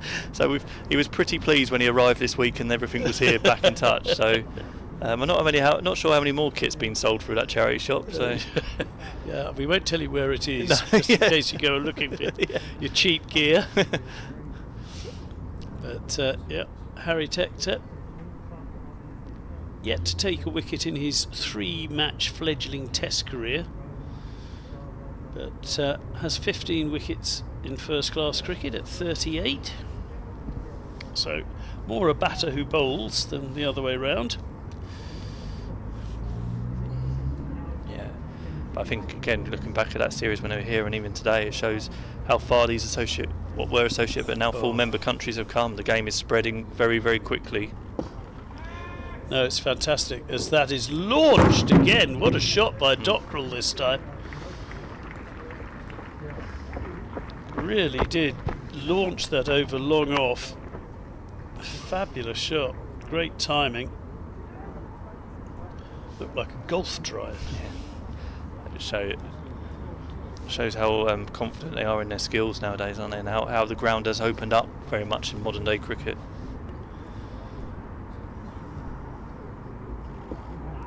That's on leg stump, but is flicked away. Dockrell looks slightly disappointed to have missed out. Tector sees his first over go for 11. From the Hayes Coast area, Harry Tector. So Harry Tector gets a name check with the ground announcer, and Essex 267 for 4. There's still another 5 overs to go. Well, the tea interval will be at 22, but 5 overs short of the 60, and this second batch of 30 overs has seen a real acceleration as far as Essex are concerned. The first 30 overs saw 100 runs, and there's 167 off 25 at the moment, so yeah, remarkable. Yeah, they're setting up the day well, aren't they, and the game really for the next 3 days. setting Paul Sterling a bit of a target as well, aren't they? Yeah. Not sure what time he'll actually get down to meet the team. Hopefully before any cycle rides start tomorrow. Yes, is it the Cycle London tomorrow? Yeah, so it was certainly interesting. We were meeting with the council a few weeks ago when they realised that we had Ireland here, the music festival going on, and Ride London at the same time. So it's the elite, and I believe the Cricket Ireland guys were saying that their hotel is predominantly all of the elite teams are staying there for the cycle ride, because I think that one's tomorrow. I'm going to have to work out how to get here. Yes. I can get here by train if I have to. Yes. There isn't a strike, is there, tomorrow? No strike tomorrow, I'm not aware of, but you should be okay. If you don't, it's the west side of the. It doesn't quite come into Chelmsford, the ride, but certainly west comes up out of London and across the west side. There's a few routes that way, but it's great that the city is one of the things we want to do with this place is make it a real hub for sport in the East Anglia area. And I think if you've got events going on, it becomes one of the key areas we're focused on is around the cultural side. And again, the One Day series helped that massively. The Blast next week will. The women's games we're having shows that this really is a hub for this area. No, it's excellent. And that is allowed to go through to the wicket-keeper. There is no run. Hume continuing to bend his back for his team. Yeah, he's put in a good set today, hasn't he, really, and just kept coming in. A bit unfortunate he hasn't picked up a wicket yet, because like I say, those odd balls have sort of 2 or 3 have gone through where he could have easily got a little bit more luck, but I think they'll be very impressed with how he's kept coming in up the hill as well. Yes. And constantly asking questions of the batter. He's almost looked happier since he changed his foot. You do find this ground, the hill doesn't look that much, but there are bowlers who immediately look comfortable at one end where they don't necessarily at the other, and that's a footless play and a miss by Adair. Yes. No, I think Stu reminds me. I think it's about 6 foot it drops, so it's a lot bigger than what people think when they actually come here, and it looks constantly through. And it's certainly, you speak to any of the bowlers coming here, it does take, like any ground, it takes a little while to adjust, and you find your ends. Do you want to come through? So he certainly, like you say, seems to have good rhythm now, and he's coming up the hill. No, it's he and Fionn Hand have both bowled very well with little luck as far as Ireland are concerned today. But the batting has been strong, and Adair is happy to let that one go through to the wicket keeper. I think the pleasing thing, and I think the people that are here and watching online will be, it's been a good competitive day of cricket, which has been enjoyable to watch. It's had, like you say, a real tense this morning, which needed that bit of digging in and taking a few overs up. Doesn't look like the scoring rate's going through, whereas now they're having an opportunity to move forward, but Ireland are constantly asking questions with the ball as well.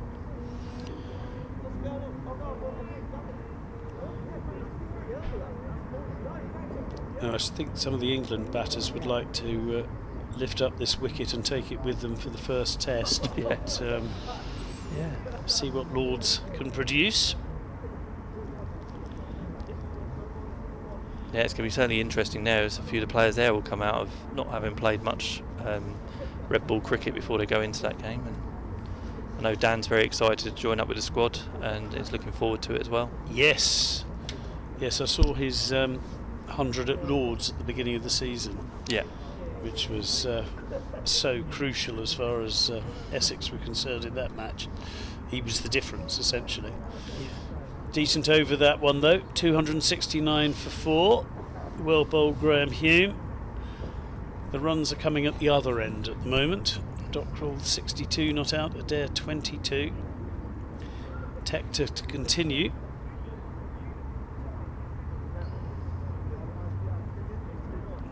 Tall, slim bowler.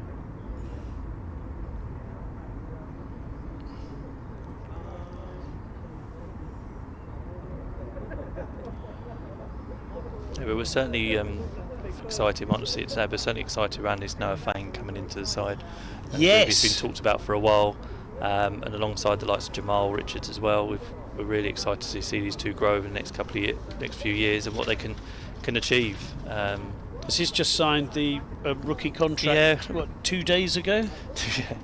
So. And that is launched back over his head. It's another fabulous shot from Dockrell, and at the moment this doesn't look like a wicket for spinners.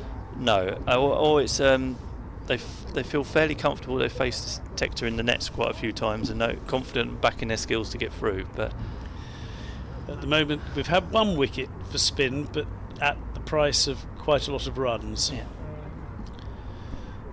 As Tector is in again, right arm over the wicket, and this is played defensively into the leg side. Fielder rushes in from mid wicket to ensure that there is no run.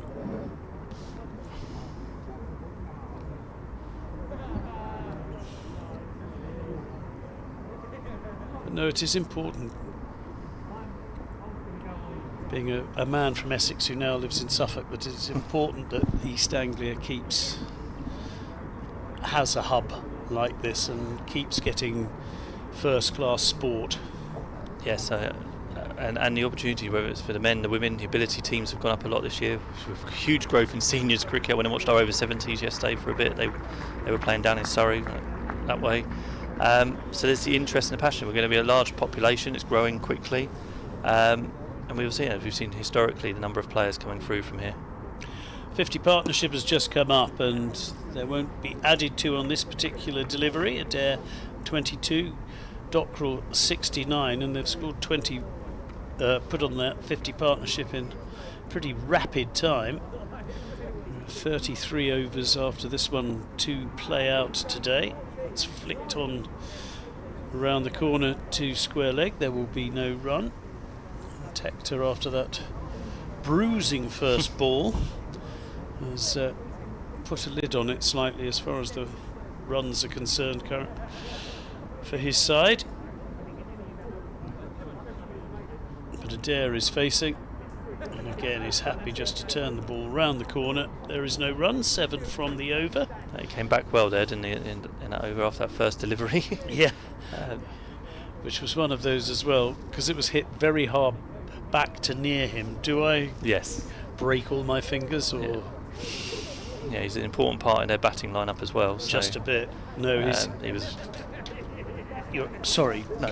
Go on. No, he's an important part around that batting lineup, which again I think, let's say with Sterling coming back into the game tomorrow, will be enjoyable for the crowd tomorrow to watch. I think it'll be a real nice challenge watching the likes of Adair bowling to him and Dockrell and like I say with Jamal and Noah and Kelly. It'll be a real good spectacle tomorrow as well for people coming to the game. No, I couldn't agree more, and this is a good crowd for a Friday as well. So yeah, absolutely. Yeah, bank holiday weekend. It's really enjoyable because I think people have seen it's been like I say, we've worked collectively and as a partnership to get it and keep it as a first class game, which is really important. And actually now we're seeing the benefit of that being a real competitive contest between two sides. So 22 cricketers who really want to test and develop their skills. And it means something. It goes into the averages. It goes into the book. Well, no one's going to take that 100 off the board for Robin now, are they? No. So. And Hume is probably the worst ball he's bowled in this spell. It was a wide half volley, and Dockrell was on it very, very quickly, and thumps it through the covers for 4 more. But Hume just losing his radar a touch on that one. Yeah, but again he kept his shape and put it away well, didn't he, through the gap. Yes, he's just batted better and better the longer this innings has gone on. Dockrell.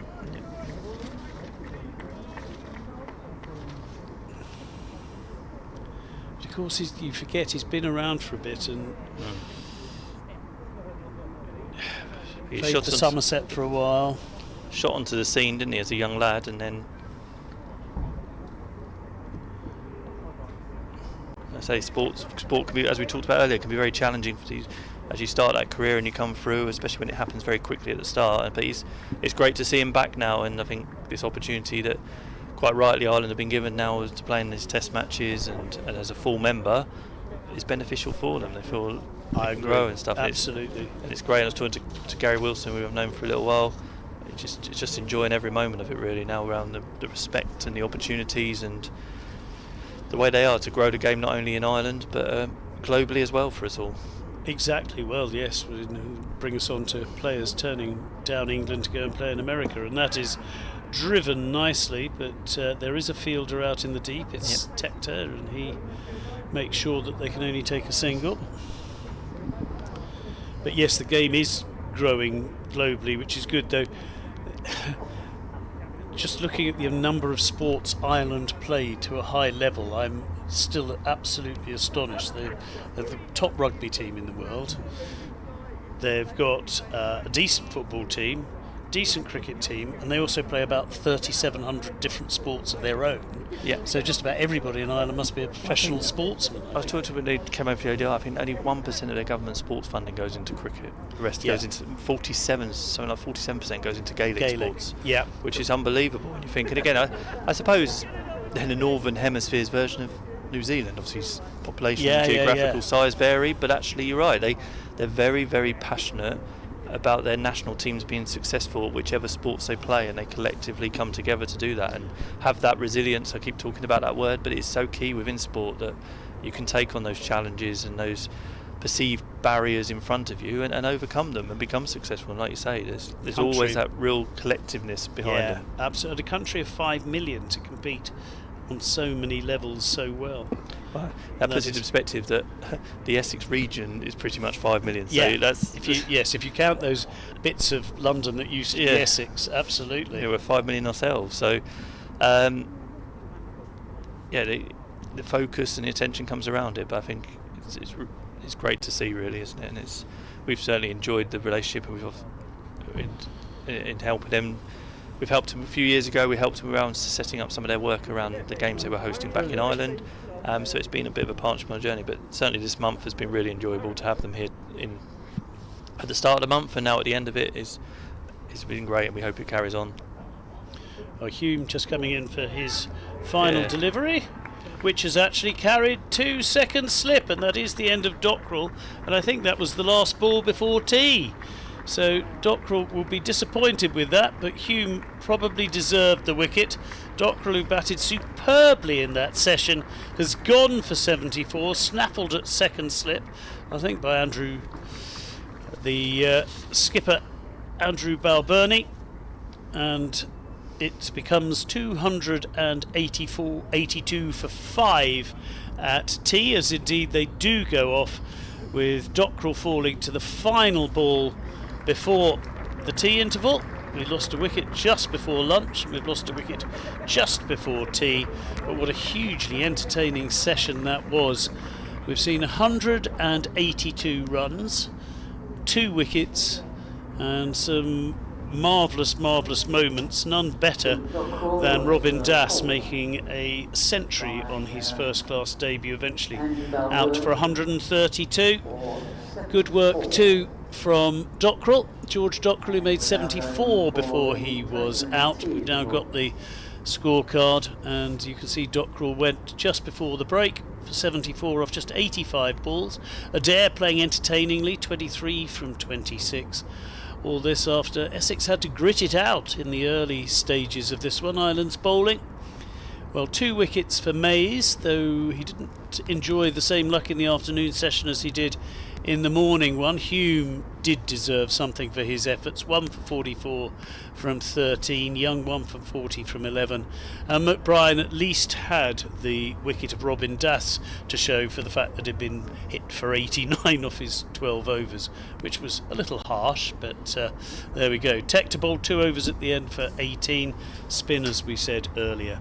Perhaps not ideal. Don Feast has been with me, and thanks very much indeed. No, thank for your you very time. much. No, as I say, it's really enjoyable session, that, wasn't it, really, in terms of seeing, like I say, so pleased with Robin. Has put a lot of work into it coming through, and I think Ireland will be pleased with what they're getting out of the day as well, in terms of their bowlers getting through their workloads and setting them up nicely for next week. And just appreciate the support from the crowd that's come down to watch them and see this next generation of Essex cricketers coming through. No, it's excellent, and I know that this is also been advertised by Irish Cricket as well, so they know about the stream in Ireland on YouTube, so welcome to you all as well.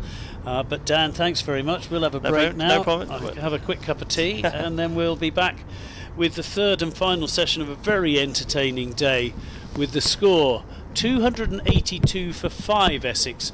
After earlier today, Ireland won the toss and put Essex in to bat.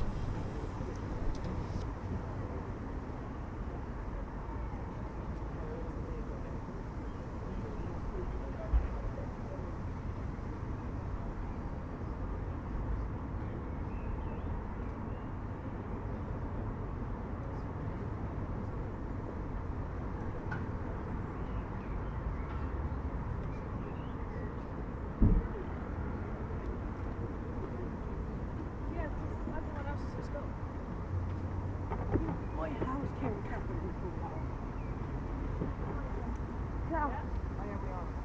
that's all right.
One other match of interest today, the second 11 are playing Surrey down at Darren Park.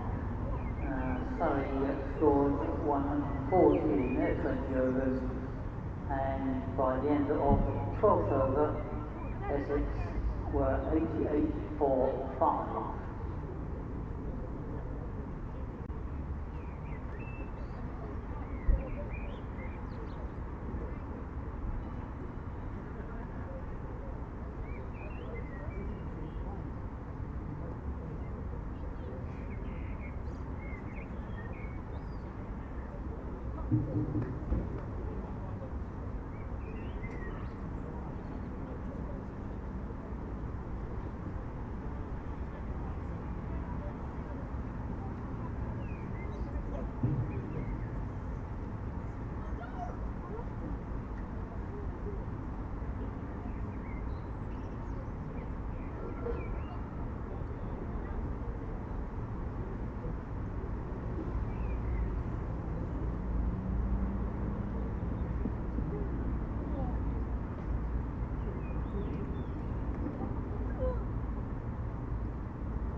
The Ireland team returning to the field under Captain Andrew Balburney.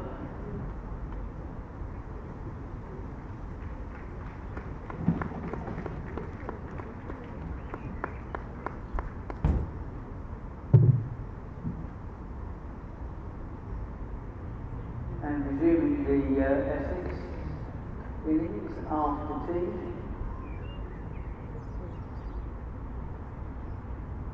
We have Mark there, and joining him in the middle, Will Buckleman.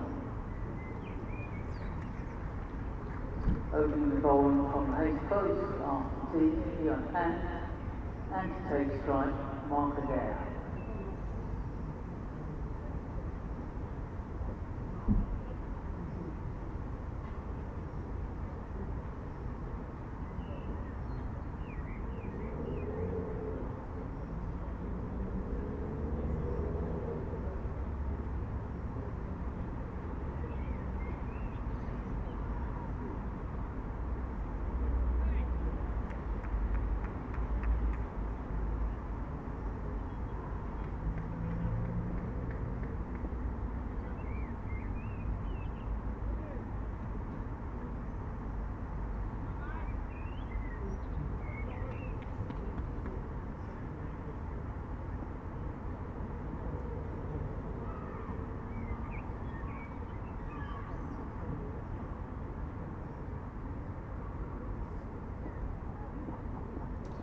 And we're ready to start again for the final session between Essex and Ireland here in Chelmsford. And getting the bowling underway for Ireland. It's Fionn Hand switching ends, now coming onto the Hayes close end. We have a new batter at the crease as well, William Buttleman.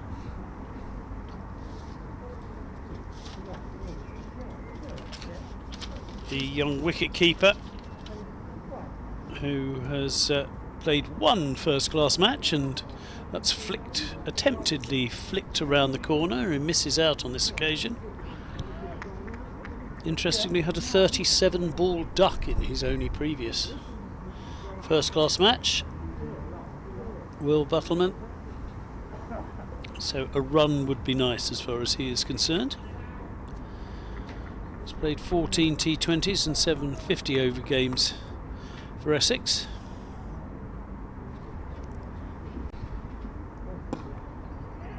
And that squirts out into the point region, and there is no run.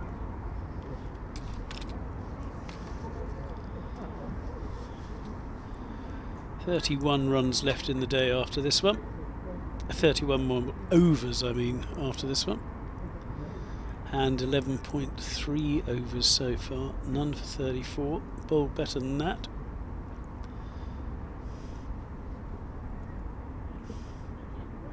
And that's a little bit of extra bounce and a little bit of aggression.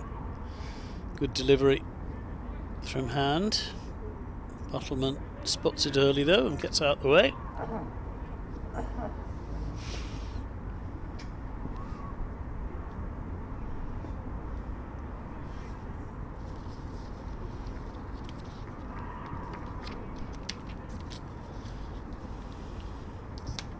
Fee on hand. And there's a shout for LBW. Gets the shake of the head. He was bowling from very wide of the crease. He would have needed to have straightened a great deal. Certainly the umpire wasn't convinced it was doing that. Let's have another look though. It certainly looked worth a shout. As we slow it down now. Hit his toe. But there was enough there for the umpire not to be able to give the decision. And this is just goes backward of square. It will be no run. So poor old Will Buttleman will have to wait for his first class run. Adair 24 not out. 283 now for 5. No, 2 decent partnerships in that period after lunch. 100 for 3 at lunch, and then between lunch and tea the accelerator went down. 282 for 5, so 182 runs in the afternoon session. It will be Young to come into the attack.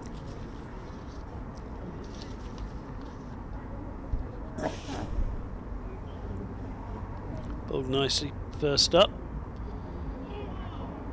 and he almost draws the false shot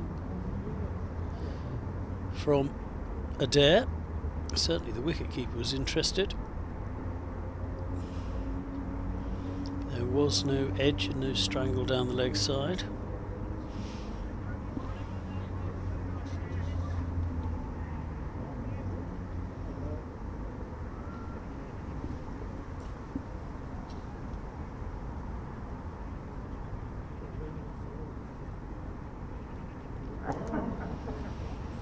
Young getting ready again.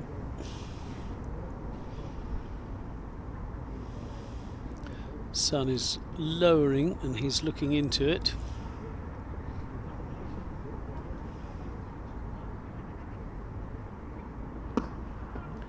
That is punched nicely by Adair into the covers, but straight to the fielder.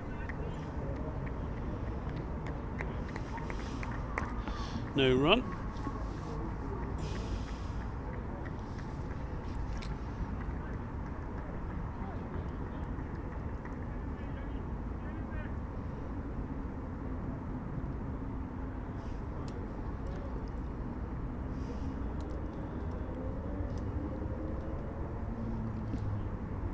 Once again in from the river end, and that is on leg stump, and it's flicked away nicely by Adair.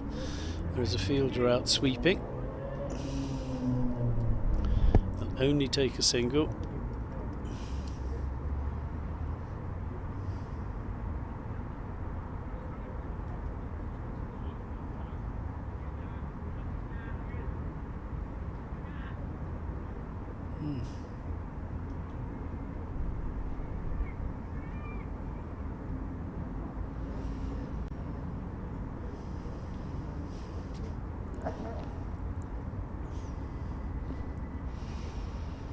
Bit of a wait before Young gets ready for his next delivery.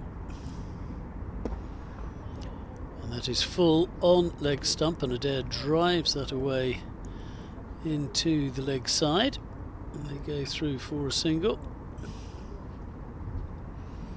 Bottleman will have a couple of balls to face at the end of this young over.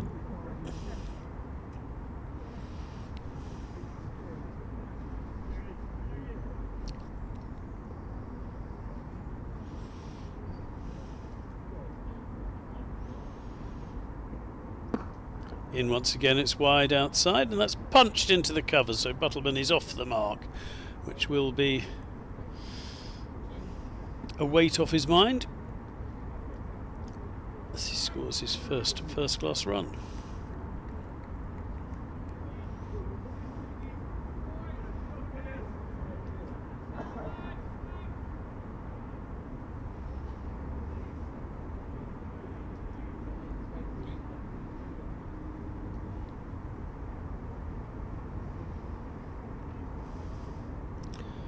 And ready once again. Ducks underneath that one. Decent shortish delivery. Leaves Adair on 25. Bottleman on 1. Nice over from Young again. Just the 2 singles from it.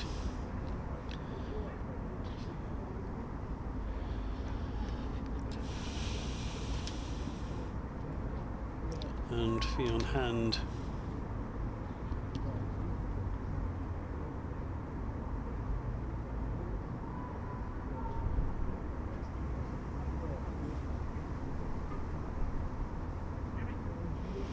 Will continue from the Hayes close end here at the county ground in Chelmsford.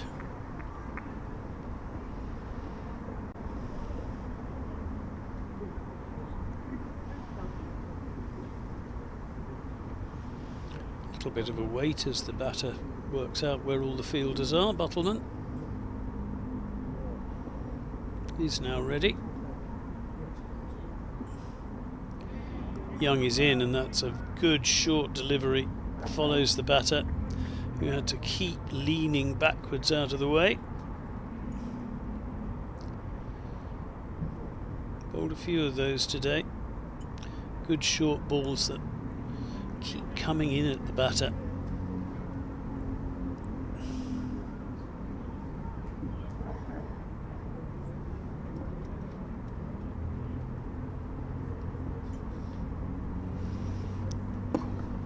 This is played defensively back to the bowler, who has to move pretty sharpish, but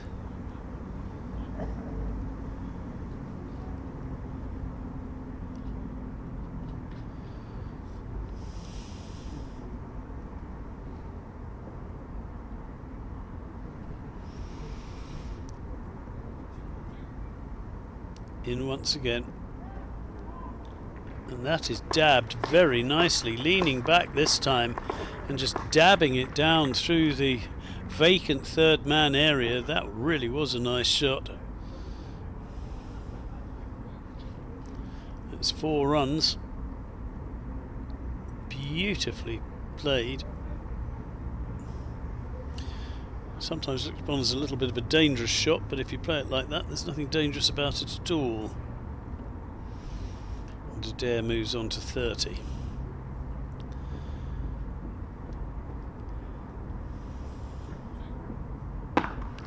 This is driven out into the cover area where the sweeper picks up the ball. Harry Tector, and there is only the 1 run.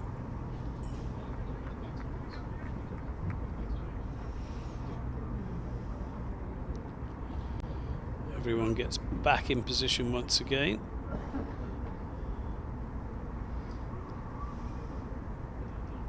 Bottleman just checking where everyone is once more before he's ready to face hands. Next delivery. And the attempted cover drive squirts off a thickish inside edge up to mid-on.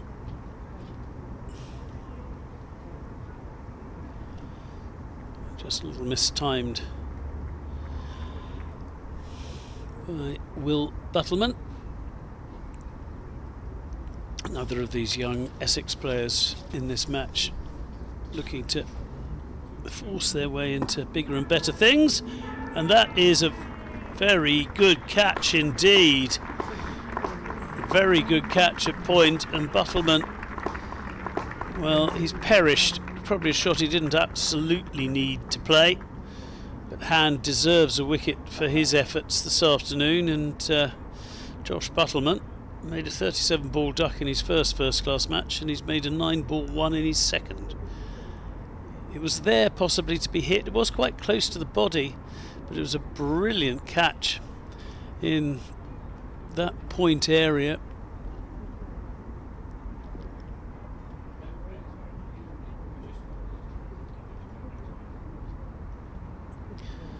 And that is a deserved wicket. Tector with a catch.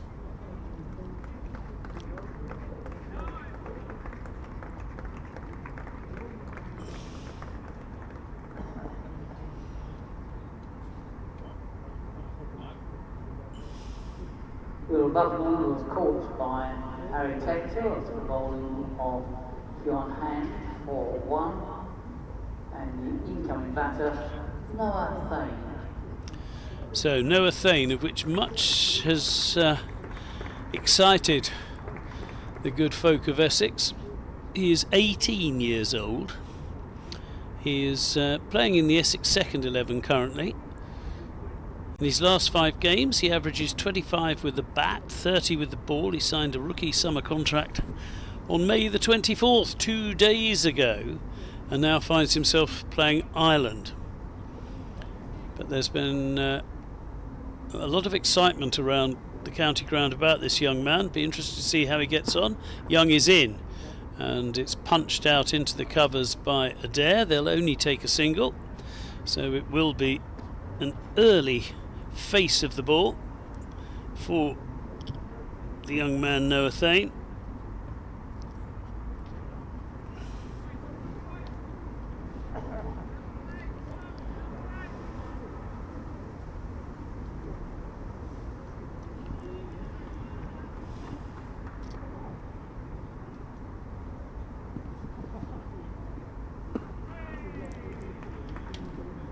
And he survives the first ball he faces from Young.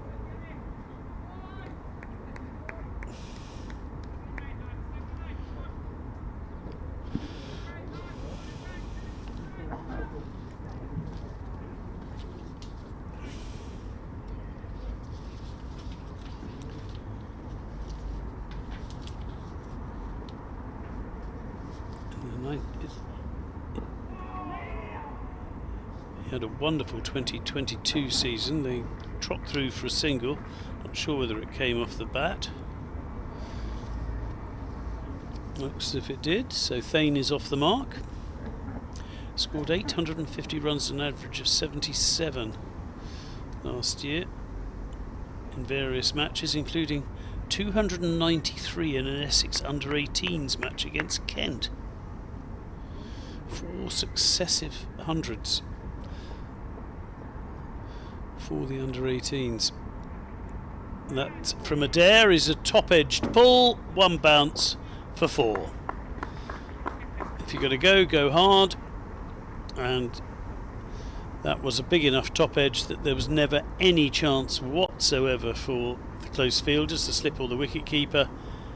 It was over them, and it was only just short of being a 6.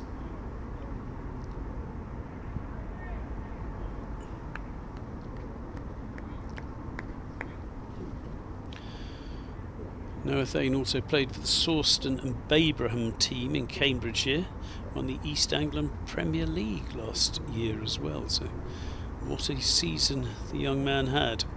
But now he's having to step up several notches, and watch Adair race along at the other end as well.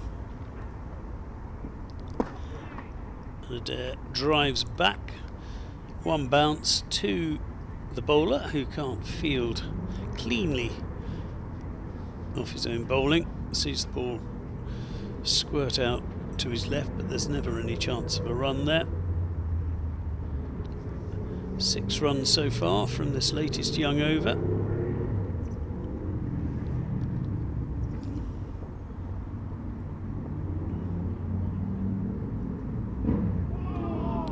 Oh, and that's a good ball. Absolute ripper, and it goes straight through him. Somehow misses stump and edge of bat. And Adair using up a little bit of his luck on that particular occasion.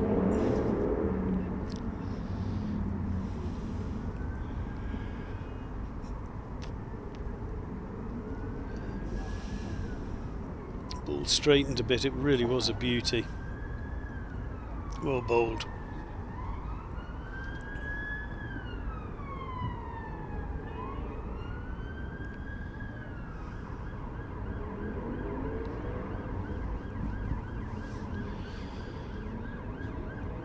The bowler looks understandably miffed that nothing came of that wonderful delivery. Attention will change to Fee on Hand at the other end. As he bowls to Noah Thane.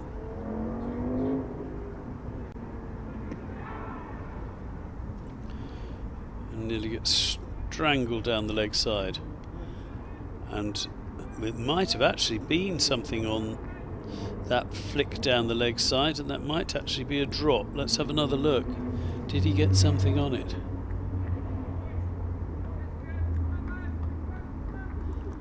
Hard to tell, but it was dropped anyway.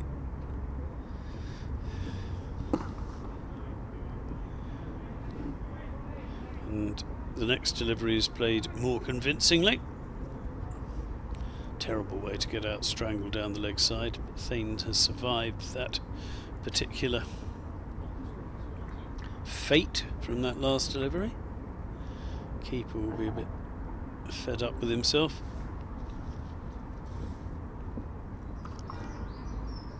Lorcan Tucker, but that's another run for Thane as he plays it out into the deep. And they can go through for an easy single, and he moves on to 2.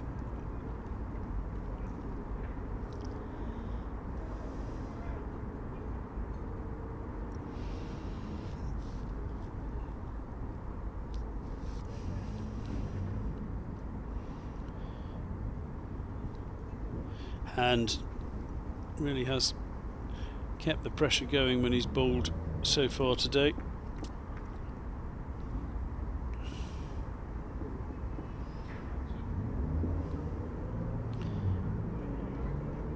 That was a slightly loopier bouncer than he's bowled so far. Usually he puts the batter under a bit more pressure than that.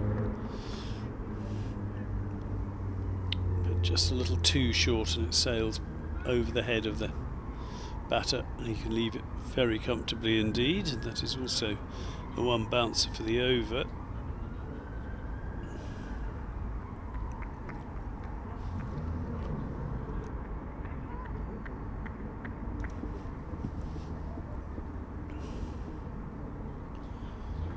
Hitch kick again. Oh, and there is a strangled appeal. Well bowled. This has been a good over. Let's just have another look at this.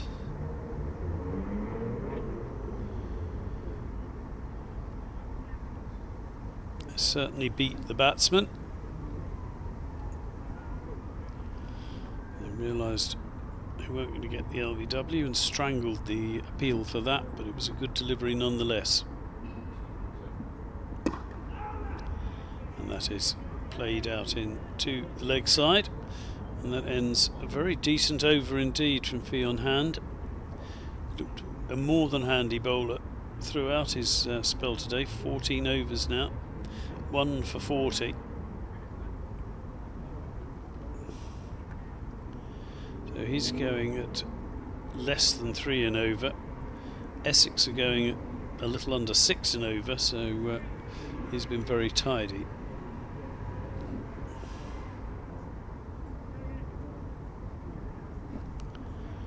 Young set to continue from the river end,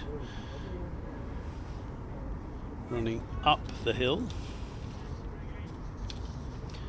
As we heard from Dom Feast, 6 foot difference from one end of the ground to the other, and that's nicely played by Thane, just flicking it away into the leg side, not trying to do anything big and clever, taking the single. Thank you very much.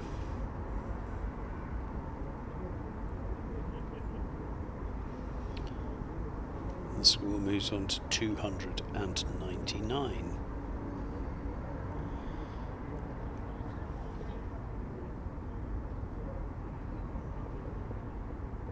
Young back on track. That's another decent delivery, one that tucks up Adair. You get the feeling these two are enjoying bowling to their erstwhile teammate. And after he had a very exciting start to his innings, he is being slowed down a tad by these two. But if they are off length or line, the way Adair has been playing, the ball will go. As we mentioned, and that's swung out and will beat the man who's even set out for that shot. 300 comes up now for Essex. They move on to 303. Adair moves up to 40. And just watch this shot again. Literally just went with the slight swing of the ball, and the fielder only had about 7 or 8 metres to get there, but it couldn't, so well was the ball hit. Oh, and this has been given the treatment by Adair and has gone all the way for 6. That was some shot. And Young, who had put Adair under a bit of pressure, has suddenly seen him dismissively smack him for 4, then 6.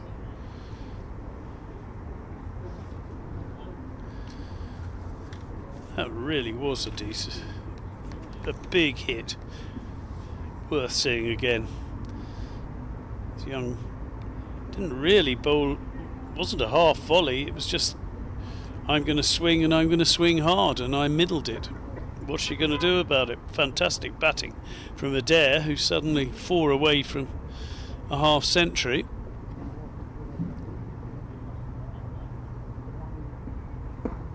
And he's cramped for space, but adjusts nicely, plays it backward a square. Tector does the fielding, and they are through for a single. And Adair moves to 47 and leaves Thane just the single ball to face from this 14th over from Young.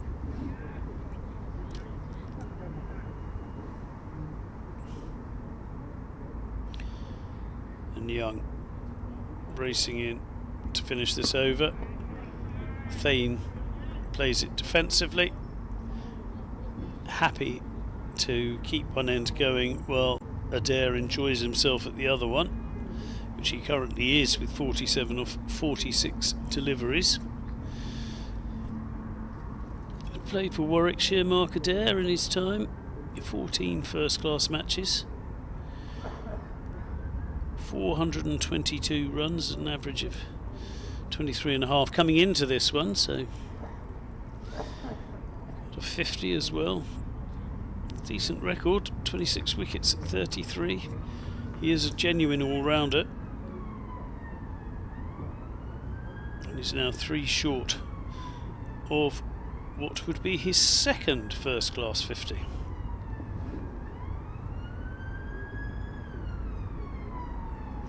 And trying to stop him will be Fee on hand.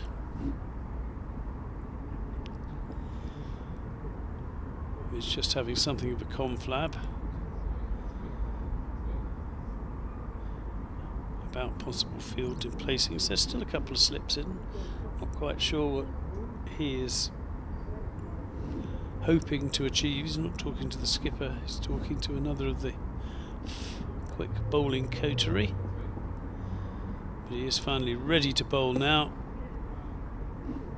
and that is swung out into the leg side only for another single, so Adair will have to wait, see if he can reach that half century.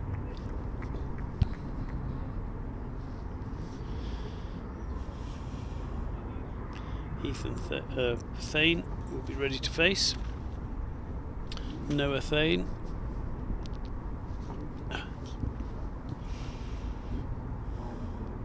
Hand is just moving people around a little bit,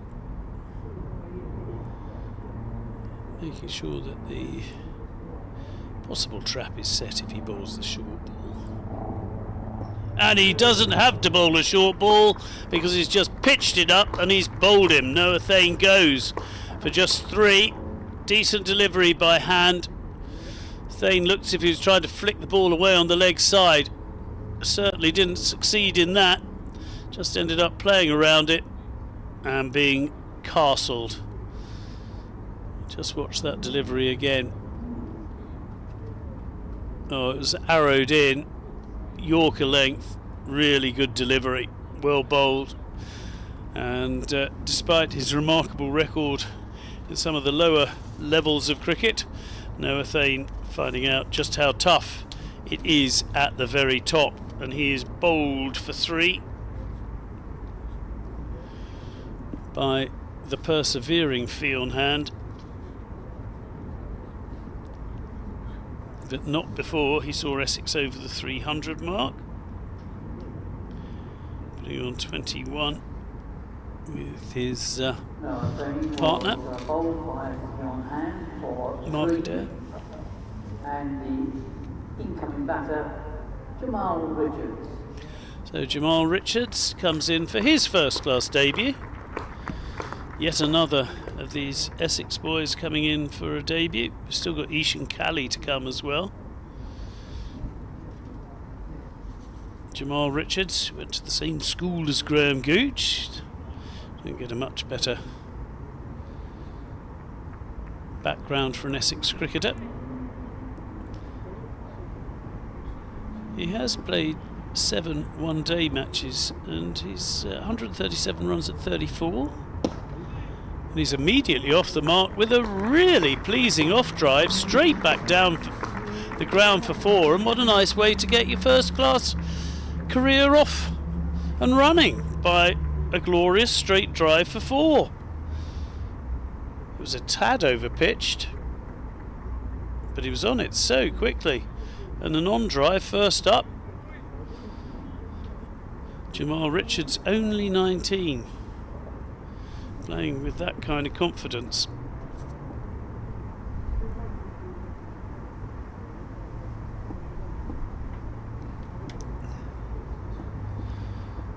Hand is in again, and this time Jamal Richards happy with the defensive approach to the game.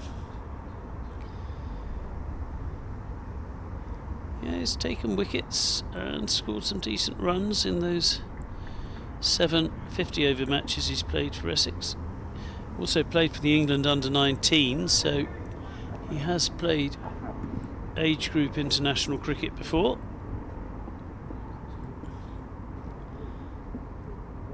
And that's a good ball, and in fact he dropped his hands well in the end.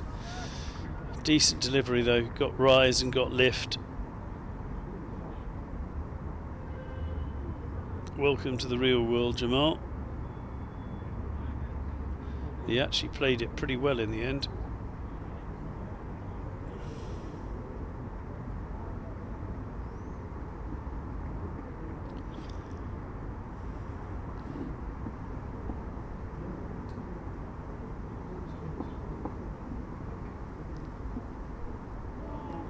It's another good ball after that first delivery that he gloriously drove for 4.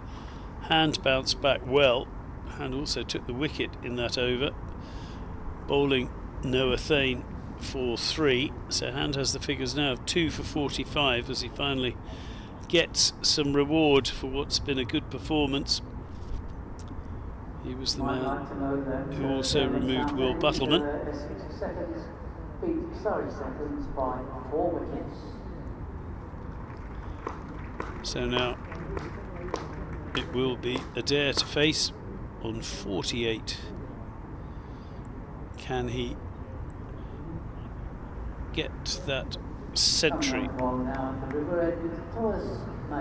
Thomas Mays is into the attack from the river end. It was a decent quick blast from Craig Young, but now Mays is back into the attack.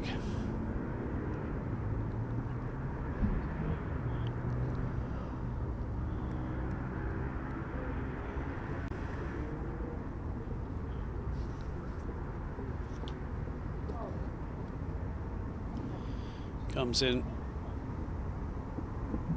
and that's pulled away, and that's a really good shot, and it's gone all the way for 4, and that does bring up an excellent 50.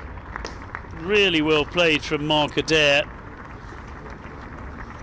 It's come off just 48 balls, 5 4s and 3 6s, and that's his second first-class half-century. Well played, Mark Adair. He's looked to attack whenever possible, and he's played some glorious attacking shots. 3 big 6s.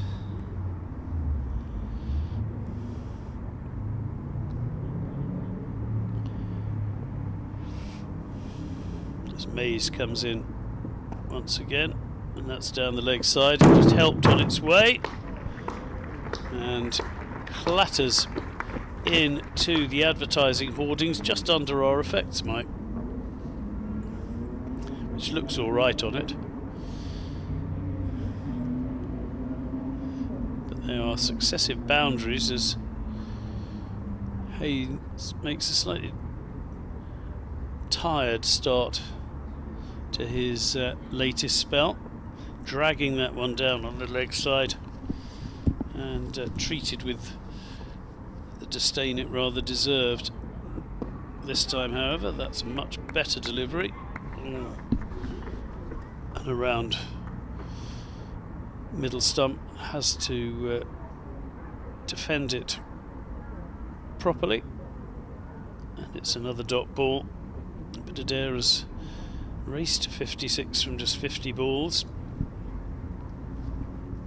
It's the third person to get past 50 in this Essex team. Robin Dass still top of the board with his magnificent 132, scored better than a run a ball. 74 from George Dockrell as well. And now another of the Irishmen drafted into the English team. Mark Adair has completed his half-century and is currently 56 not out from 51 deliveries. After that attacking start to this over, is content now to just keep the Ireland bowlers at bay, unless it's there to be hit.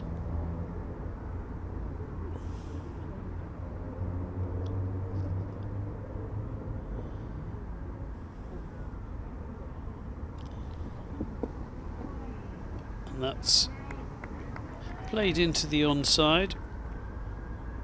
There is no run, and he's just being pegged back, and Mays, after those first 2 loose deliveries, is looking altogether bowling altogether tighter now.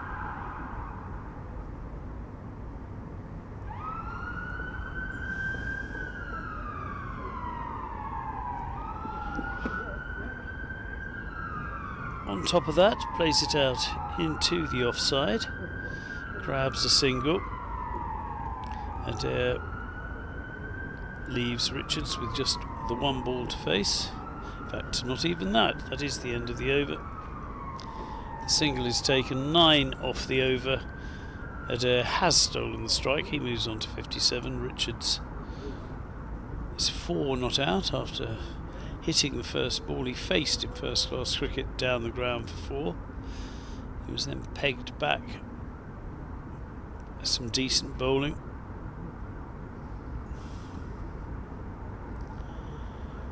And it will be hand to continue. He came from 48 balls and included 5 4s and 3 6s.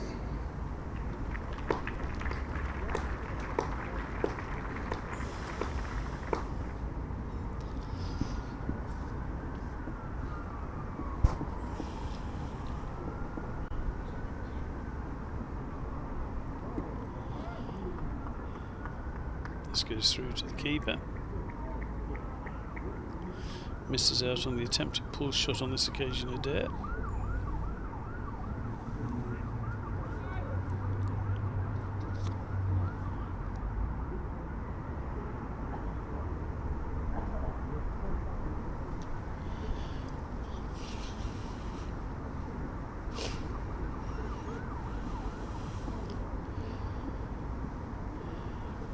Adair is now ready. In hand. Again, just strays slightly down the leg side, and it's shovelled round the corner by Adair, only for a single. Richards now on strike, facing the on hand, who has bowled well.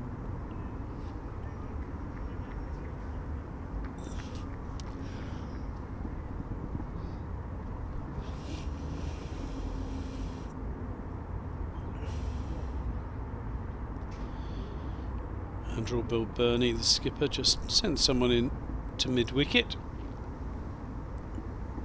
for this next delivery from hand.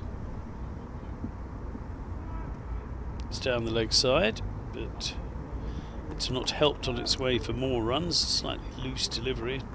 Hand looks displeased with himself,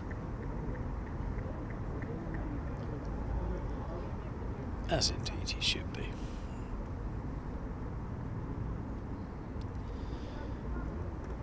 Nearly every other delivery has put the batter under a certain amount of pressure. Begins the run up once again, and that is edged but short of first slip. Well bowled, soft enough hands that it didn't carry through to the slip, but boy, that was close. But very well bowled by hand. Had Jamal Richards nibbling.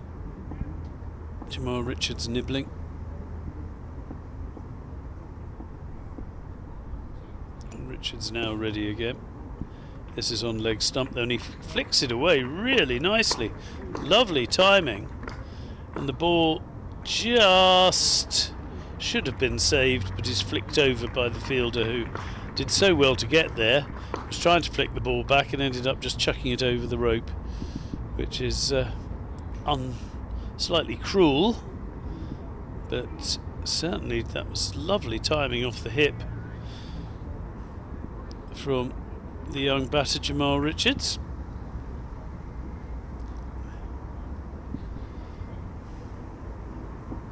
Who moves on to 8.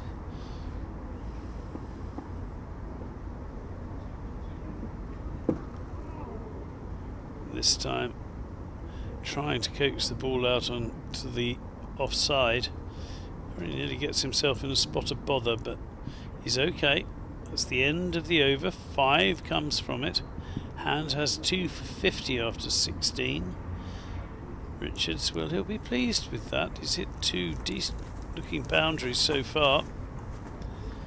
Adair completed his half century now, in long conversation with Richards. It does make sense too. The Irish players helping the young Essex boys, because Essex are helping Ireland get fine-tuned for this England Test match next week, including letting 4 of them play for Essex so they can all get some practice. And that is just outside off stump, but is punched away by Adair for no run.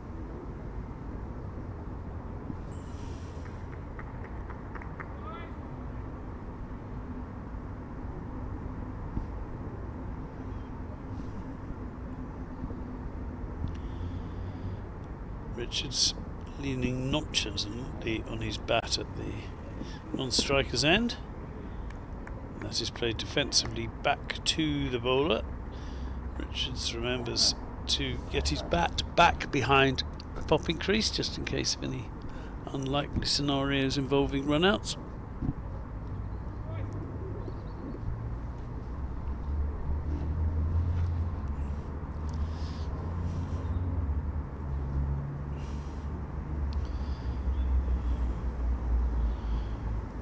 Mays in once again, his 11th over. Been slightly expensive, but he has taken 2 wickets. That, however, is played defensively into the covers by the attack-minded Adair.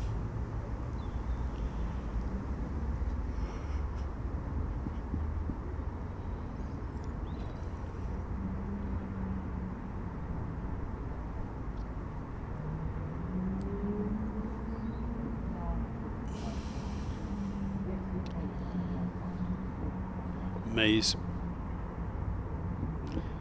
Interview now, it's wide and it's played nicely by Adair. He gave him width and Adair said thank you very much and plays it through the covers. This time, however, the fielder doesn't make a Horlicks of it and they go through for 3. So it will be Jamal Richards who takes over to face Mays. 2 balls left of the over this time.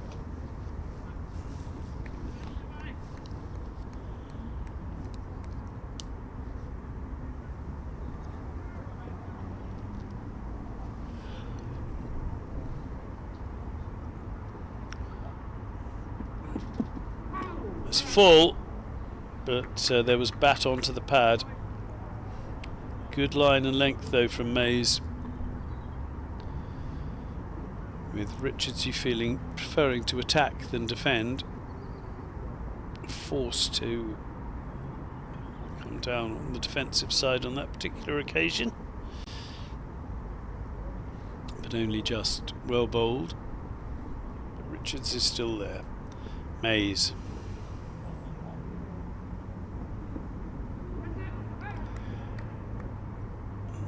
Doesn't go where the batter meant it to at all. And there is another dot ball. The bowler goes to collect his hat. Richards remains 8 not out. Adair 61. 3-3-2 for 7.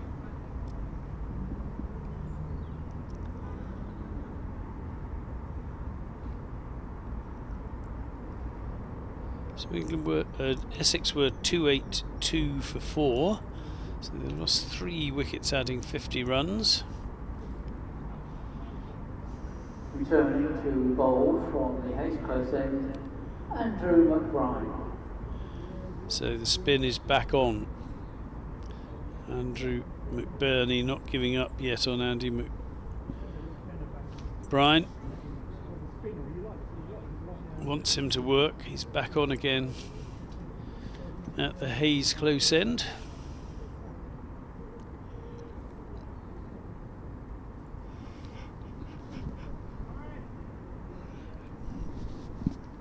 He has come in for a little bit of hammer. 89 from his 12 overs so far, which is more than 7 and over, heading towards 8 indeed, but he has taken a big wicket. Bowling Robin Das, Centurion, for 132.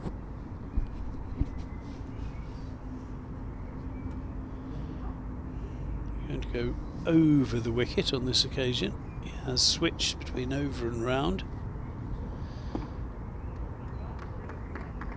And Adair going back on his stumps plays him defensively.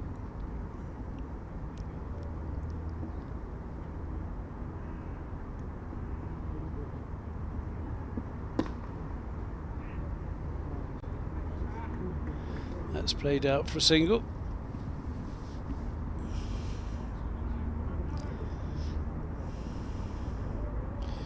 Means Richards will have to face the spin of McBride. Interesting to see how he gets on against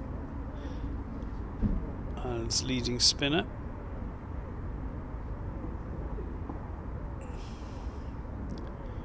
And McBride comes in now, and it's launched over long off. It won't go all the way for 4. They'll certainly run 2 and then decide that will probably do. Actually, thanks very much. Wasn't entirely middled, but certainly Richards had looked around and seen where any possible gaps were, and he thought he was safe to have a shot over in that general direction. This time he plays defensively, just prods McBride. In fact, he actually skirts off the edge into the siding. McBride in once more, and that's launched massively by Richards back over the spinner's head for 6. And Richards, well, everybody has decided poor old Andy McBride has to go on this wicket. And Jamal Richards is just the latest, as McBride is in once again. And this is played with much more respect and dignity as far as the bowler is concerned by Richards. Prods it back to the bowler. 9 from that over. His 13 have now cost 98. Richards has moved on to 16 from 14 and Adair 62 from 61. So both these two going at better than a run a ball. Looking to carry the attack.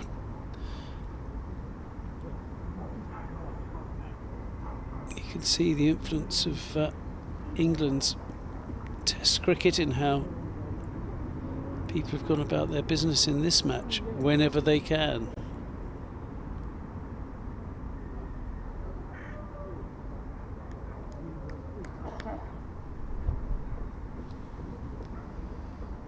Mays to continue from the river end. Played nicely by Adair. Back to the bowler.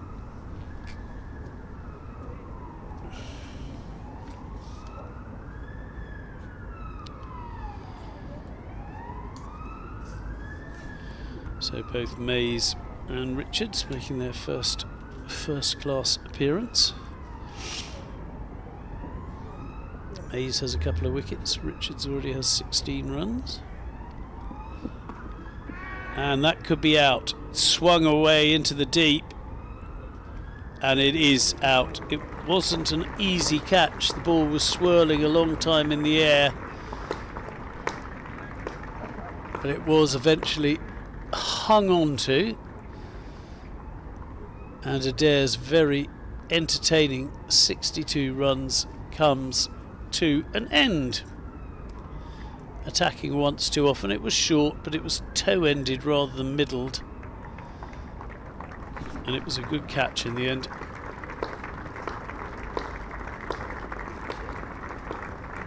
It really was a good catch in the end. So he just lost it, I think, just towards the end, and managed to just readjust and cling on.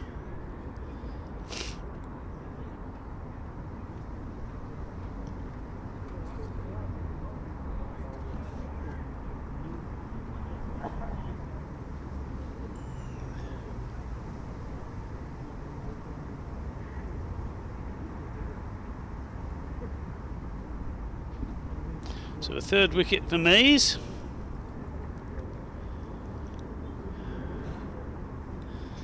Let's see which of Ishan Cully and Matthew Foster have come out.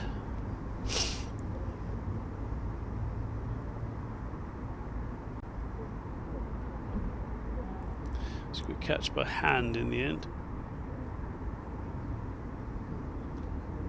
Mark Adair was caught by Dion Hand after the bowling of Thomas Mays for 62.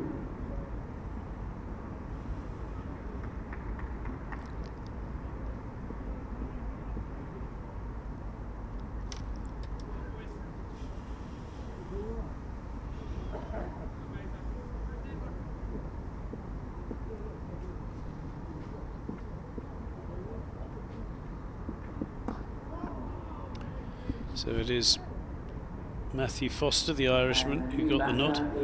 Matthew Foster. He will bat above Ishan Cully.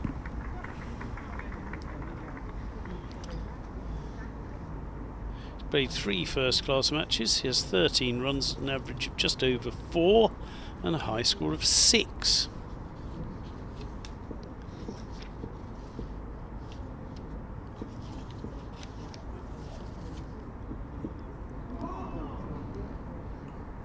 That, in the end, he misses out on. It was down the leg side, he had half a chance.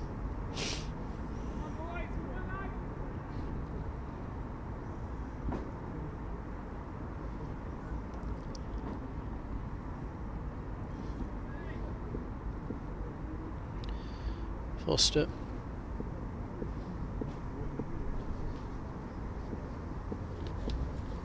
Just 23 years of age. And he tries to help this round the corner. I don't know whether it actually came off the bat though, looking at the way the ball went. Just checking to see what the umpire says. They have given it. There was enough bat or glove or something on it to get Foster off the mark. So how much can the Essex tail wag now?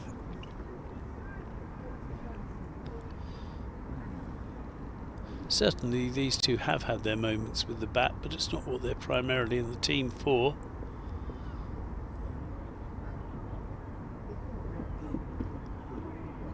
And Richards looks to punch that on the back foot in the end.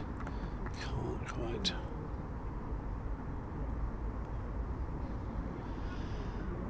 Mays finishes his 12th over, 3 for 67. Another wicket taken in that over. Good work from him. And McBride will continue.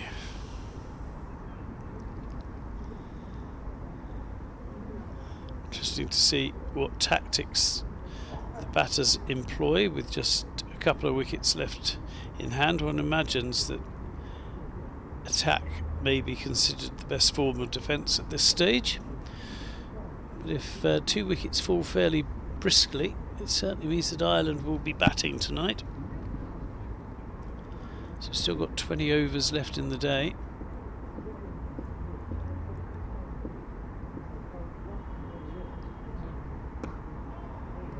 Goes back and plays it nicely.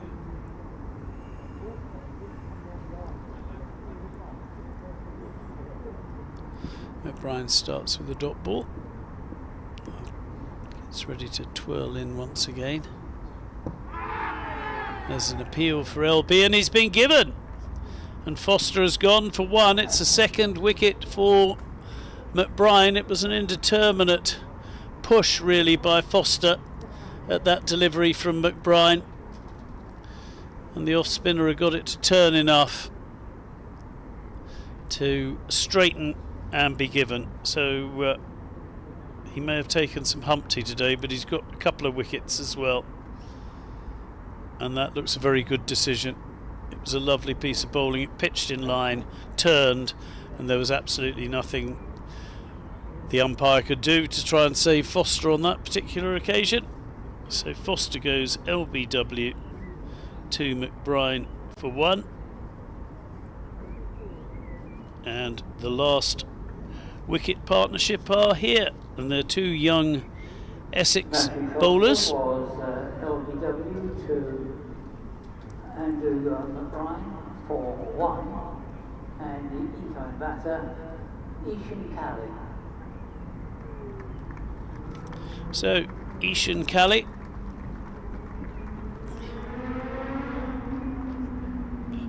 he has only played second 11 really for Essex. Made his debut in 2021. He's taken 11 wickets at 24. His batting, however, is a bit of an unknown quantity. So let's see what can he do with McBride, who has 4 balls left. He can play him very sensibly and defensively, plodding forward and covering any chance of spin. And going forward to the off spinner is quite often a good thing to do. This time he goes back, just dabs it backward of square, but there is a fielder there.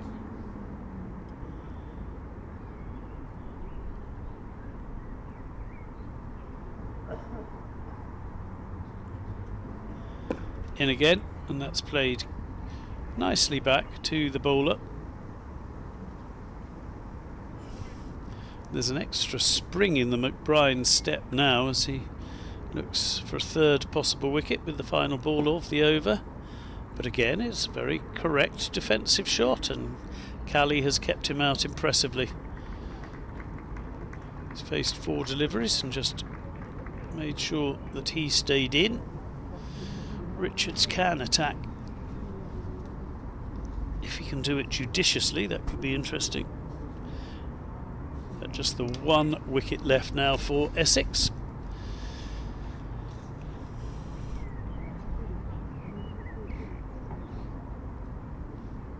Annett, who will be bowling from the other end.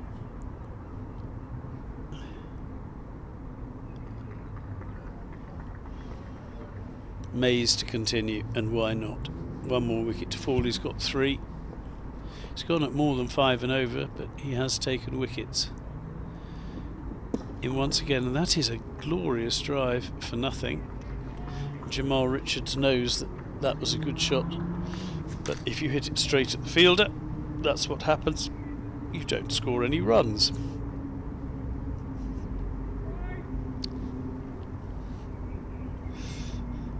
That was probably the most obvious thing ever said by anybody in commentary, but I think you know what I meant. Richards again ready as Mays comes in, and that's on leg stump, and it's flicked away very nicely by Richards, but there is a man out there at deep square, and he moves around very swiftly and gets the throw in well. So Richards has lost strike. It will be Cali who has to cope with the best that Mays can throw at him. Richards, I think, would like an opportunity to stay out there. He looks as if he's rather enjoying himself, which he may have passed on to his mate Cali.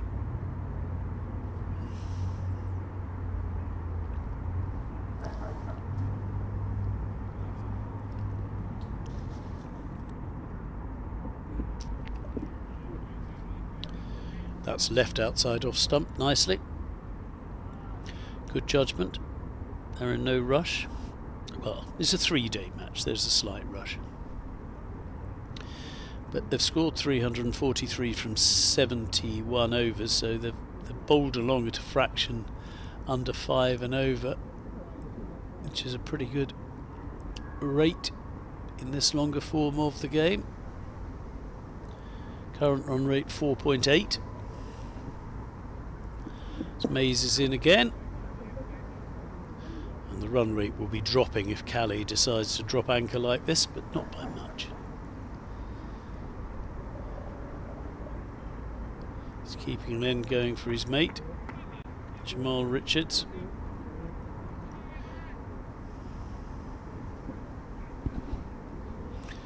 Now, how much patience has Cali got?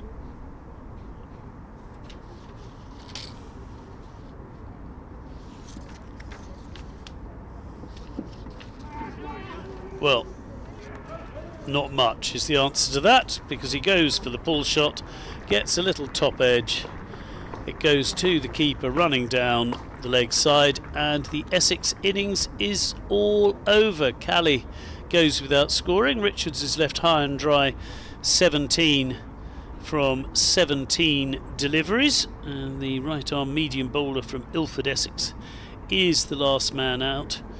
Missed a lot of last year because of a back injury, but couldn't resist having a dart at the slightly shorter delivery, but just gloved it round the corner, and Richards looked slightly disappointed with that. But Essex, after being put in, will be pretty pleased with the way things have gone. They lost Rymel early for 21, then Brown for 11, but then a brilliant innings from Das after he lost Campher. They put on 50 before they did so, and then Dockrell, they had a big partnership.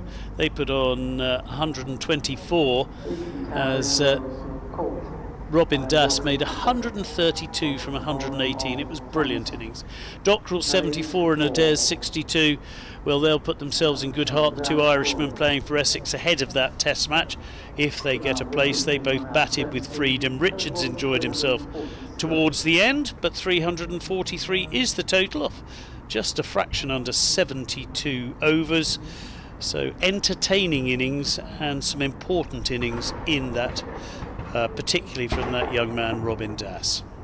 The bowling figures see that leading the way in the end was Mays, who was a little bit expensive at times, but Tom Mays, but he ended up with 4 wickets, so that will be the bit that sticks in the ledger. And they were well bowled towards the end. He took wickets towards the end and at the beginning. McBride was expensive, but did manage to get a couple of wickets as well. Hand, who bowled very well, finally got some reward for the way he had bowled. Hume just picked up the 1 wicket. He was also excellent today. Young was tidy. He got a wicket. They were spread around. Tector, the only man to miss out. So a good workout as far as the Ireland attack is concerned. Now we have to see how the batting will get on. They'll have to do it without Paul Stirling, who will be joining them to bat tomorrow. But it will be Ireland to bat in about 5 minutes or so, and we'll be back with the start of the Ireland innings.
Thank you.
Well, the shadow's lengthening slightly in the early evening here in Chelmsford as Ireland come out to bat.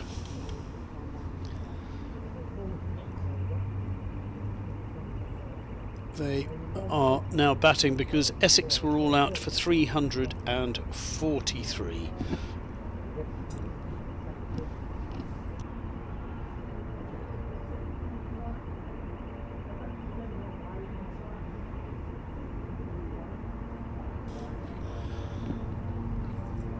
Andrew Balbirnie is out. Normally he'd be opening with Paul Sterling, but he is on T20 duty for Warwickshire today and will be joining the team tomorrow. Just trying to make out from our commentary position.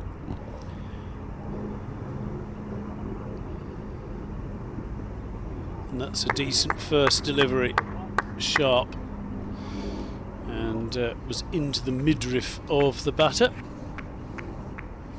The opening batsman is James McCollum and the non-striker Peter Moore. And opening the batting on this occasion is PJ Moore. Peter Moore, who wears that one amidships. Man who started his career and was a Zimbabwe international before switching to Ireland. He played both ODIs and tests for Ireland.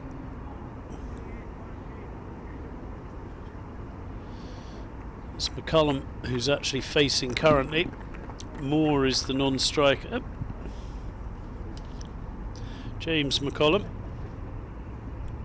who's played 5 tests. It's an average of 15 at the moment. 37 he averages in first class cricket. And McCullum lets that one go through. It is Adair who batted so well, who's opened the bowling for Essex, having opened the bowling of course for Ireland in his time as well, being one of the 4 Irishmen. If you're just joining us, there are 4 Irishmen who are playing for Essex in this match, so every member of their 15-man team gets a run out.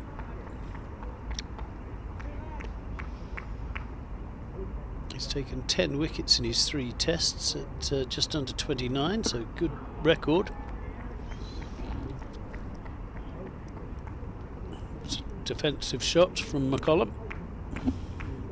James McCullum played in 5 tests for his country as well as 10 ODIs. Can bowl as well, doesn't often but he can. But he's hit a couple of hundreds in first class cricket, 650s. And Adair is in again and McCullum leads this one through to the wicket keeper, Will Buttleman, who has Nick Brown at first slip alongside him, the skipper.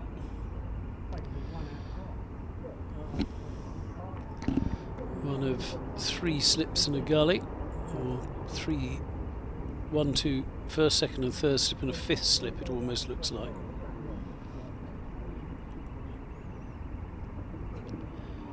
And that is left alone by McCullum. Outside is off stump. Adair starts with a maiden. Ireland have yet to get going in their first innings. Adair will be pretty pleased with his first showing. And now it will be the chance for Moore. So that was Mark Adair taking the first over. Take the first over now from the Hayes close end, Jamal Richards. And young Jamal Richards, the Essex 19-year-old, will be opening the bowling at the other end, having just scored a pleasing runner ball 17. See what he can now deliver with the ball as well as the bat.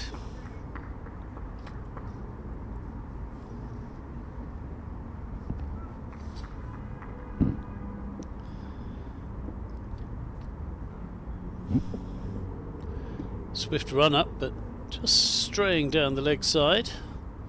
Moore can't make a connection on it.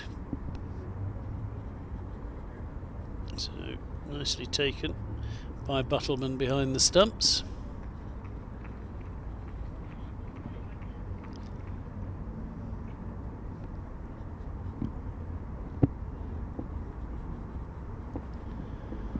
PJ Moore.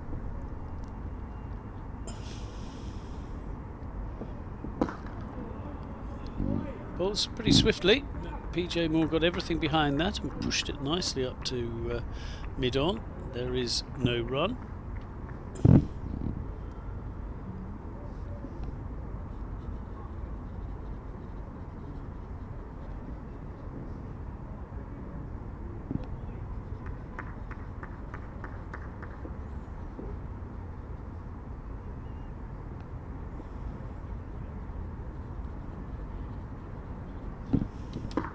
In again, that squirts out into the point region.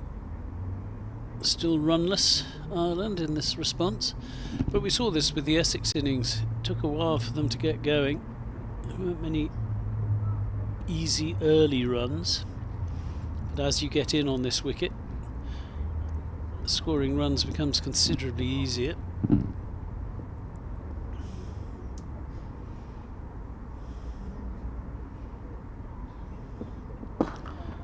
Richards sees the ball go straight back past him. Lovely shot from Moore. Richards will be slightly cross with himself, slightly possibly over pitch, but Moore was on it very quickly and drove it very sweetly back past the bowler.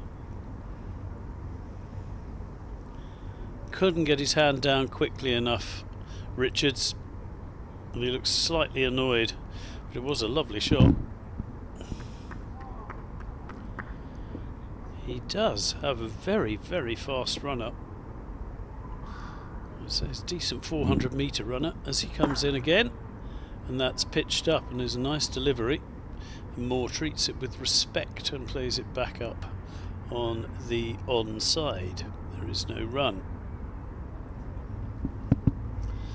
Yes, as we were saying, PJ Moore, born in Harare, played ODI and Tests for Zimbabwe and switched in 2022.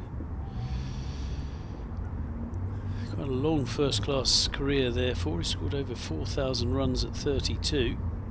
As Richards is in again, and that is punched out into the leg side, nicely stopped with a tree falling like stop in the mid-wicket area. Just the one scoring shot from the over. It was a lovely straight drive for 4.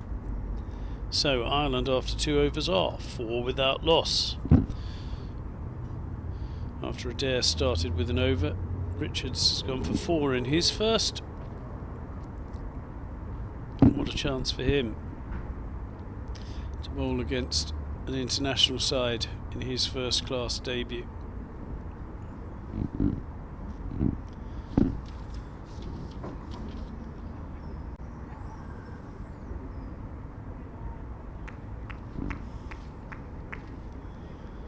Has taken wickets in the 50 over form of the game for Essex. Adair sees the ball played back by McCollum.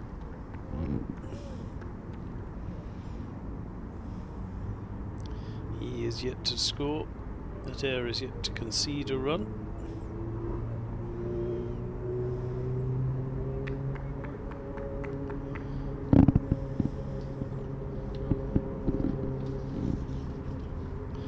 Adair making sure the ball is well polished on the one side.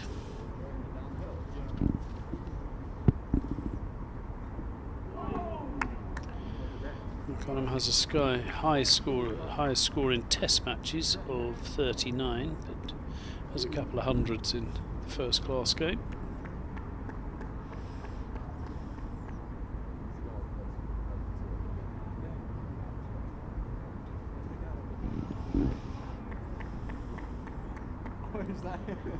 Quite surprising that Andrew McBurney hasn't opened the batting. giving some other players a chance, and that is eventually flicked around the corner. Jamal Richards is in, and there's just a single to be had, and that's the first run scored by McCollum and the first one conceded by Mark Adair.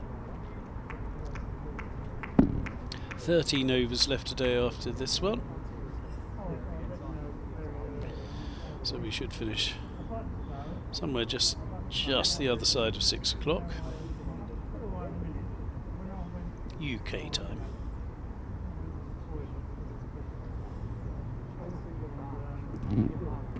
In again, and that's a safe leave outside off stump for Moore, not forcing him into playing a shot.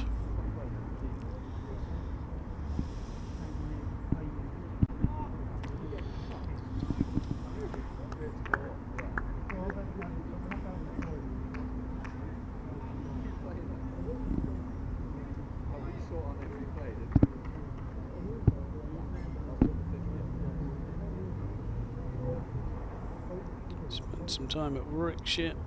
Adair as he comes in again now. Just gets a little bit of late swing. Moore adjusted nicely to it and played it back to the bowler. No run.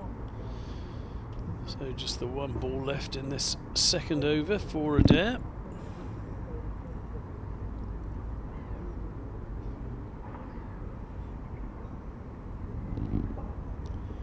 As the sun that shone all day continues to do so. Cloudless, glorious summer day. That's outside off stump, and going further outside off stump, Adair looks a little bit cross with himself. Not really putting the batsman under as much pressure as he'd like. There's an easy leave for Moore. McCollum has 1, Moore has 4. We've had 3 overs and the score is 5 without loss. We've had 2 scoring shots in the 18 deliveries sent down so far. Richards gets to work buffing the ball.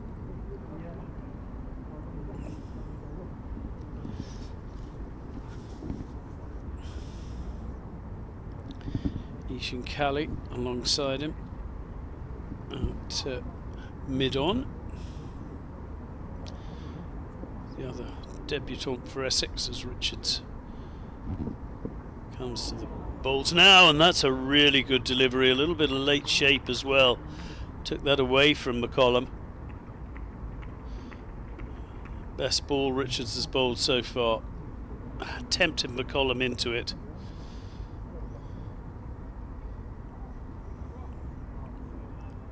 And just that little bit of away movement. Super delivery as McCollum slumped forward on his bat, knowing he's been well and truly beaten as Richards comes in once again. This has good bounce and height, but is wide enough that McCollum can safely let it go through.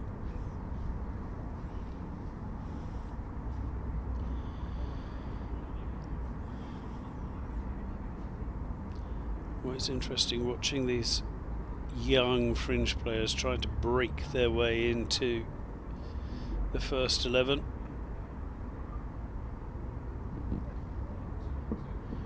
Richards, oh, and he gets another loose drive this time. It was possibly even there for that drive, but McCollum never got to the pitch of the ball, and it shaped away after it landed as well. Richards is causing problems to McCollum currently.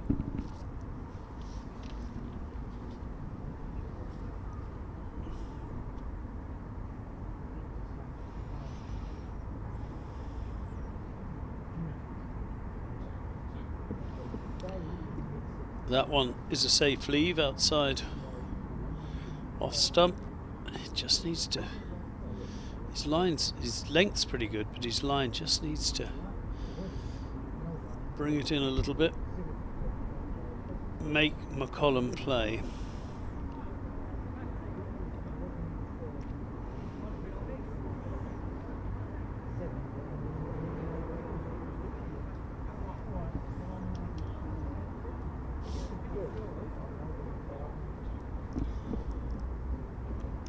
That's another easy leave for McCollum.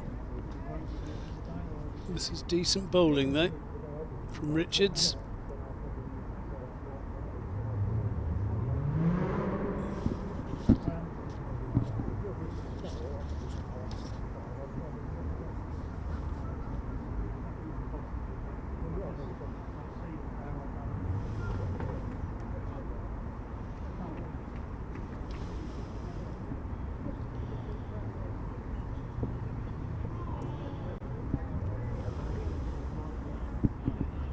And that is allowed to safely go past the outsides of the off stump once again. There were two really decent deliveries in there. The rest were easy leaves as far as McCollum was concerned. But it will be a maiden in the record books, and Richards has now bowled a couple of overs, one maiden, no wicket for 4.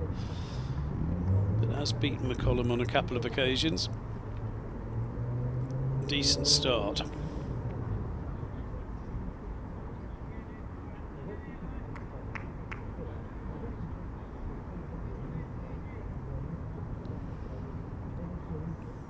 Dare to continue,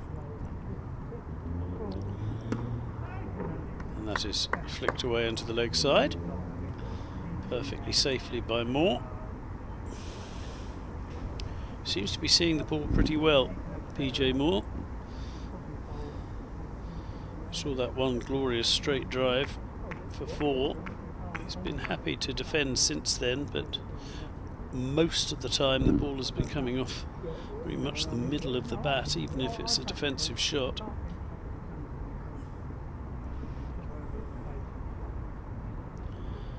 Dare in again up the hill from the river end.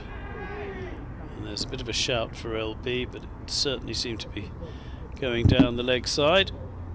No one really joined in with any true belief. And it's a leg bye. Down to Jamal Richards at fine leg, and they go through for 1 extra, and McCollum is back on strike.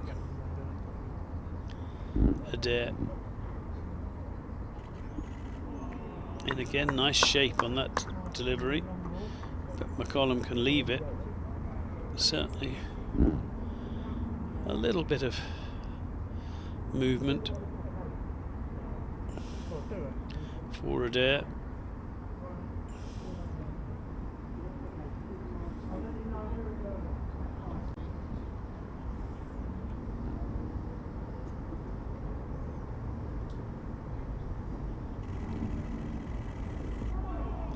That's a good delivery too. The last one he got to move away from the batter. This one he moves into McCollum.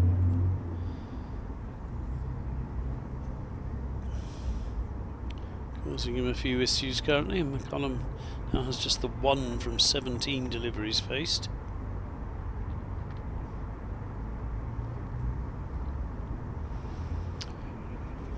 A couple of balls left in this Adair over, who's been very tidy so far.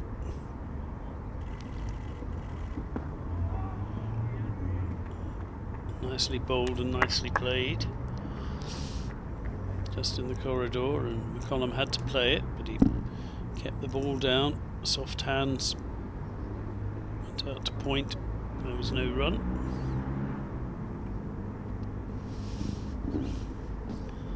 Adair coming now with just 1 ball left of his 3rd over, and he's only given away 1 run off the bat so far.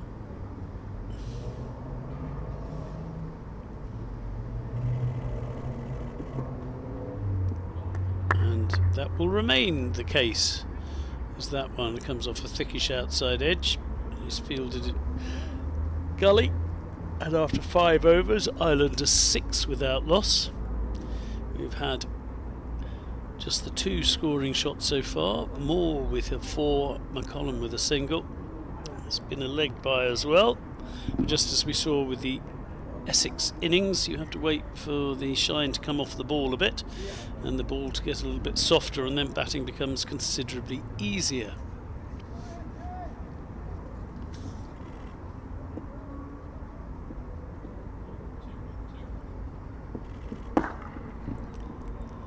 Richards in again, and Moore Doesn't really time that. Practices the straight drive again.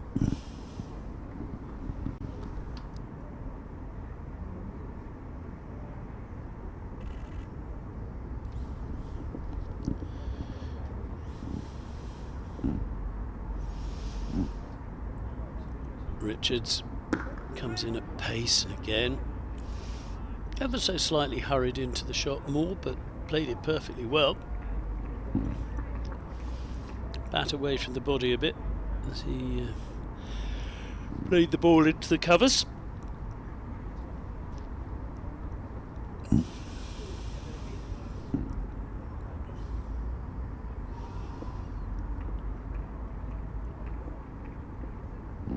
Still no breakthrough though for Essex,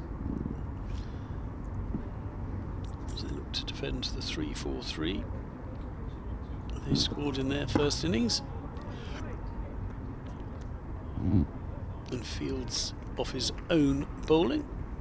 In the end, Richards flicks the ball away to be dealt with by the fielders until it comes back to him to bowl.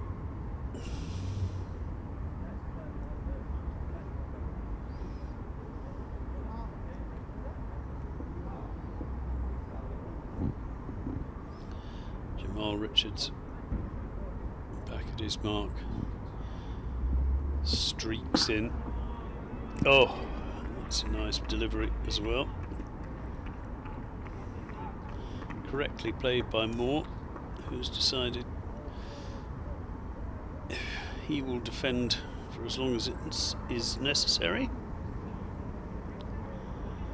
And while these two are bowling as accurately as this, it is very necessary.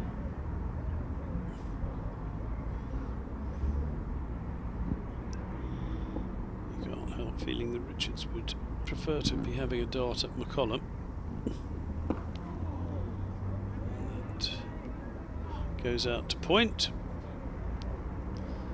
Nearly squared up his man, but in the end Moore played it pretty comfortably.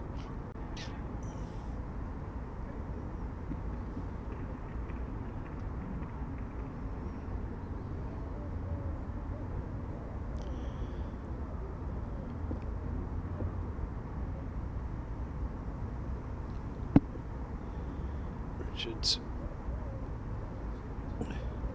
in once again, and that goes down the leg side. He raises his head skywards. Disappointed to finish the over on that particular note, but at least it wasn't expensive. It turns out to be another maiden, the second in the 3 that he has bowled. There have been 4 maidens from the first 6 overs.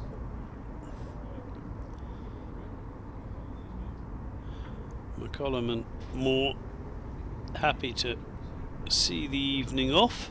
There are 10 overs left. Adair is to continue, and why not? He's bowled really nicely for his first 3 overs.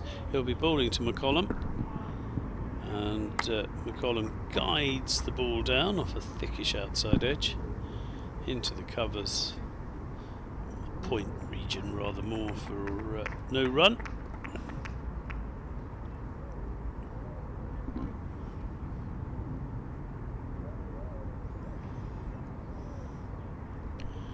Adair has a slightly weary trudge as he goes back, but he did score 60 odd runs and then he's thrown the new ball, so he's had a busy day today, and that is nicely played but well fielded as well, so they keep it down to a single as that is punched out into the covers, and the score goes up to 7 without loss. McCollum has a couple. Now it will be Moore to face, and Adair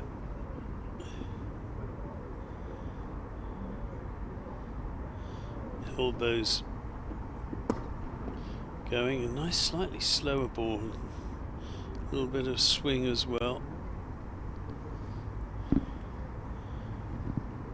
but Moore played it pretty well. Moore, who also keeps wicket, But at the moment the gloves are staying very firmly on the hands of Lorcan Tucker for Ireland.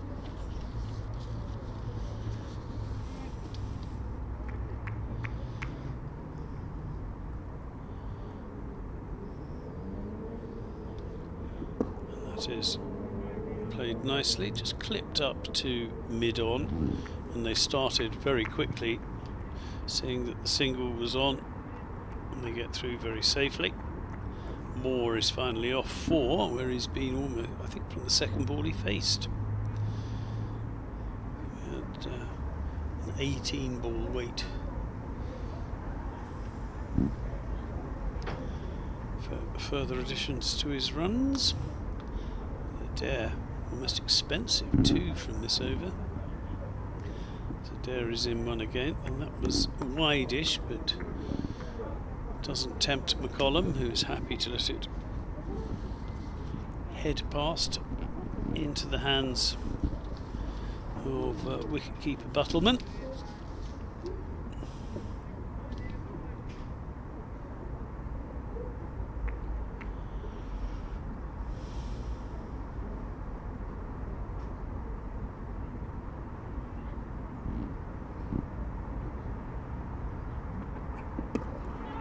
And that's a nice ball, actually quite nicely played in the end by McCollum.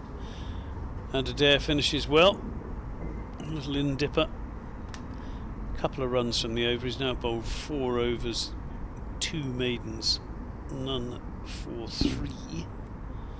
So 3 singles is all that the batters have been able to take off Mark Adair so far, but they are still there. Jamal Richards will continue for a 4th over for the first time. He keeps the ball down nicely, plays it comfortably. And there is no run.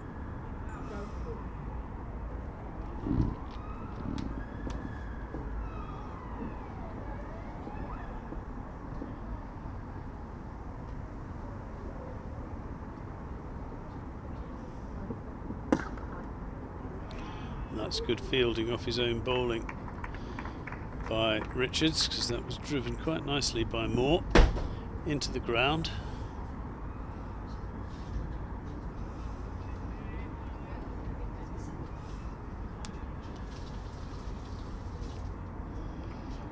And Richards gets ready again to bowl.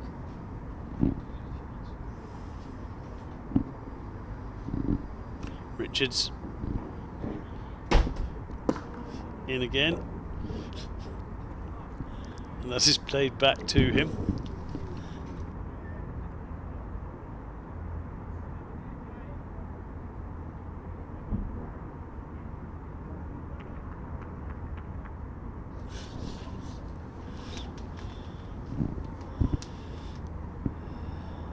So a no ball, overstepping on that occasion. Richards, first no ball conceded. That's another run on the total. He comes in again. Oh, and there was an edge, but it's going to fall safe. Well bowled from Richards, and Moore flexed at it. Got a thick outside edge, but it evaded all the fielders, and there were quite a few of them behind the bat.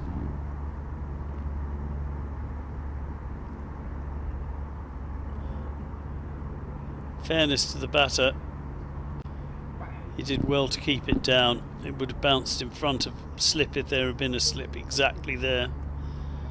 So well played, PJ Moore.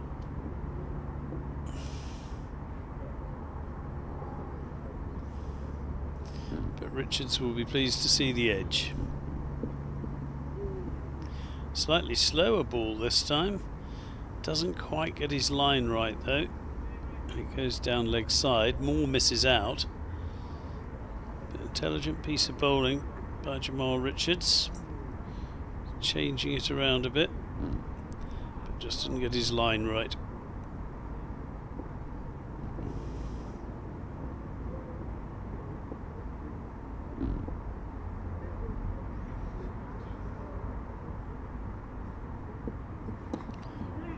Richards this time sees the ball flicked away nicely by Moore. They'll only take a single.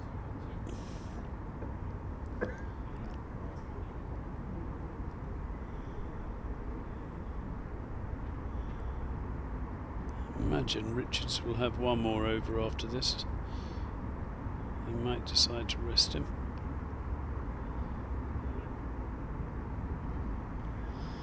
Can certainly afford to bend his back, put everything into this final delivery.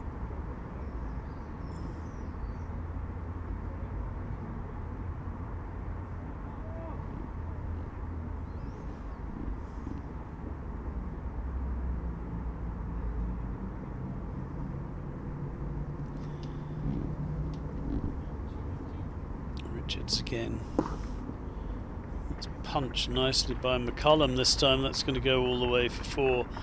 And that no ball earlier in the over turns out to be even more expensive, because on the 7th ball of the over it's been punched through the covers for 4. Suddenly the shackles have come off a little for Ireland. There were 10 runs from that over. They move on to 18 after 8 overs. Richards' figures have been spoilt slightly. 4 overs, 2 maidens, none for 14.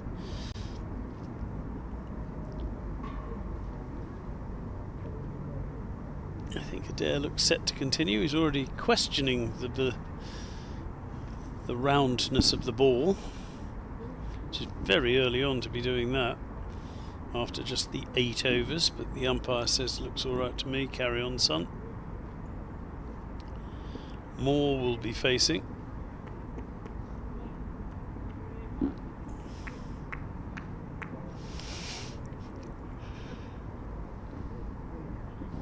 Adair begins his 5th over, and that is nicely played, and that will be 4 runs. Just over pitching, a little bit of width. There was a touch of swing, but Moore played with that and did well. Very nice shot. And the boundaries are beginning to flow a tide at the moment.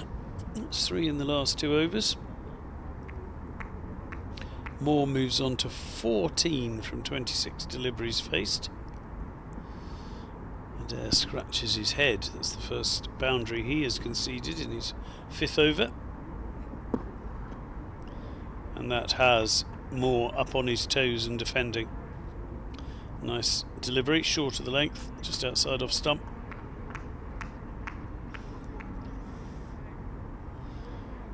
The slips were impressed. Ball like that, they think they're in the game. Just find the edge, just find the edge.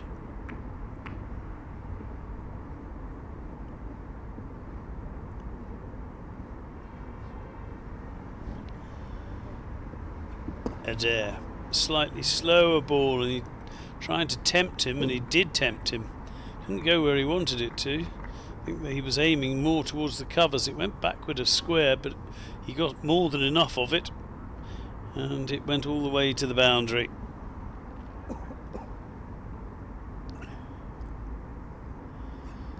See what Adair was trying to do, but just a little too much width, just allowing Moore to free the arms. And even if he didn't hit it exactly where he wanted to, he got more than enough on the ball to make sure it went to the boundary for 4 more.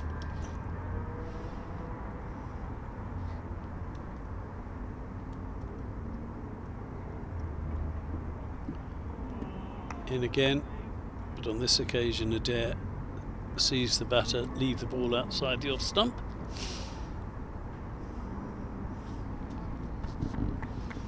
No run. 4.4.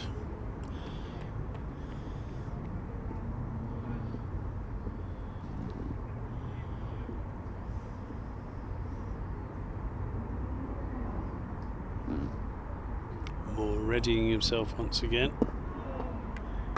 Happy to play this very defensively. Adair looks heavenwards. He was pleased with that delivery. But Moore is looking increasingly comfortable. Even the good balls he's playing at the moment from the middle of the bat.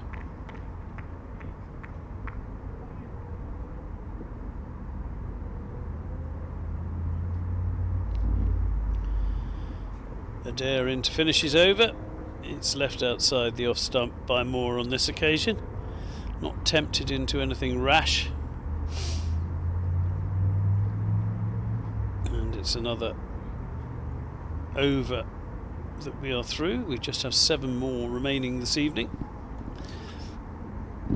As you can see from the screen, still trail Essex by 317, so a lot to do tomorrow.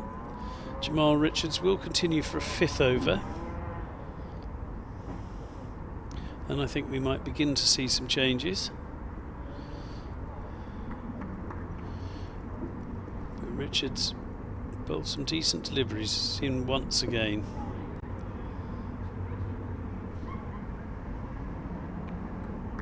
And this is just prodded back to him. There is no run. McCollum.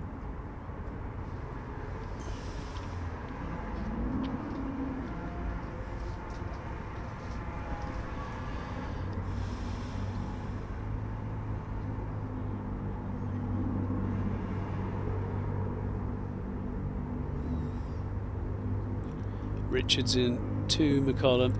Oh, and he's picked him up. He deserved that, Jamal Richards. McCollum hadn't looked entirely comfortable. It hit 1-4, but had scratched around a bit in his innings. He's gone for 6 of 26 deliveries. Jamal Richards has his first class wicket, and he gets congratulated by his usual Essex teammates and the Irish guys, including Adair, who's bowled so well with him. As we watch the replay of Richards now, edge nicely taken at slip by the skipper Nick Brown, and well bowled by Jamal Richards, and Essex make the breakthrough. Just tempts him into the drive that wasn't really there. Nick Brown off the bowling of Jamal Richards for 6, and the incoming batter Andrew Balbirnie. Now we see the Irish skipper coming out.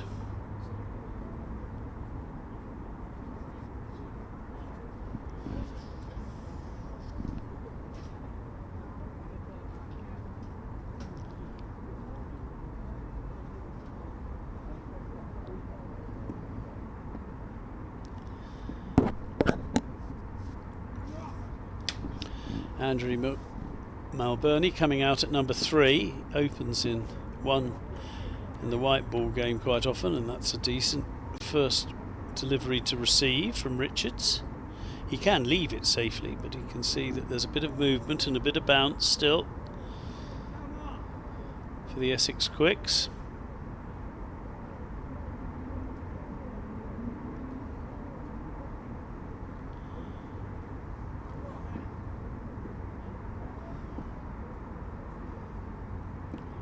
Jamal Richards into Balbirnie, who plays and misses outside off stump. No wonder Jamal Richards was running his fingers through his hair after that delivery. That would have been a big scalp for the young man. Decent ball. Just rushed him for pace. A little bit of away movement as well. Well bowled from Jamal Richards.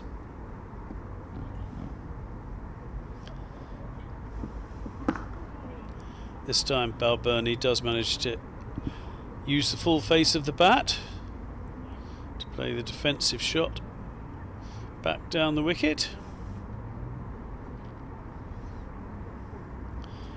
But a good riposte after his last over. Went for a few from Jamal Richards. Just has the 1 ball left of this, his 5th.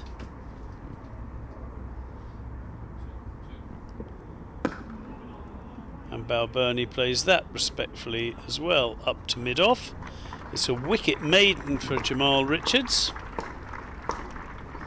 Nicely done.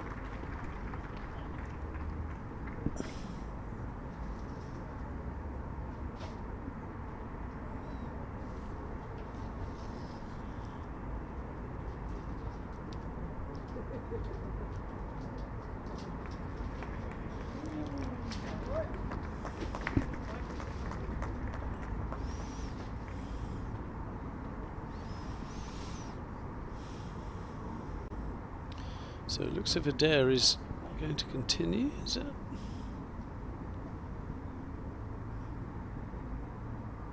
No, I think we've got to change. So, Ishan Kali making his first class debut for Essex. Just made a 5-ball duck when he batted, but he is selected for his bowling. Ishan Kali in now, it's short and it's through the batter. Well set Moore before he was ready to react. His eyes lit up a little, but it was through him and through to the wicket keeper. Sharp first delivery in his first class career for Ishan Kali.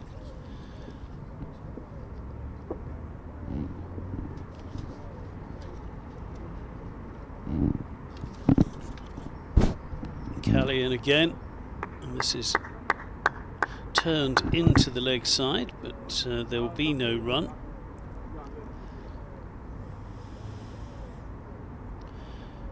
Played well when he made his debut for the second 11 in 2021. He took 11 wickets at 24. He had bad injury problems last year, but has forced his way back in. He's found his fitness again and has been given this opportunity on the strength of his performances for the seconds.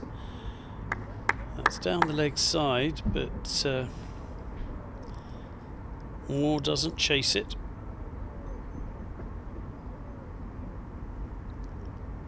And Buttleman, the wicket keeper, tidies up. Bit of a chat going on between second and third slip. And now they're ready for Kali's next delivery. And this gets played back to the bowler. Tidy so far from Kali. And even when it hasn't been entirely tidy, he's survived. There've been a couple of... There was that leg side delivery, but goes for the Stuart Broad bandana.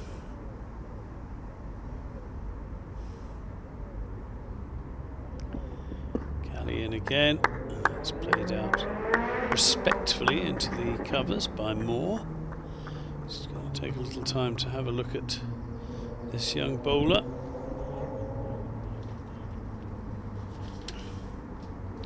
Just 21.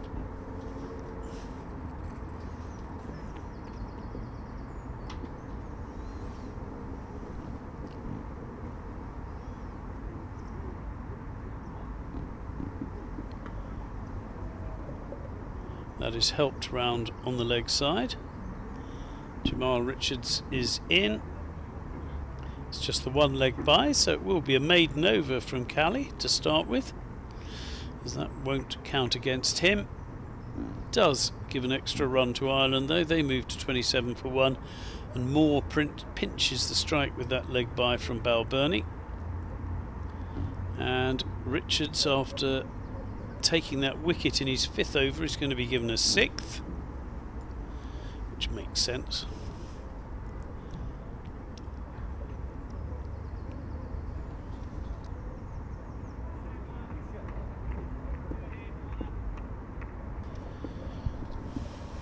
And Richards steams in again. Moore hurried into the shot a little, but plays it perfectly safely up to a mid-on.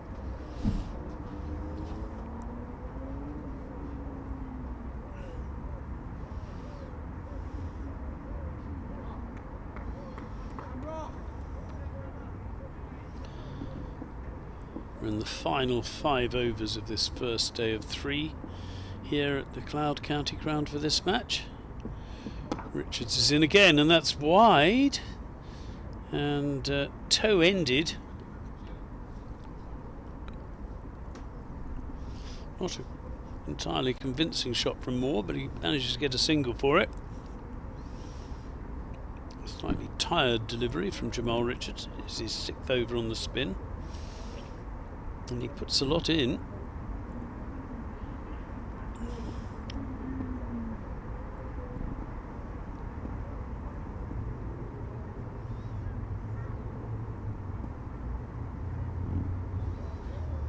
Sprints in to bowl this one, and there's an edge, and that's another wicket, and he's got the skipper. He's got the Ireland skipper, Andrew Balbirnie, for a duck. Well, what a performance this is by Jamal Richards.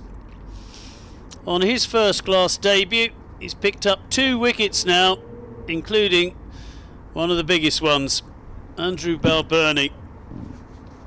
Oh, he will be disappointed. He'd have liked some more time at the crease before that test against England, but he'll have to wait until the second innings to get some. In his 6 tests so far, he had scored 316 runs at 26, first class 1500 runs at 30, but today it's a 5-ball duck and a decent catch as well. But well bowled, Jamal Richards. Worth keeping him on for the 6th.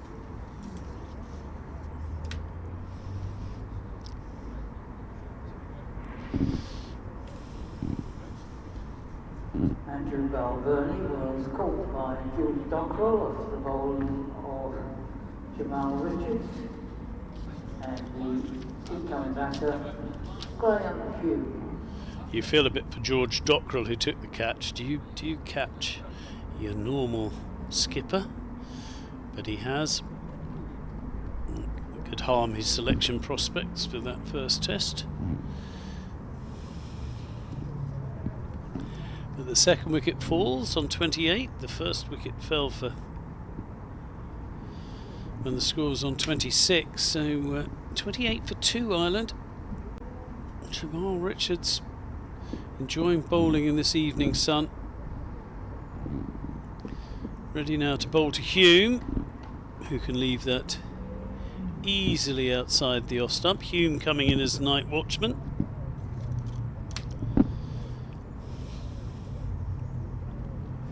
Rather than Harry Tector, who was next on the scorecard. See if Hume can just keep more company for the final 4 overs after this one. Jamal Richards, if anything, running faster into the wicket now with that 2-wicket burst of his.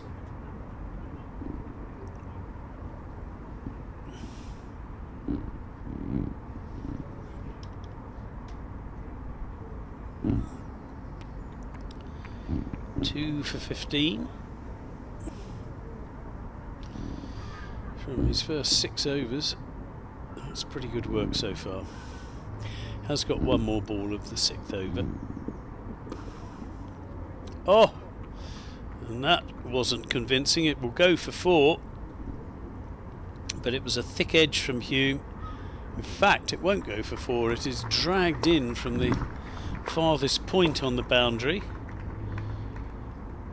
But they did, and they should and did run 3, which means that Hume as the night watchman takes the strike. But an excellent spell this evening from Jamal Richards. 6 overs, 3 maidens, 2 for 18 for Richards.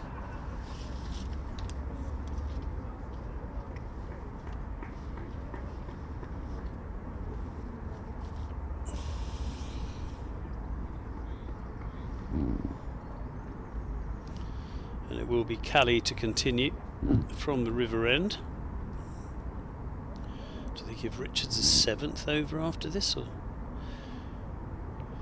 do they have a switch? Well, let's see Ishan Cali first, see what he can do.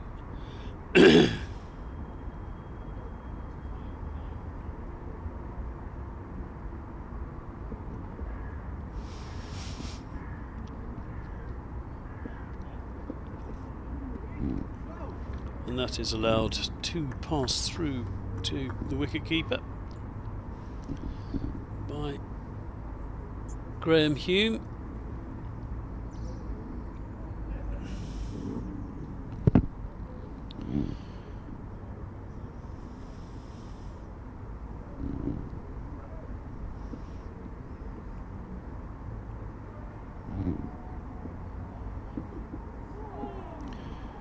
Just pitching it up.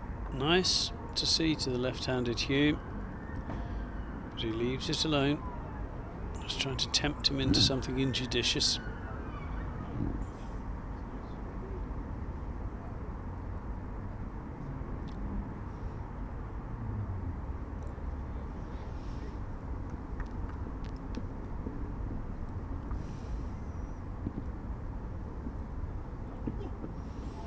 Oh, it's loose from Callie and it goes down the leg side, and the wicketkeeper can't stop it, but they decide against taking the bite. Just losing his radar for a little.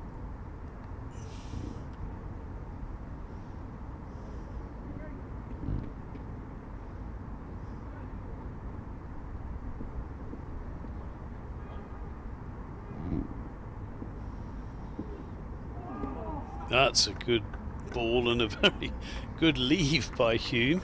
So the ball came in at him a little bit, but he judged it well on length to let that one go over the stumps.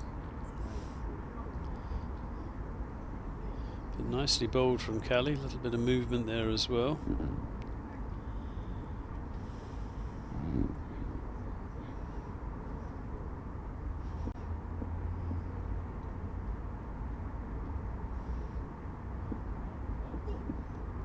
Is in again. This time it is down the leg side, and it's just helped round the corner by Hume.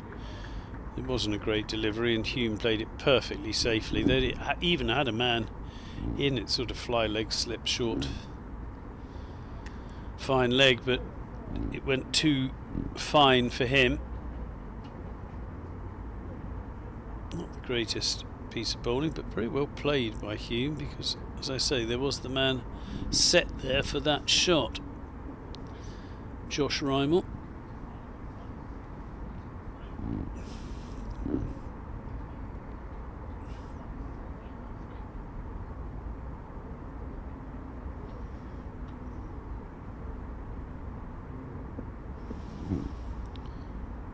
But Callie to continue.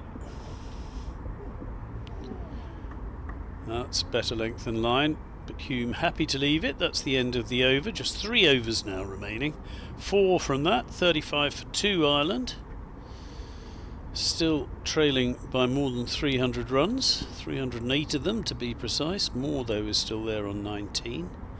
Paul Sterling will be back into the ranks tomorrow. Though he might be called upon to bat quite quickly if the wickets keep going down. Coming on the bowl from the East Coast end, Curtis Camphor. And it is another of the Essex Irishmen, Curtis Camphor, who is coming into bowl. Originally from South Africa, born in Johannesburg. He's taken 3 test wickets, admittedly at an average of 80, but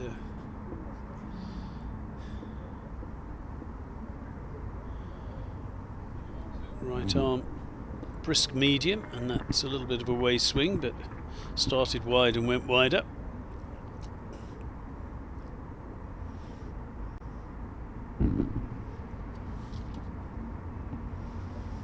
Just 24 years old.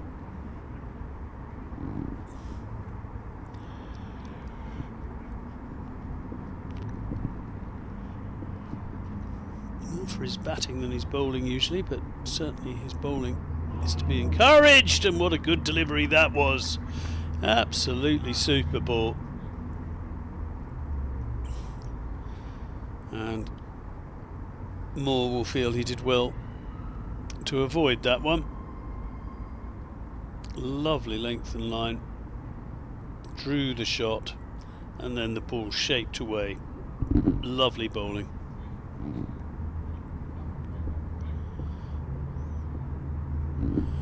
Well bowled, Curtis Camphor. This time, looking to play the drive more, can only block the ball into the covers. In fact, he didn't hit it. I think he was beaten again.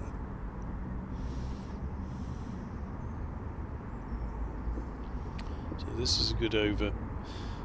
Good start to his spell from Campher to the man who's well set. This time he does definitely withdraw the bat, but there's certainly swing for Campher. Getting that ball to move away from the right-hander.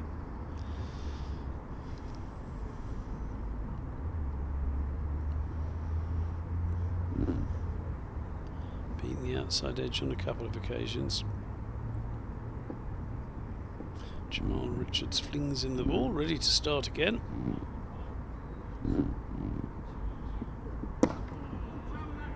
And that's another really nice delivery. He does actually get bat on ball this time and plays it up to Richards at mid-off. Just one more ball then left in this Curtis Campher over. Jamal Richards gets busy with the polishing, and you can see the shadows lengthening over the Cloud County ground from that lovely overhead shot. There's another absolute ripper. What a good first over that was from Curtis Campher to PJ Moore, who looked in relatively little trouble against some pretty decent bowling first up, particularly from the likes of Jamal Richards. Mark Adair also bowled well, but the man who's had him in the most trouble, Curtis Campher, in that over. So just the 2 overs left to go. Presumably they will be bowled by Cally and Campher. Cally from the River End will bowl the day's penultimate over.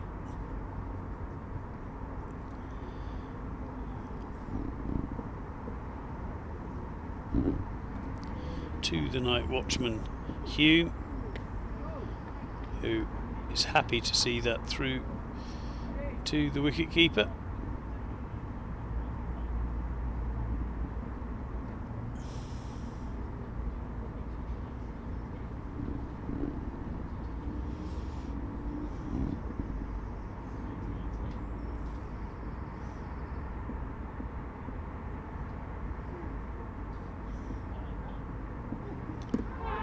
Cally again, and there's a big LBW shout. I think there were enough questions to mean that Hume survived, but it was certainly worth a shout. I look forward to seeing this one again. I think Hugh, the bowler himself, Cally, thought it might have been a little high. That was certainly what he was saying to the umpire. Touch of height, touch of leg. It's a good ball though. He's in again. We'll just watch that slower. Yeah, you can see why the shout went up, but oh, and there's a full toss, and Hume tucks that nicely away for a couple. Jamal Richards, who's now out at deep, well, fine leg for the left-handed Hume.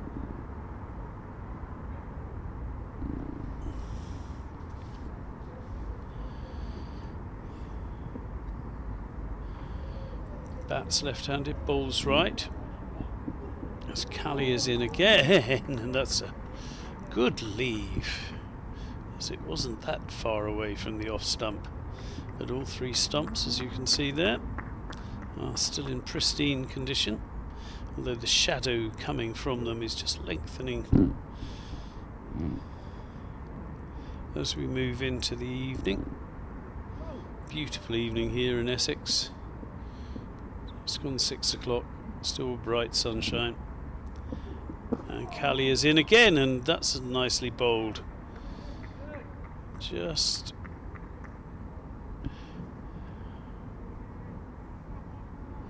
causing a few issues for the night watchman at the moment. Cally, he's got 1 ball left. And it will be more seeing if he can see out Campher to leave it at just 2 down for Ireland overnight.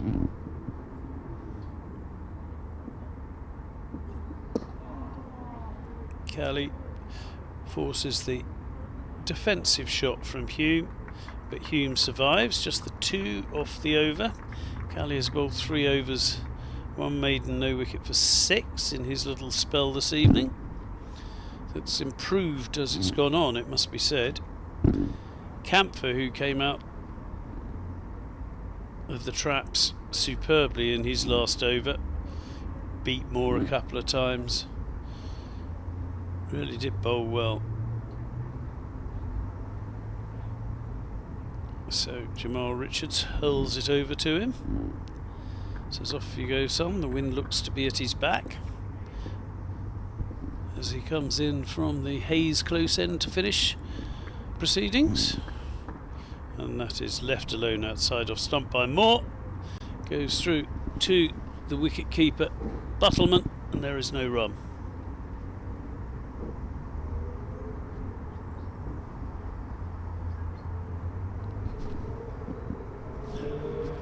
We now have the rare sight of 5 slips. No gullies, just a lot of slips.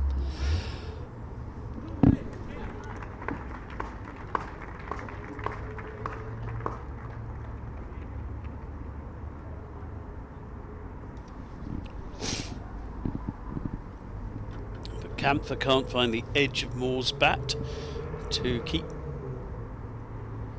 make such a move pay off for Essex. But why not? Last over of the day.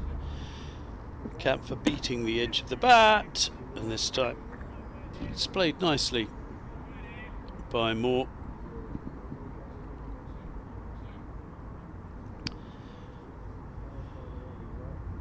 Who takes the single and leaves the night watchman to face the final 3. So he'll be back in the morning.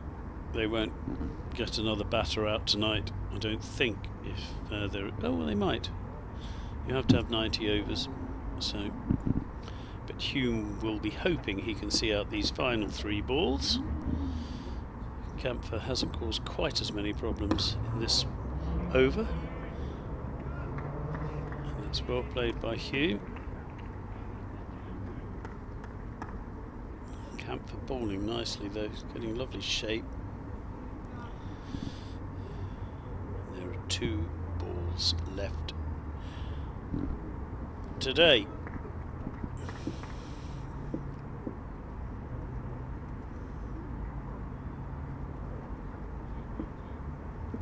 Camphor in. Oh, that's allowed to pass by the outside edge. A little bit wide from Camphor, and he knows it. Didn't put pressure on Hume, didn't make him play. Gone down to 4 slips for the left-hander.